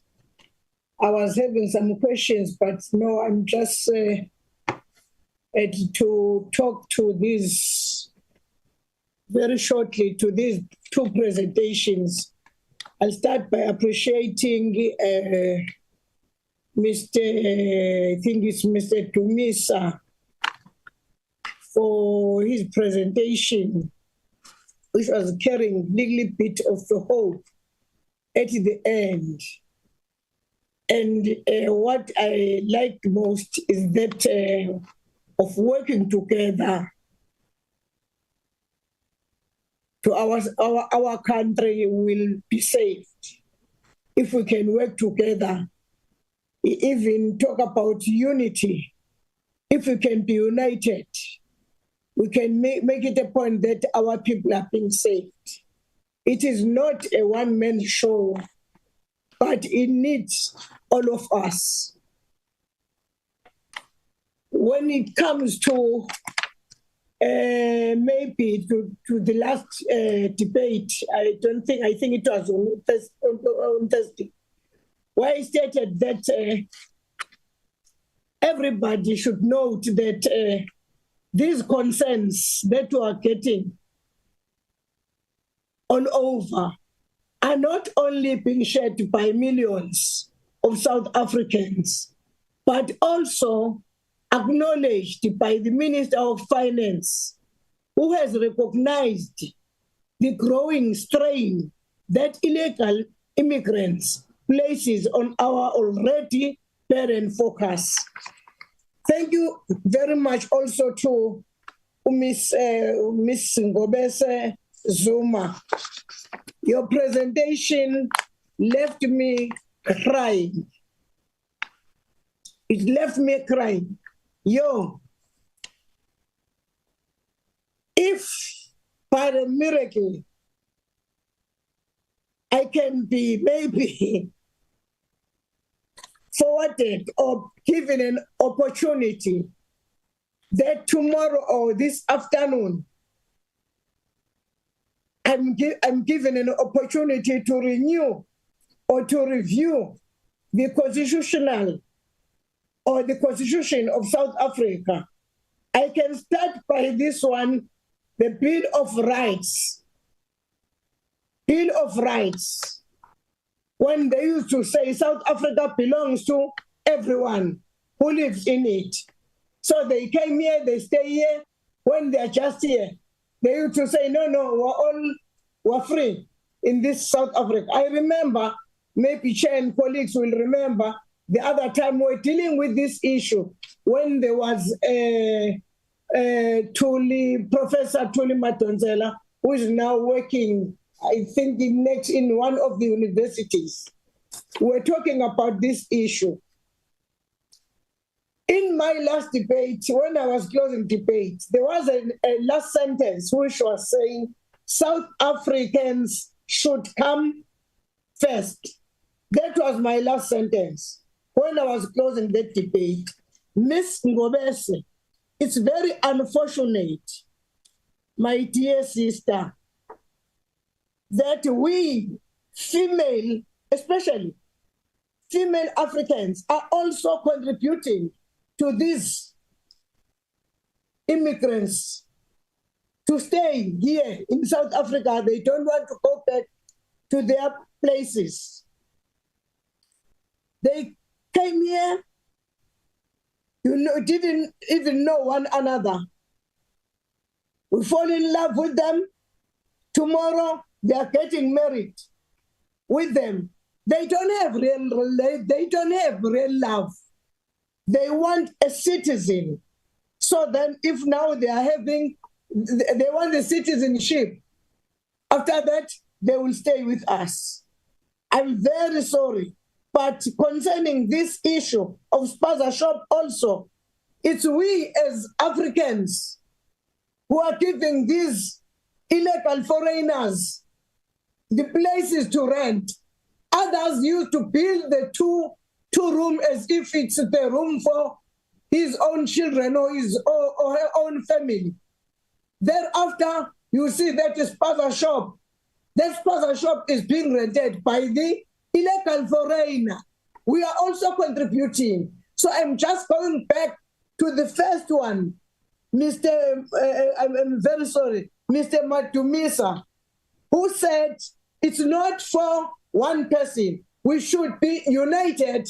If we can be united, they want these South African women won't marry these illegal foreigners. Let us fight together. Let us not just point some eyes or point some weapons to one direction, but let us all work together in unity. But thank you very much. We'll make it a point that we are assisting one another to pave the way forward. Thank you very much, Chairperson. Thank you very much. I've earlier on observed the hand of Honorable Mutolo and Honorable Mudisemza. I'm not sure if they still want to comment. No, Chair. I'm fine now. Thanks. Thank you, Honorable Mutolo. Honorable Mudisemza. Thank you very much, Chair. I was struggling with finding a proper connection. Am I audible? You can proceed, Honorable Mudisemza.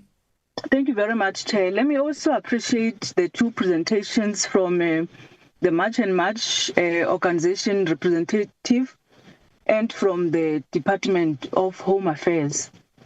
Chair, safe to say that indeed the issues that have been raised, it's issues that are known to every citizen in South Africa, including the government is quite aware of those issues.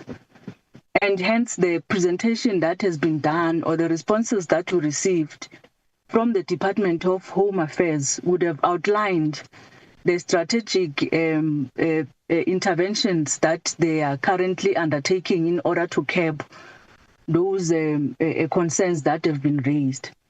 Again, Chair, we must be honest to ourselves and say that the interventions that are taking place currently did not start yesterday or with this new term of office.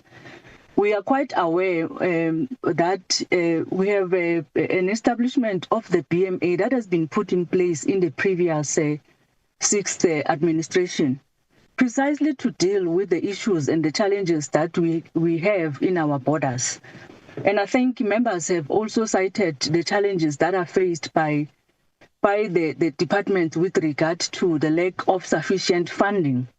And over time, over years, even from the fifth and the fourth administration, would have seen the decline of budget, which would have then caused a strain on the work of the department in dealing with many of these issues, various issues that are surrounding the immigration, but particularly curbing largely the challenges with our borders and having to deal with illegal migrants that are in our shores.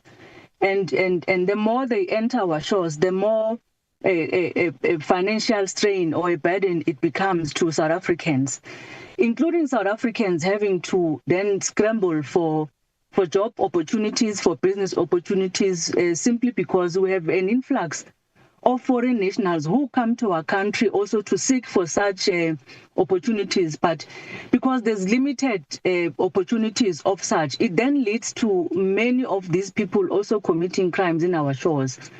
And indeed, ordinary South Africans would be affected by these actions. And as a result, we then see organizations such as March and March coming out. We know that there's been Operation Dudula in the previous times that have also stood up wanting to fight this battle, because it would have seemed as if government is not doing anything. But we also know that there had been a Lubisi report that we have received with regard to some of the interventions that have been made from the previous administration in ensuring that they deal with officials of the department who are also enabling such ill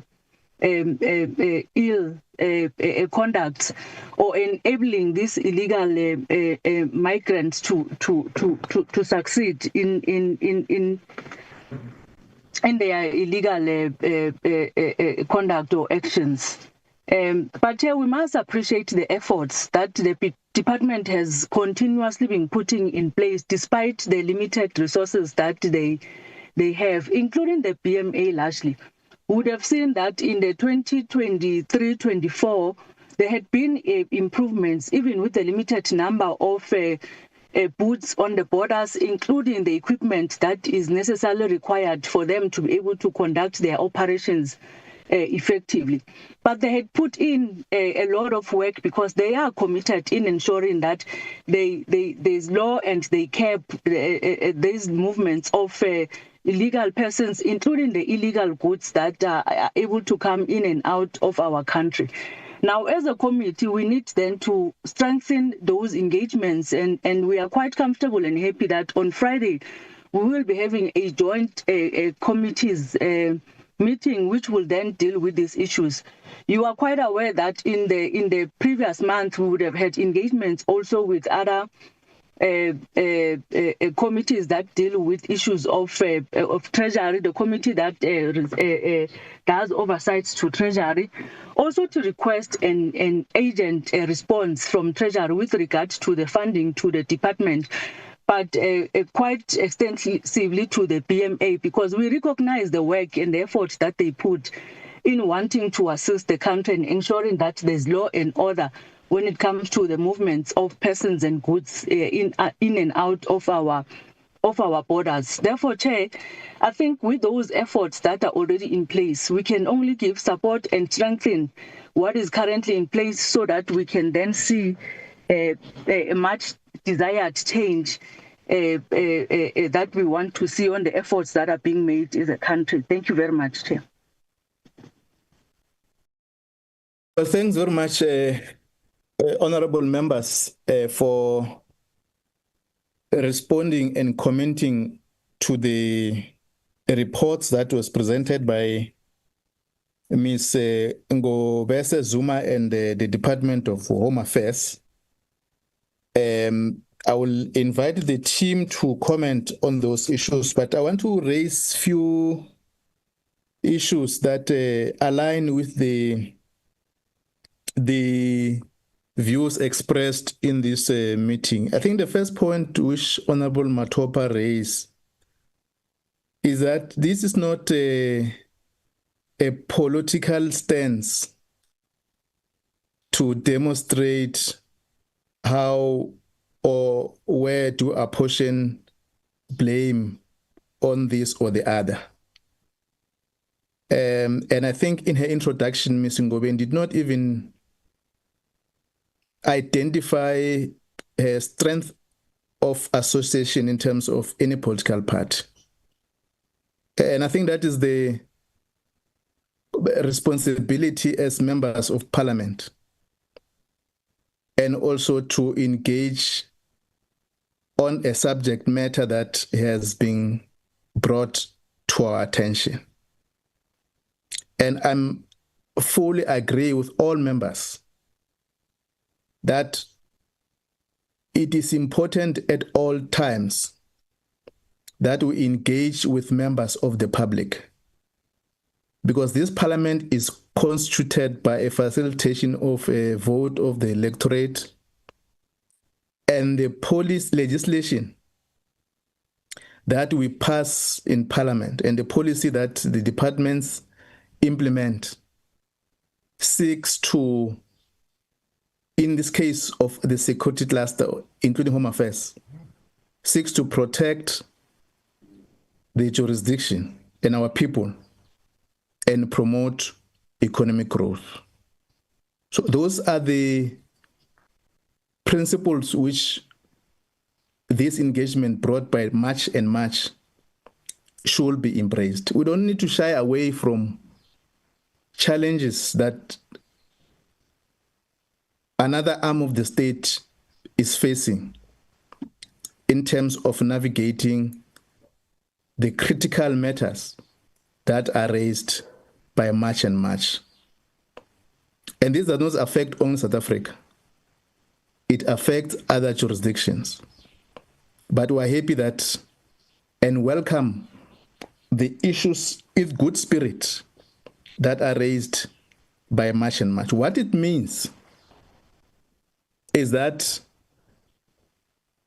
the activities that Parliament has taken, or the initiative that Parliament has already taken on the issues of establishing the Border Management Authority, facilitating by the Border Management BMA Act, it was not a matter that arisen from Parliament.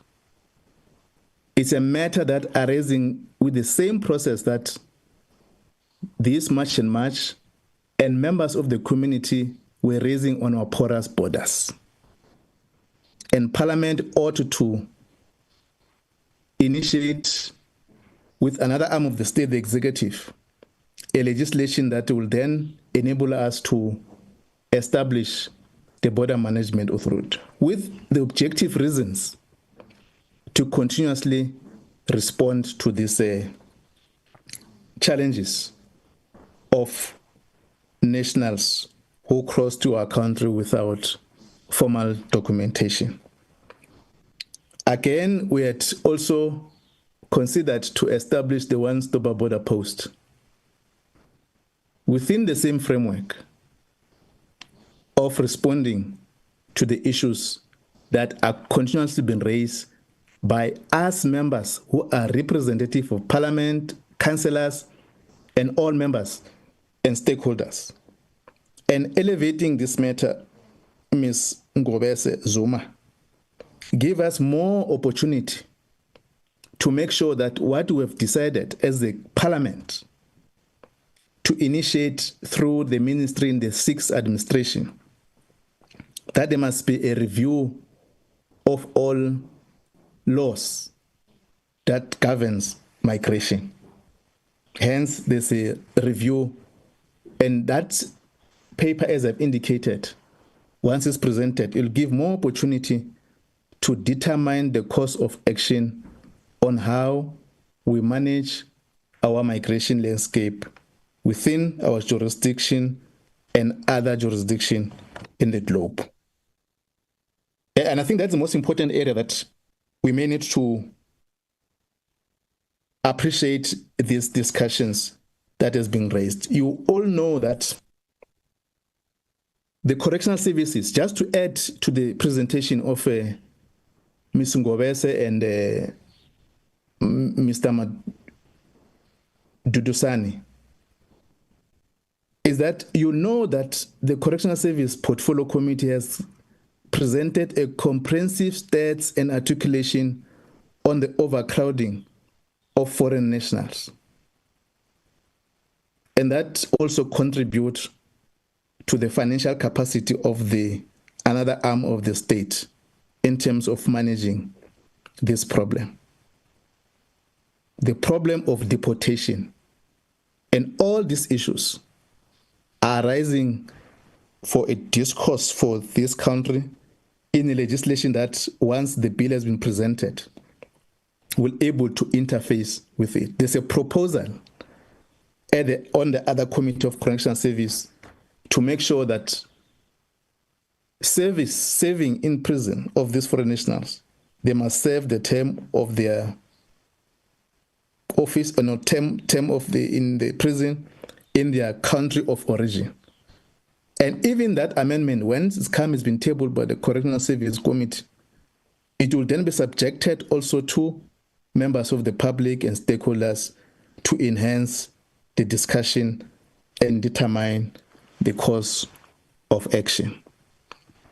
We must also not run away from the fact that we have challenges with our borderlines. We have expressly done that. I think members have labored extensively on that, Honorable Ngubane, on the issue of underfunding, the pressures that comes with allocation of funds, distribution of funds on the prioritized areas. And this committee has made efforts to engage with other committees that are able to facilitate the budgetary influence, but also with the National Treasury in terms of engagement. Honorable Mudisemsa has already labored on that.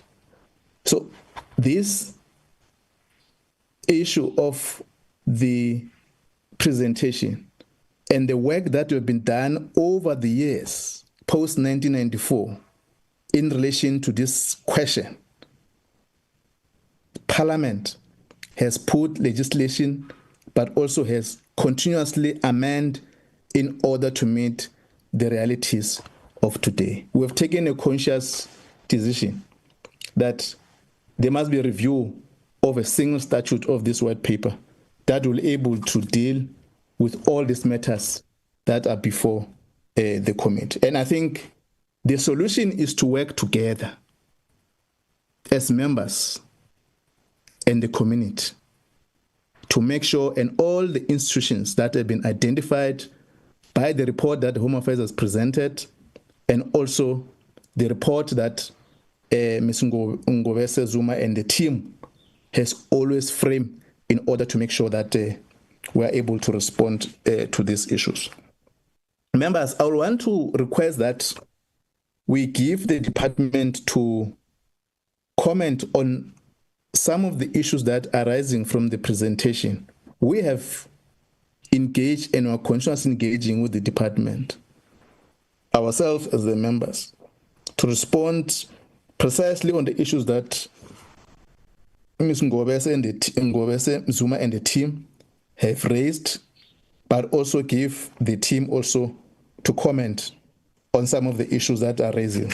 And I think the possible solutions are also aligned to the strategic objectives in terms of how we've been presented by the Home Affairs in the period of time, by the engagement that we're dealing with. The last point that I think we must also re-emphasize is this committee that has taken a decision to engage with the ministry in the sixth administration, that they must establish a task team that was led by the former Director General to investigate this matter of the permits. And over the years, we've seen demonstration of arrest by the joint law enforcement agencies. And I think that's one point that we also must identify in terms of the attitude to respond and actively participate to fight against corrupt officials, some of the officials within Department of Home Affairs, including some of the officials who were recently being arrested in the Border Management Authority, who were smuggling illegal activities in our ports of entry. I wanted just to highlight some of those issues so that we don't lose track, but also appreciate the progress that has been done, weaknesses that have been identified, how collectively we must move forward to close up these issues that have been raised. And I think the debate that was posed by Honorable Machi on Thursday, it has identified and measured where is legislative are effective, but also the work the other arm of the state is able to implement in relation to the tasks that are assigned to do that. So you are correct, honorable members, that it's a collective responsibility of officials on the ground, members on focus and monitoring, so that we're able to respond, because we do all this legislative in order to make sure that our citizens are protected. Let me invite, if you have any response, Mr. Madumisa. I will then invite Commissioner Masiapata, and I'll invite the DG and the Deputy Minister. And after that, we'll invite comments from Mr. Ngobese. In fact, after the DG, I'll invite Ms. Ngobese Zuma. Then I'll invite the Deputy Minister to close the discussion. In that order, Commissioner Mr. Madumisa.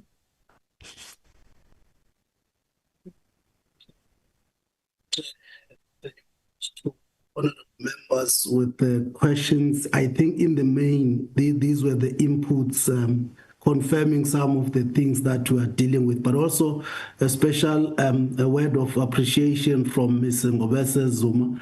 I think, Honorable Chair, I will not attempt, because the responses were extensive.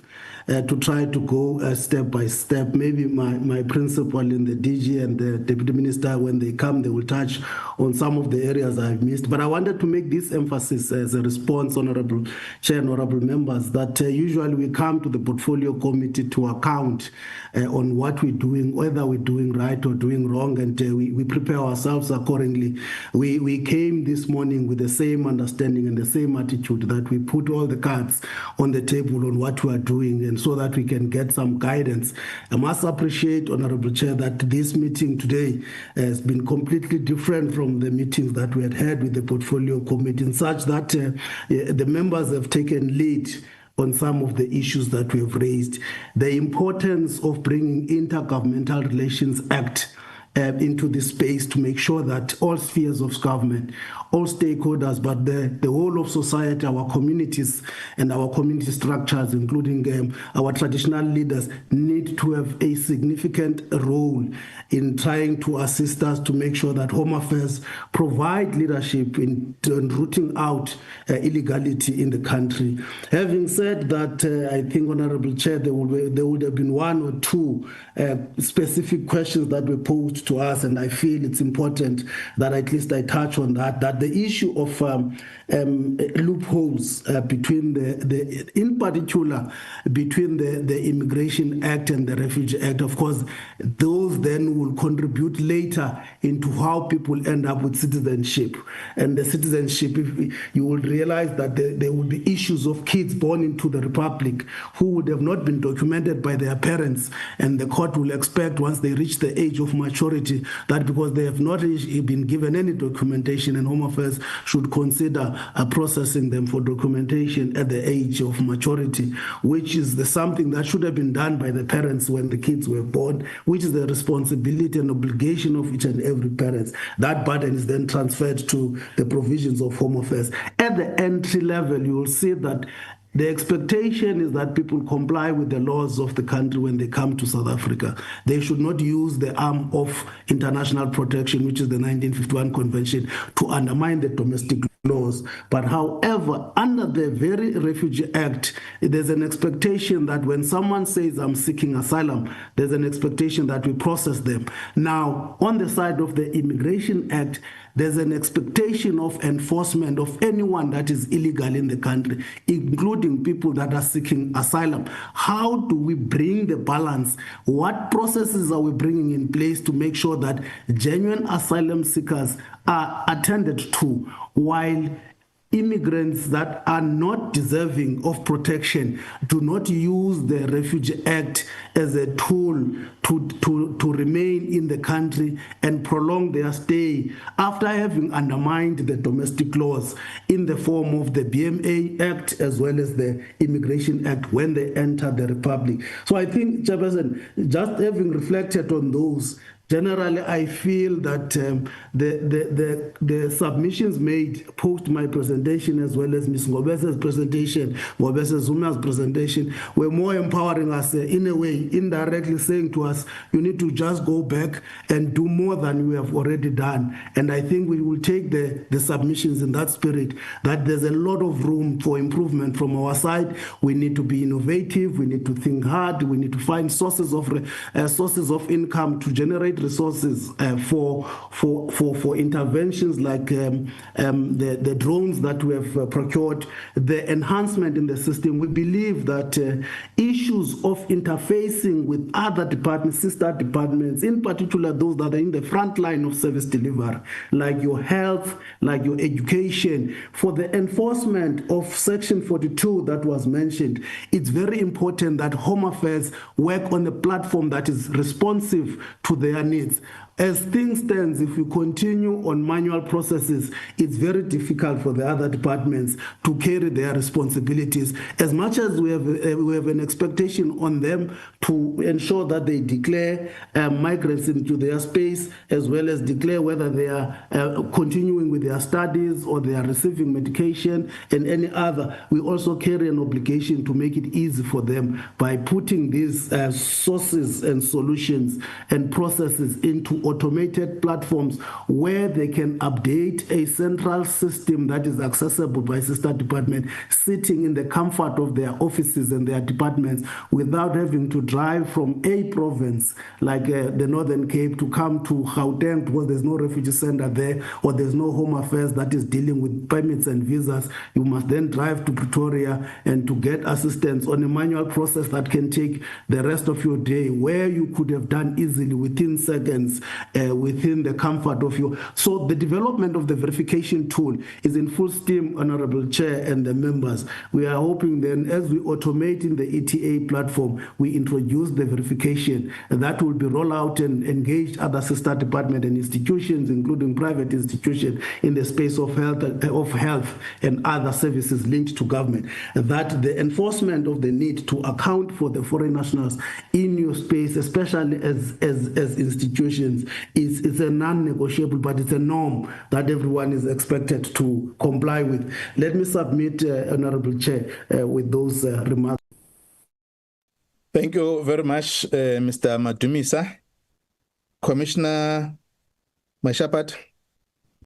No, thank you very much, Chair, and let's appreciate the presentations as made, but of course the articulation by Madam Zuma, and of course all of the points and inputs that has been presented by the committee members.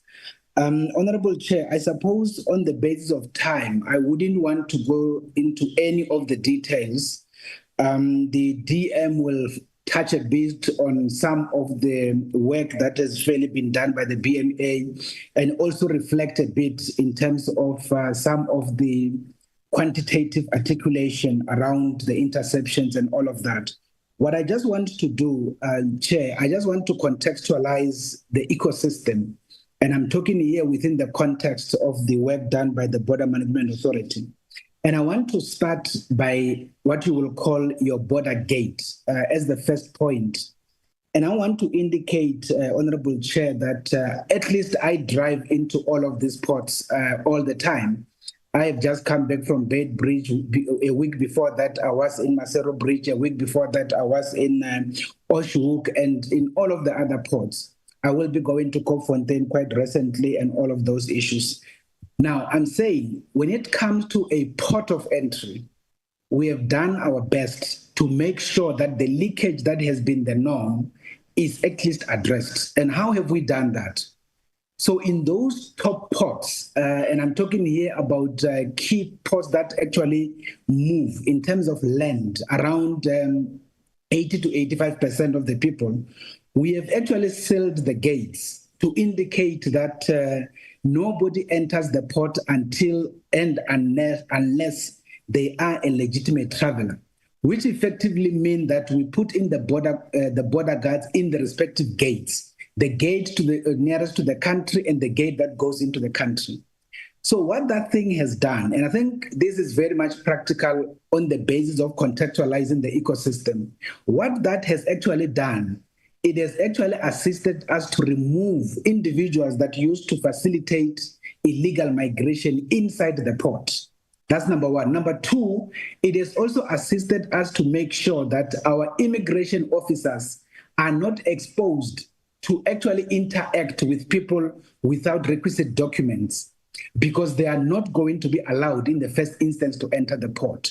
So on that particular basis, we have started to address issues of leakage within the ports of entry themselves, which has actually been the norm for the time previously, and that is why it has been very much difficult to effectively deal with the issues. That is the first intervention that has assisted.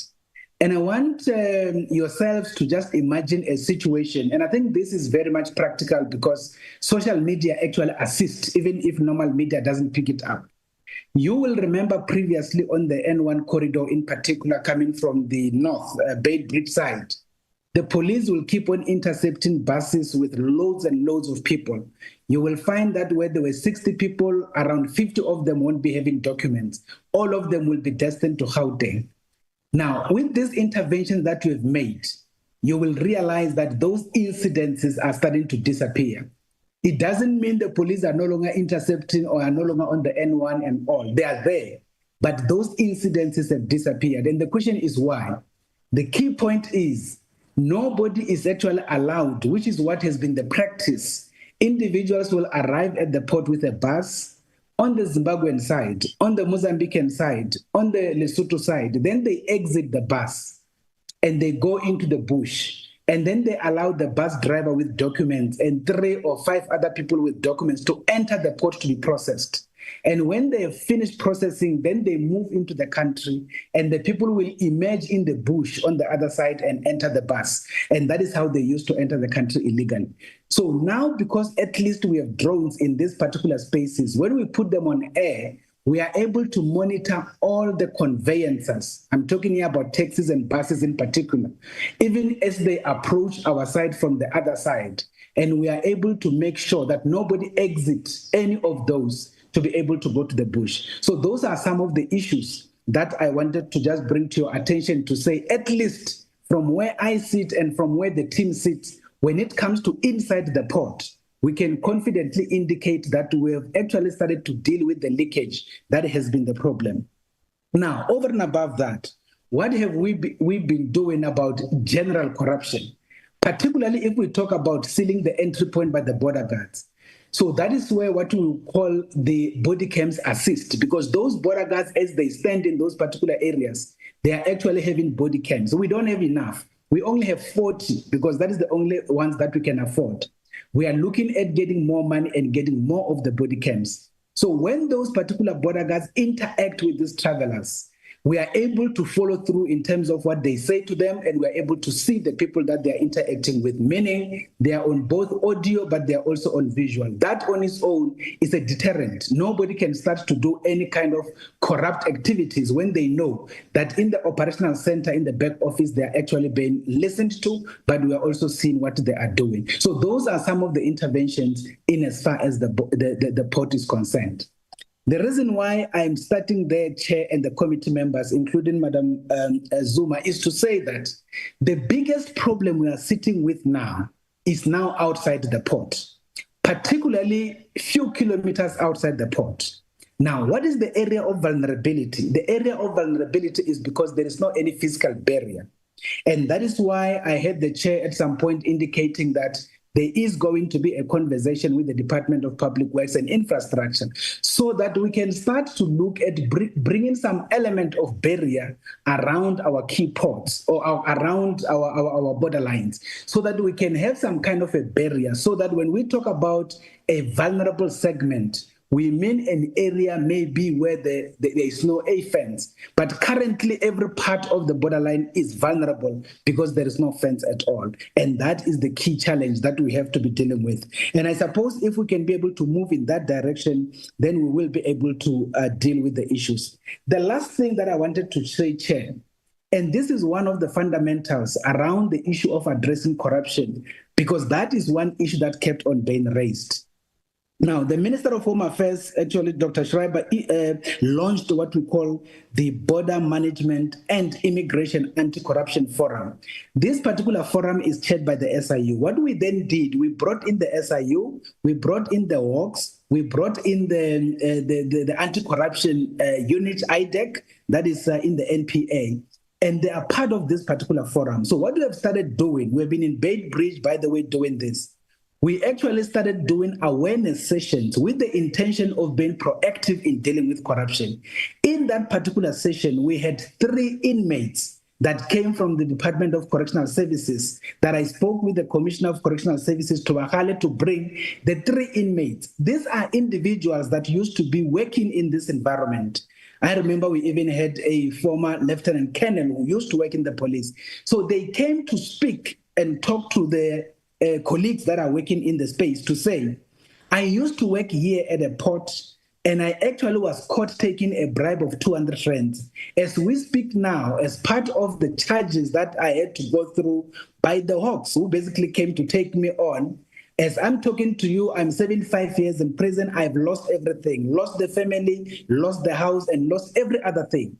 And that kind of a talk coming from the people who have actually suffered in this particular instance for having actually lost everything, including their pension money because of corrupt activities, We believe this thing will change mentalities of the officials and ultimately assist us in terms of dealing with issues of corruption, but in a proactive manner. So these are some of the interventions that we've done. I was with the DG there in Bedbridge, the head of the Hawks was there, and of course, all of the other people from other departments were also there, including the Hawks, the NPA, and all of those. So these are some of the interventions that we are doing. Then if we can address the issue that the members have spoke about, which is going to be the conversation for Friday, and that is the issue of around 5,000 plus police that are sitting on the police side whilst they're supposed to be assisting in this particular work. Assisting in that will definitely give us the necessary boots on the ground to deal with the issues outside the port. And in that way, at least we'll start having some impact.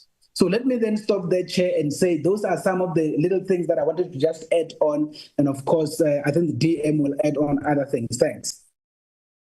Thank you, Commissioner Masiapata, for that brief. DG?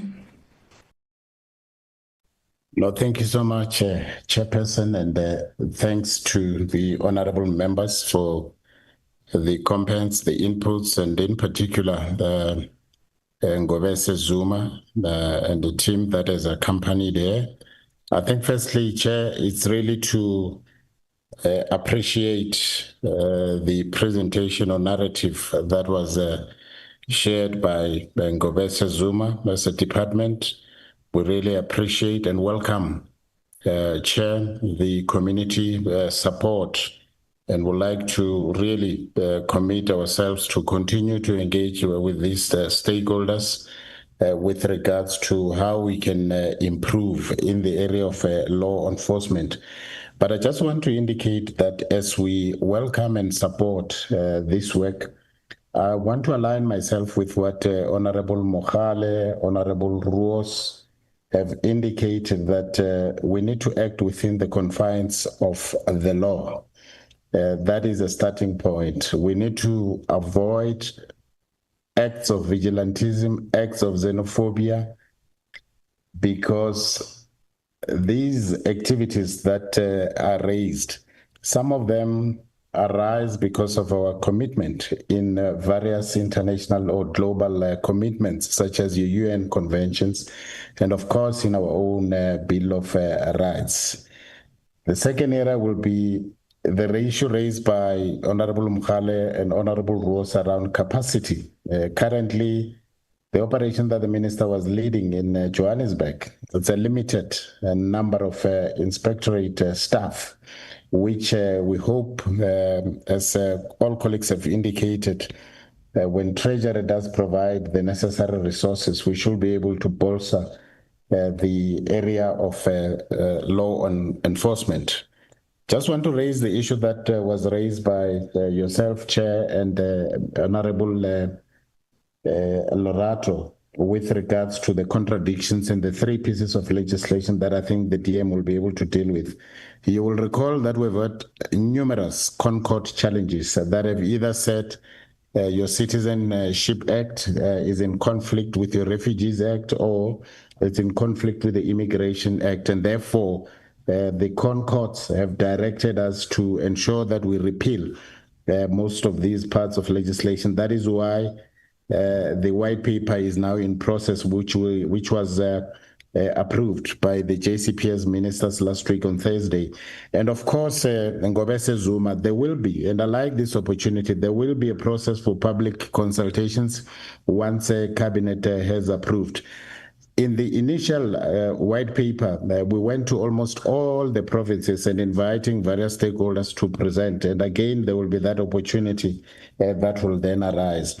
And lastly, let me just indicate to you that we do deal with issues of illegality, not only within the department, but also, as Commissioner Masiapato has indicated, working with the SIU through that Proclamation 124 of 2024. And also the work that we do with the Hawks, where you are in particular, There has been a number of convictions in Durban, in particular, before the Commercial Crimes Court, and this was reported wildly in the media for Ayanda Ngozi, sentenced to 26 years, and Nomtanda Zomboyana, 22 years. All of them were really issuing fraudulent passports to foreign nationals, and they faced 300 counts of fraud and corruption.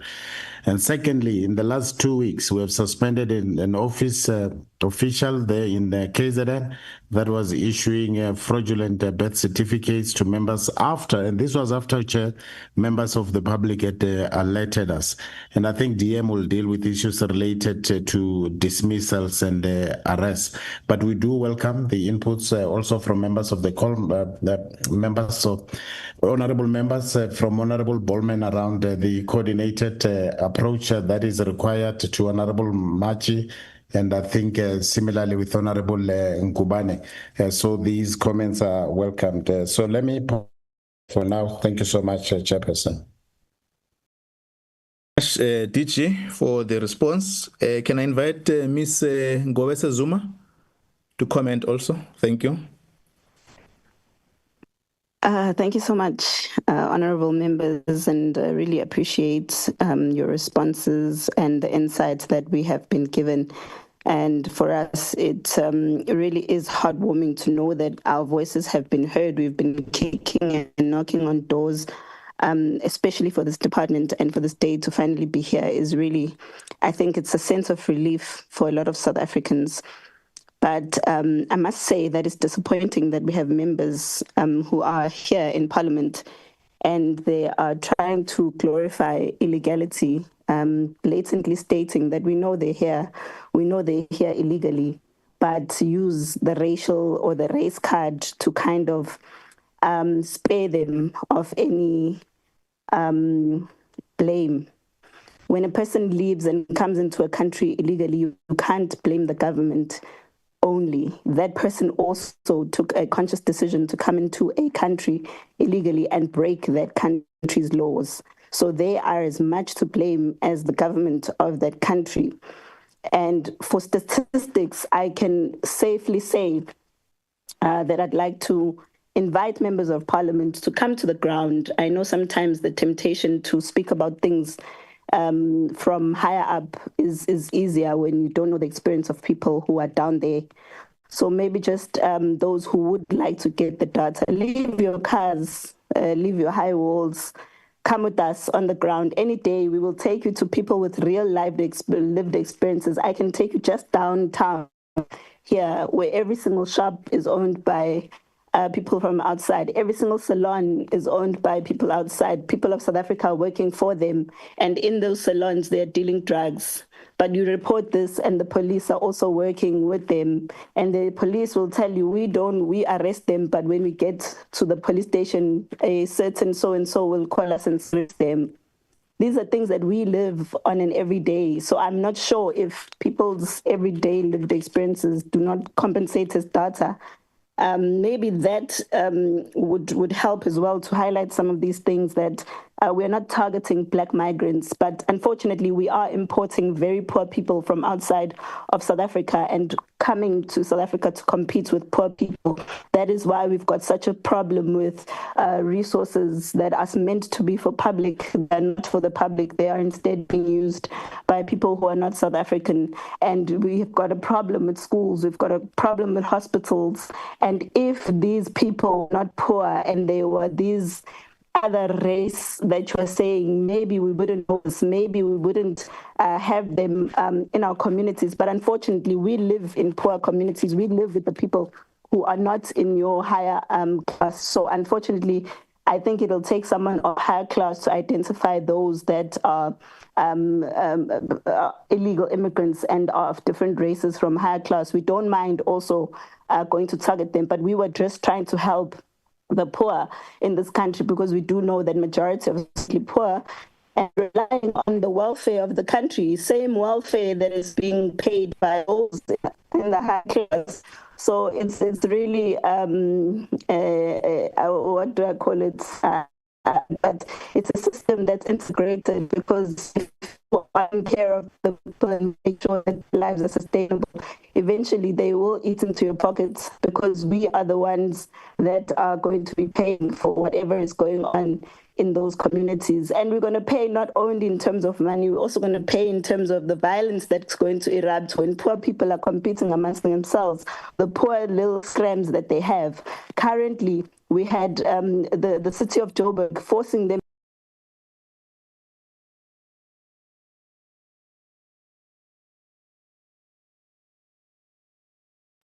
Okay, she got cut off, Mr. Matonzi?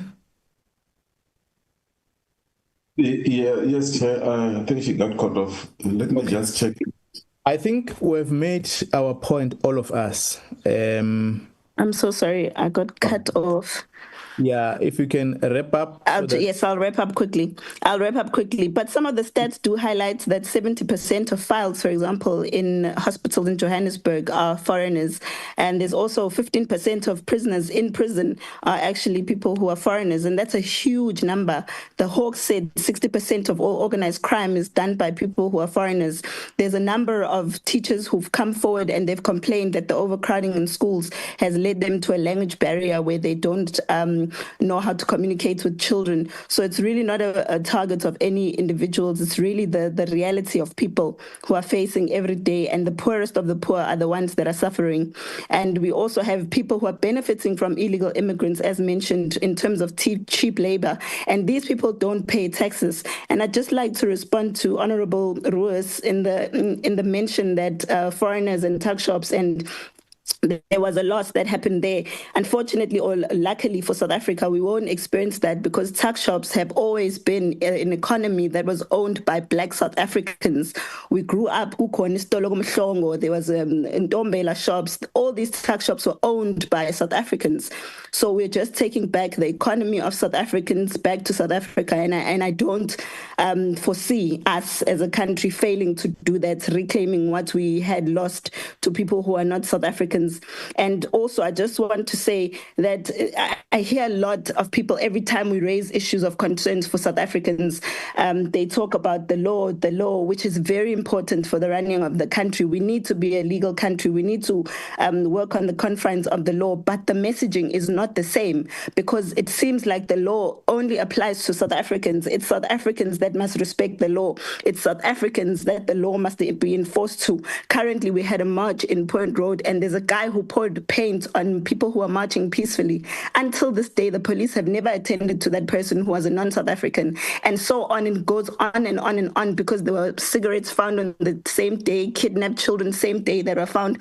But until then, nothing has been done. So the message that government is communicating to our people is that the law applies only to South Africans. And that is going to lead to a situation where we feel like we are oppressed the same way that people were oppressed during apartheid government. And by then they ended up not regarding the law, because if we do not respect the law as implementing agents of the law, then you are sending a message to the people that you yourself should not be respected as people who are parliamentarians or people who are enforcing the law. So when it comes to the law, can we be consistent, and can the law apply to everyone, not just South Africans? It must not be used as a law that must be to intimidate South Africans, to say keep quiet or shut up or don't do this or don't do that, or else you are xenophobic and this and that. I can assure you there's not a single South African who woke up in the morning and was xenophobic, because we've lived with people from all walks of life in this country and we've embraced them and we've loved them. But it's come to a point where they have abused us, taken us for granted because our government has allowed them to, because our government has prioritized them and made them feel like they have some sort of importance over South Africans. So now we're in a situation where our people are becoming desperate. There are mothers that I know who don't have IDs for their children, yet you'll have a Chidima going on Instagram bragging that she's in Cape Town. after stealing someone's identity, and we were told that her identity was revoked. How is she in South Africa if we are saying that we're implementing the law? So I'm just going to wrap up. Thank you so much for that. But please, can we not be put in a situation where people are pressured into a point of desperation, because it is going to lead to a point of violence. And I'm not saying I'm condoning violence, but people are becoming desperate to be heard and for this to be solved. And I think it needs to get to a point where it's a priority number one on every single parliamentary agenda. Thank you.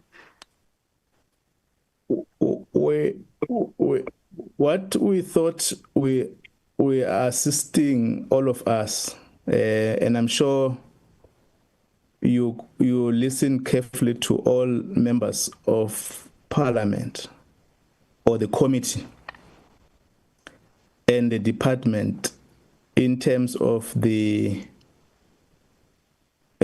framework which we have noted, both the reports and the issues that have arisen. I'm trying to don't want to spoil your issues that have been raised. I'm trying to balance them with your closing comments, which may not assist us to move forward. And it's in that spirit that we may need to navigate how we deal with the issues. All of us, we are South Africans who are in this platform. We're not outside the realities on the ground.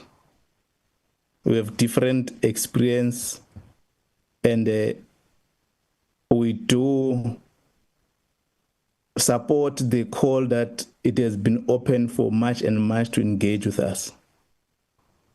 So I'm trying to make members of the committee and yourself, Ms. Ngobeni, that your closing remark may not necessarily get us where we must go as a collective effort, so that we close up this meeting with an acceptable process that we're engaging on, both as the legislators, the executive, and the stakeholders, and including the law enforcement agents. So I thought I must not leave it to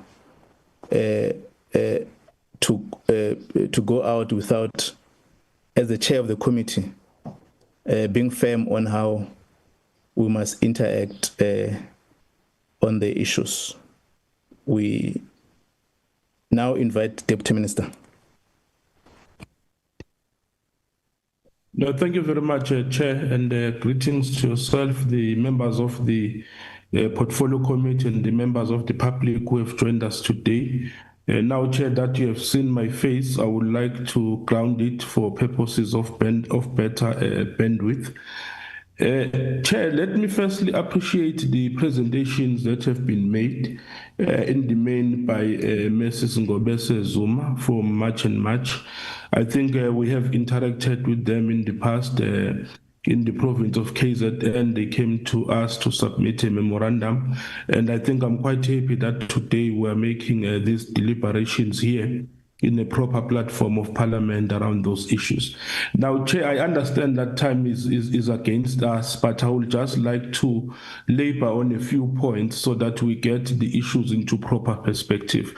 One, the issue of the immigration challenges is not unique to South Africa alone.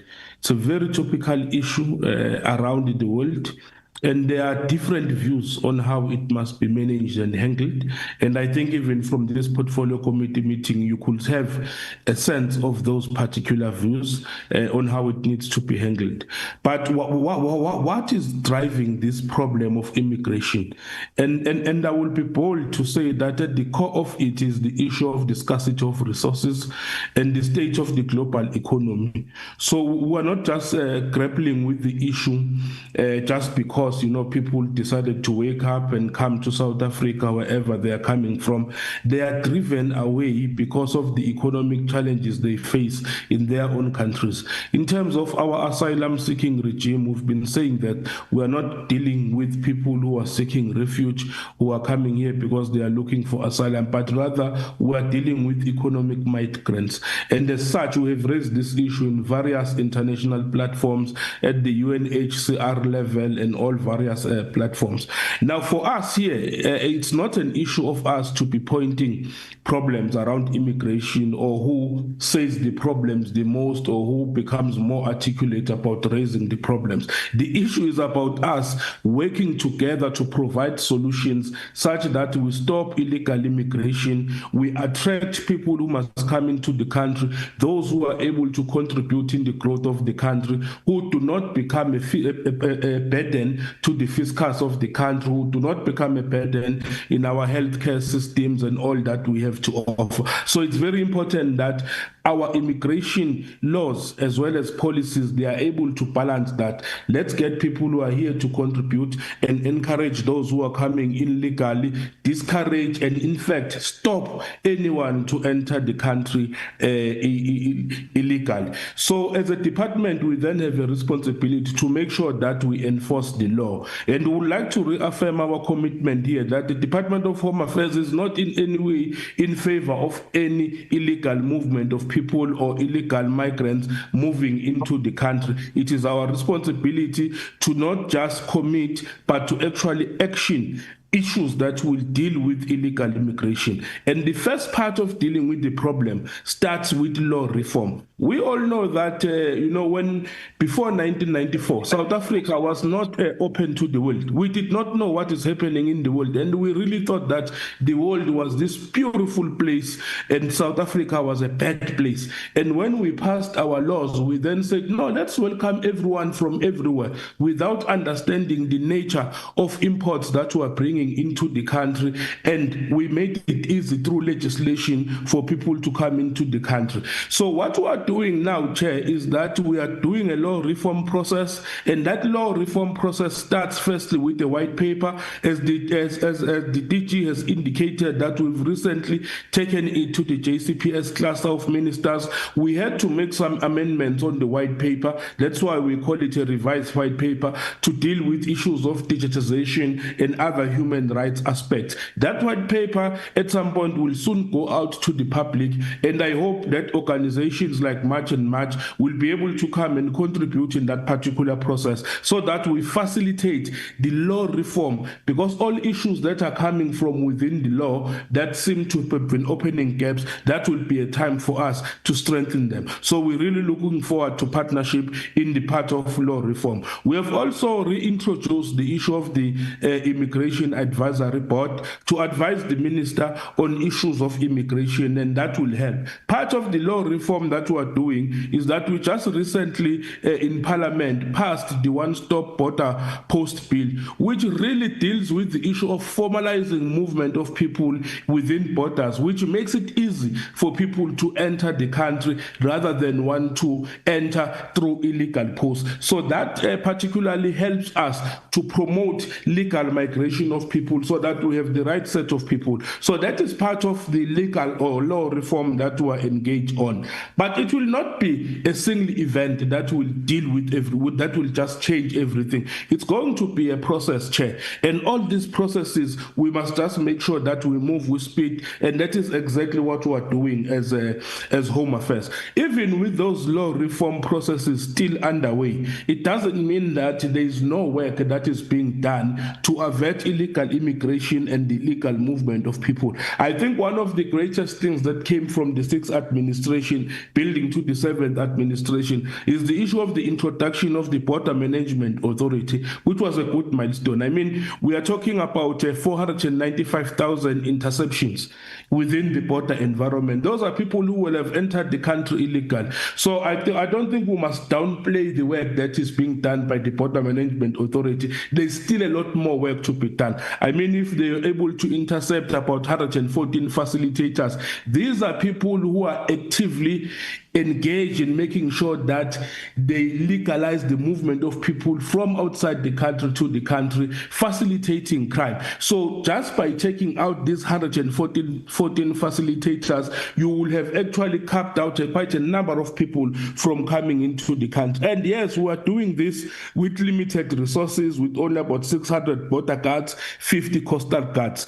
I will also, Chair, send a word of advice to us gathered here as South Africans, that we must be careful of speaking about our vulnerabilities too much. Because as we are sitting here, criminals and all these sorts of syndicates are also listening to say, how can we break through? So we must be able to say, yes, resources are limited, but we are doing the work that we are supposed to be doing, such a way that we do not overexpose ourselves to criminal networks to identify weaknesses in our system. So the Border Management Authority is there, it's doing the work that it's supposed to be doing. I'm happy, Chair, that we also went with yourselves as a portfolio committee to meet some of the other portfolio committees to lobby for funding, and that is what we continue to do. We have introduced the technology in the border environment through the use of drones. Yes, it is assisting, but it's not at a level where it should be, and that is why we need to pull everyone together. Now, particularly for the team that made the presentation today, we do have a unit of inspectorate, and I think it works better when we collaborate with yourselves as well as the public and other NGOs for us to be able to identify and extract people who are in the country illegally. Yes, some of the people who are here in the country and they are running spaza shops, they are not here illegally.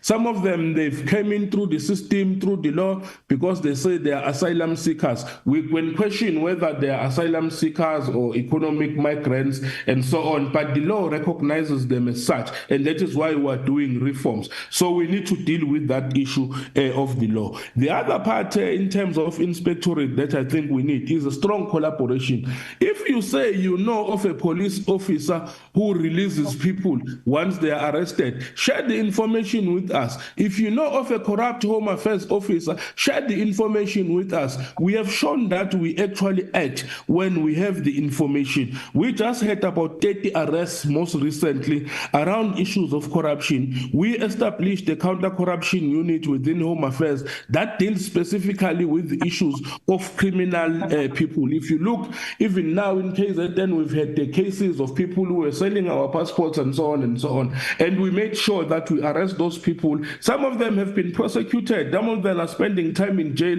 Some of them are suspended. Yes, we know we have to give time for the rules of natural justice when we're processing those people. But it's issues that we take quite seriously. And I think the number of people that have been arrested from our side, those who have been suspended, have been out there. We really plead with the public, give us the name of those officials and we'll make sure that we arrest them. In some of the issues, we really need the help and to work together with local municipalities. For instance, you can't have a person who is running a shop.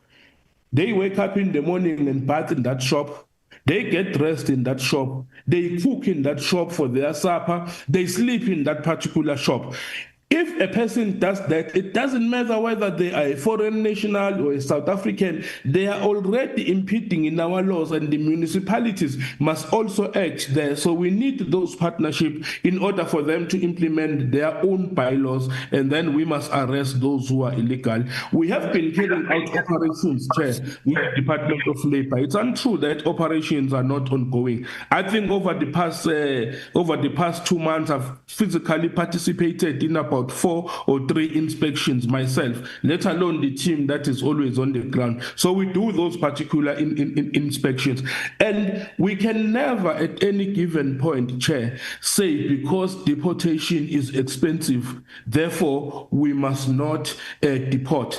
The sooner you say we must not deport people, you mean we must keep them stationary, standing stationary in Lindela, where we spend millions to cater for those people when they are there. We need to immediately arrest and then arrange for deportations. So we can't say we must not implement the law because it's expensive. What it does, if you do not deport, it encourages others who are sitting somewhere outside of the country to want to come into the country because they know that South South Africa will not be deporting them. So we have to make sure that we deport. And if you look at our figures from April to September, 26,010 deportations. It might not be much, but it's a sign that we are committed. One of the things that we are doing around issues of corruption and fraud is that we are implementing the report of Dr. Lubisi, wherein we invited the team to come into Home Affairs, look at our systems, look at what has been going wrong over the years, and then we fix whatever has been going wrong. And they made recommendations, identified people who are doing wrong.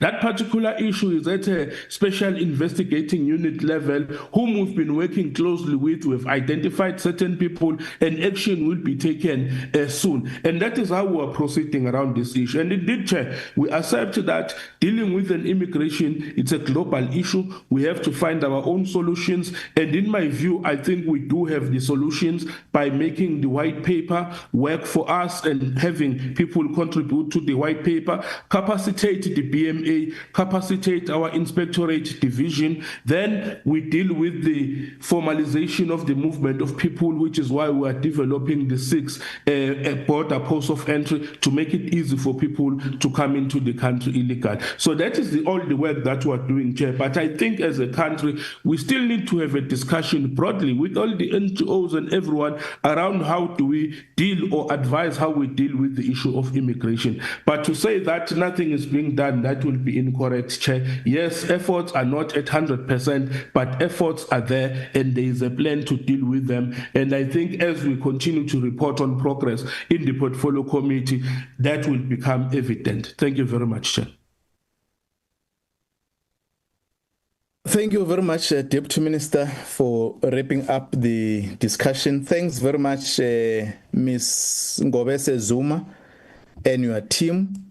Honorable members, for having considered to reflect on this item. We deliberately created enough time for this subject matter so that we engage with the stakeholder and also the department, and also account to the work that we have been doing, or Parliament they've been engaged on in the previous terms to date, and also the initiative that are currently being conducted by the new authority, the Border Management Authority, and other law enforcement agency, including the legislation that we're putting in order to monitor the issues that arise from the point. Thanks very much for Dr. Lotrick for presenting the private members' bill as the decision has been carried on how we're going to handle it. And also we thank the Parliamentary Legal Services for presenting an opinion on the matter relating to the Electoral Reform Panel and the decision we've carried, how we're going to deal with it. And also appreciating how we're going to facilitate an engagement with the Minister and the Border Management Authority in the matter relating to the Palestine or the flight that has landed and the issues surrounding that discourse. So we have carried these decisions on how we're going to interface in our subsequent meeting. As we have highlighted that our next meeting also will interface with the police committee, and the secretary of the committee will highlight the readiness of that meeting, who is being invited to the confirmation, so that we're able to get a sense whether that session will fully sit, given that the police committee is engaged also parallel on the ad hoc committee, some of the members. But generally we think we've dealt with all the issues that are required. Deputy Minister, I think I also appreciate your input that an ongoing engagement with the stakeholders throughout the Republic in relation to this subject and any other matter that seeks to advance the cause and maintain law and order in our country is important, and also expose those that are contributing to the ill activities within our departments and also in other areas. We take these items that we've discussed, all of them, as important and critical and that will monitor in our ongoing engagement. Thanks very much. I'll now invite Mr. Matonzi. We'll step off this item of the queries that we thought we'll deal with as the last item. We'll request that the report be sent to Home Affairs, and we then get a response on the issues that were raised there, and if in the time frames that were allocated, so that we don't request department to respond at the day of the meeting. So we'll deal with that in the next committee meeting in terms of the issues that have arisen. Thanks very much. Mr. Matonzi, can I then invite you to update us on the meeting of Friday and the readiness around confirmations? Yes, Chairperson. I just received a letter now from the Minister of Police. They are requesting if we can reschedule it due to the issue of the G20, that there will be about 67 heads of state that will be arriving. So for the issue of security, then the police will be very busy. So they were requesting that we maybe reschedule it. The letter just came now. I'll forward it over to you, Chairperson. Members, I think it's a reasonable matter that we know that another arm of the state is engaged on the preparations of the G20. Can I get a sense from members how are handling this matter? Because I think the important is that the Minister of Police or the Ministry of Police and the Commissioner of Police must assist us on this subject matter of the transfer of functions to Border Management Authority. So they reside with details around the subject matter.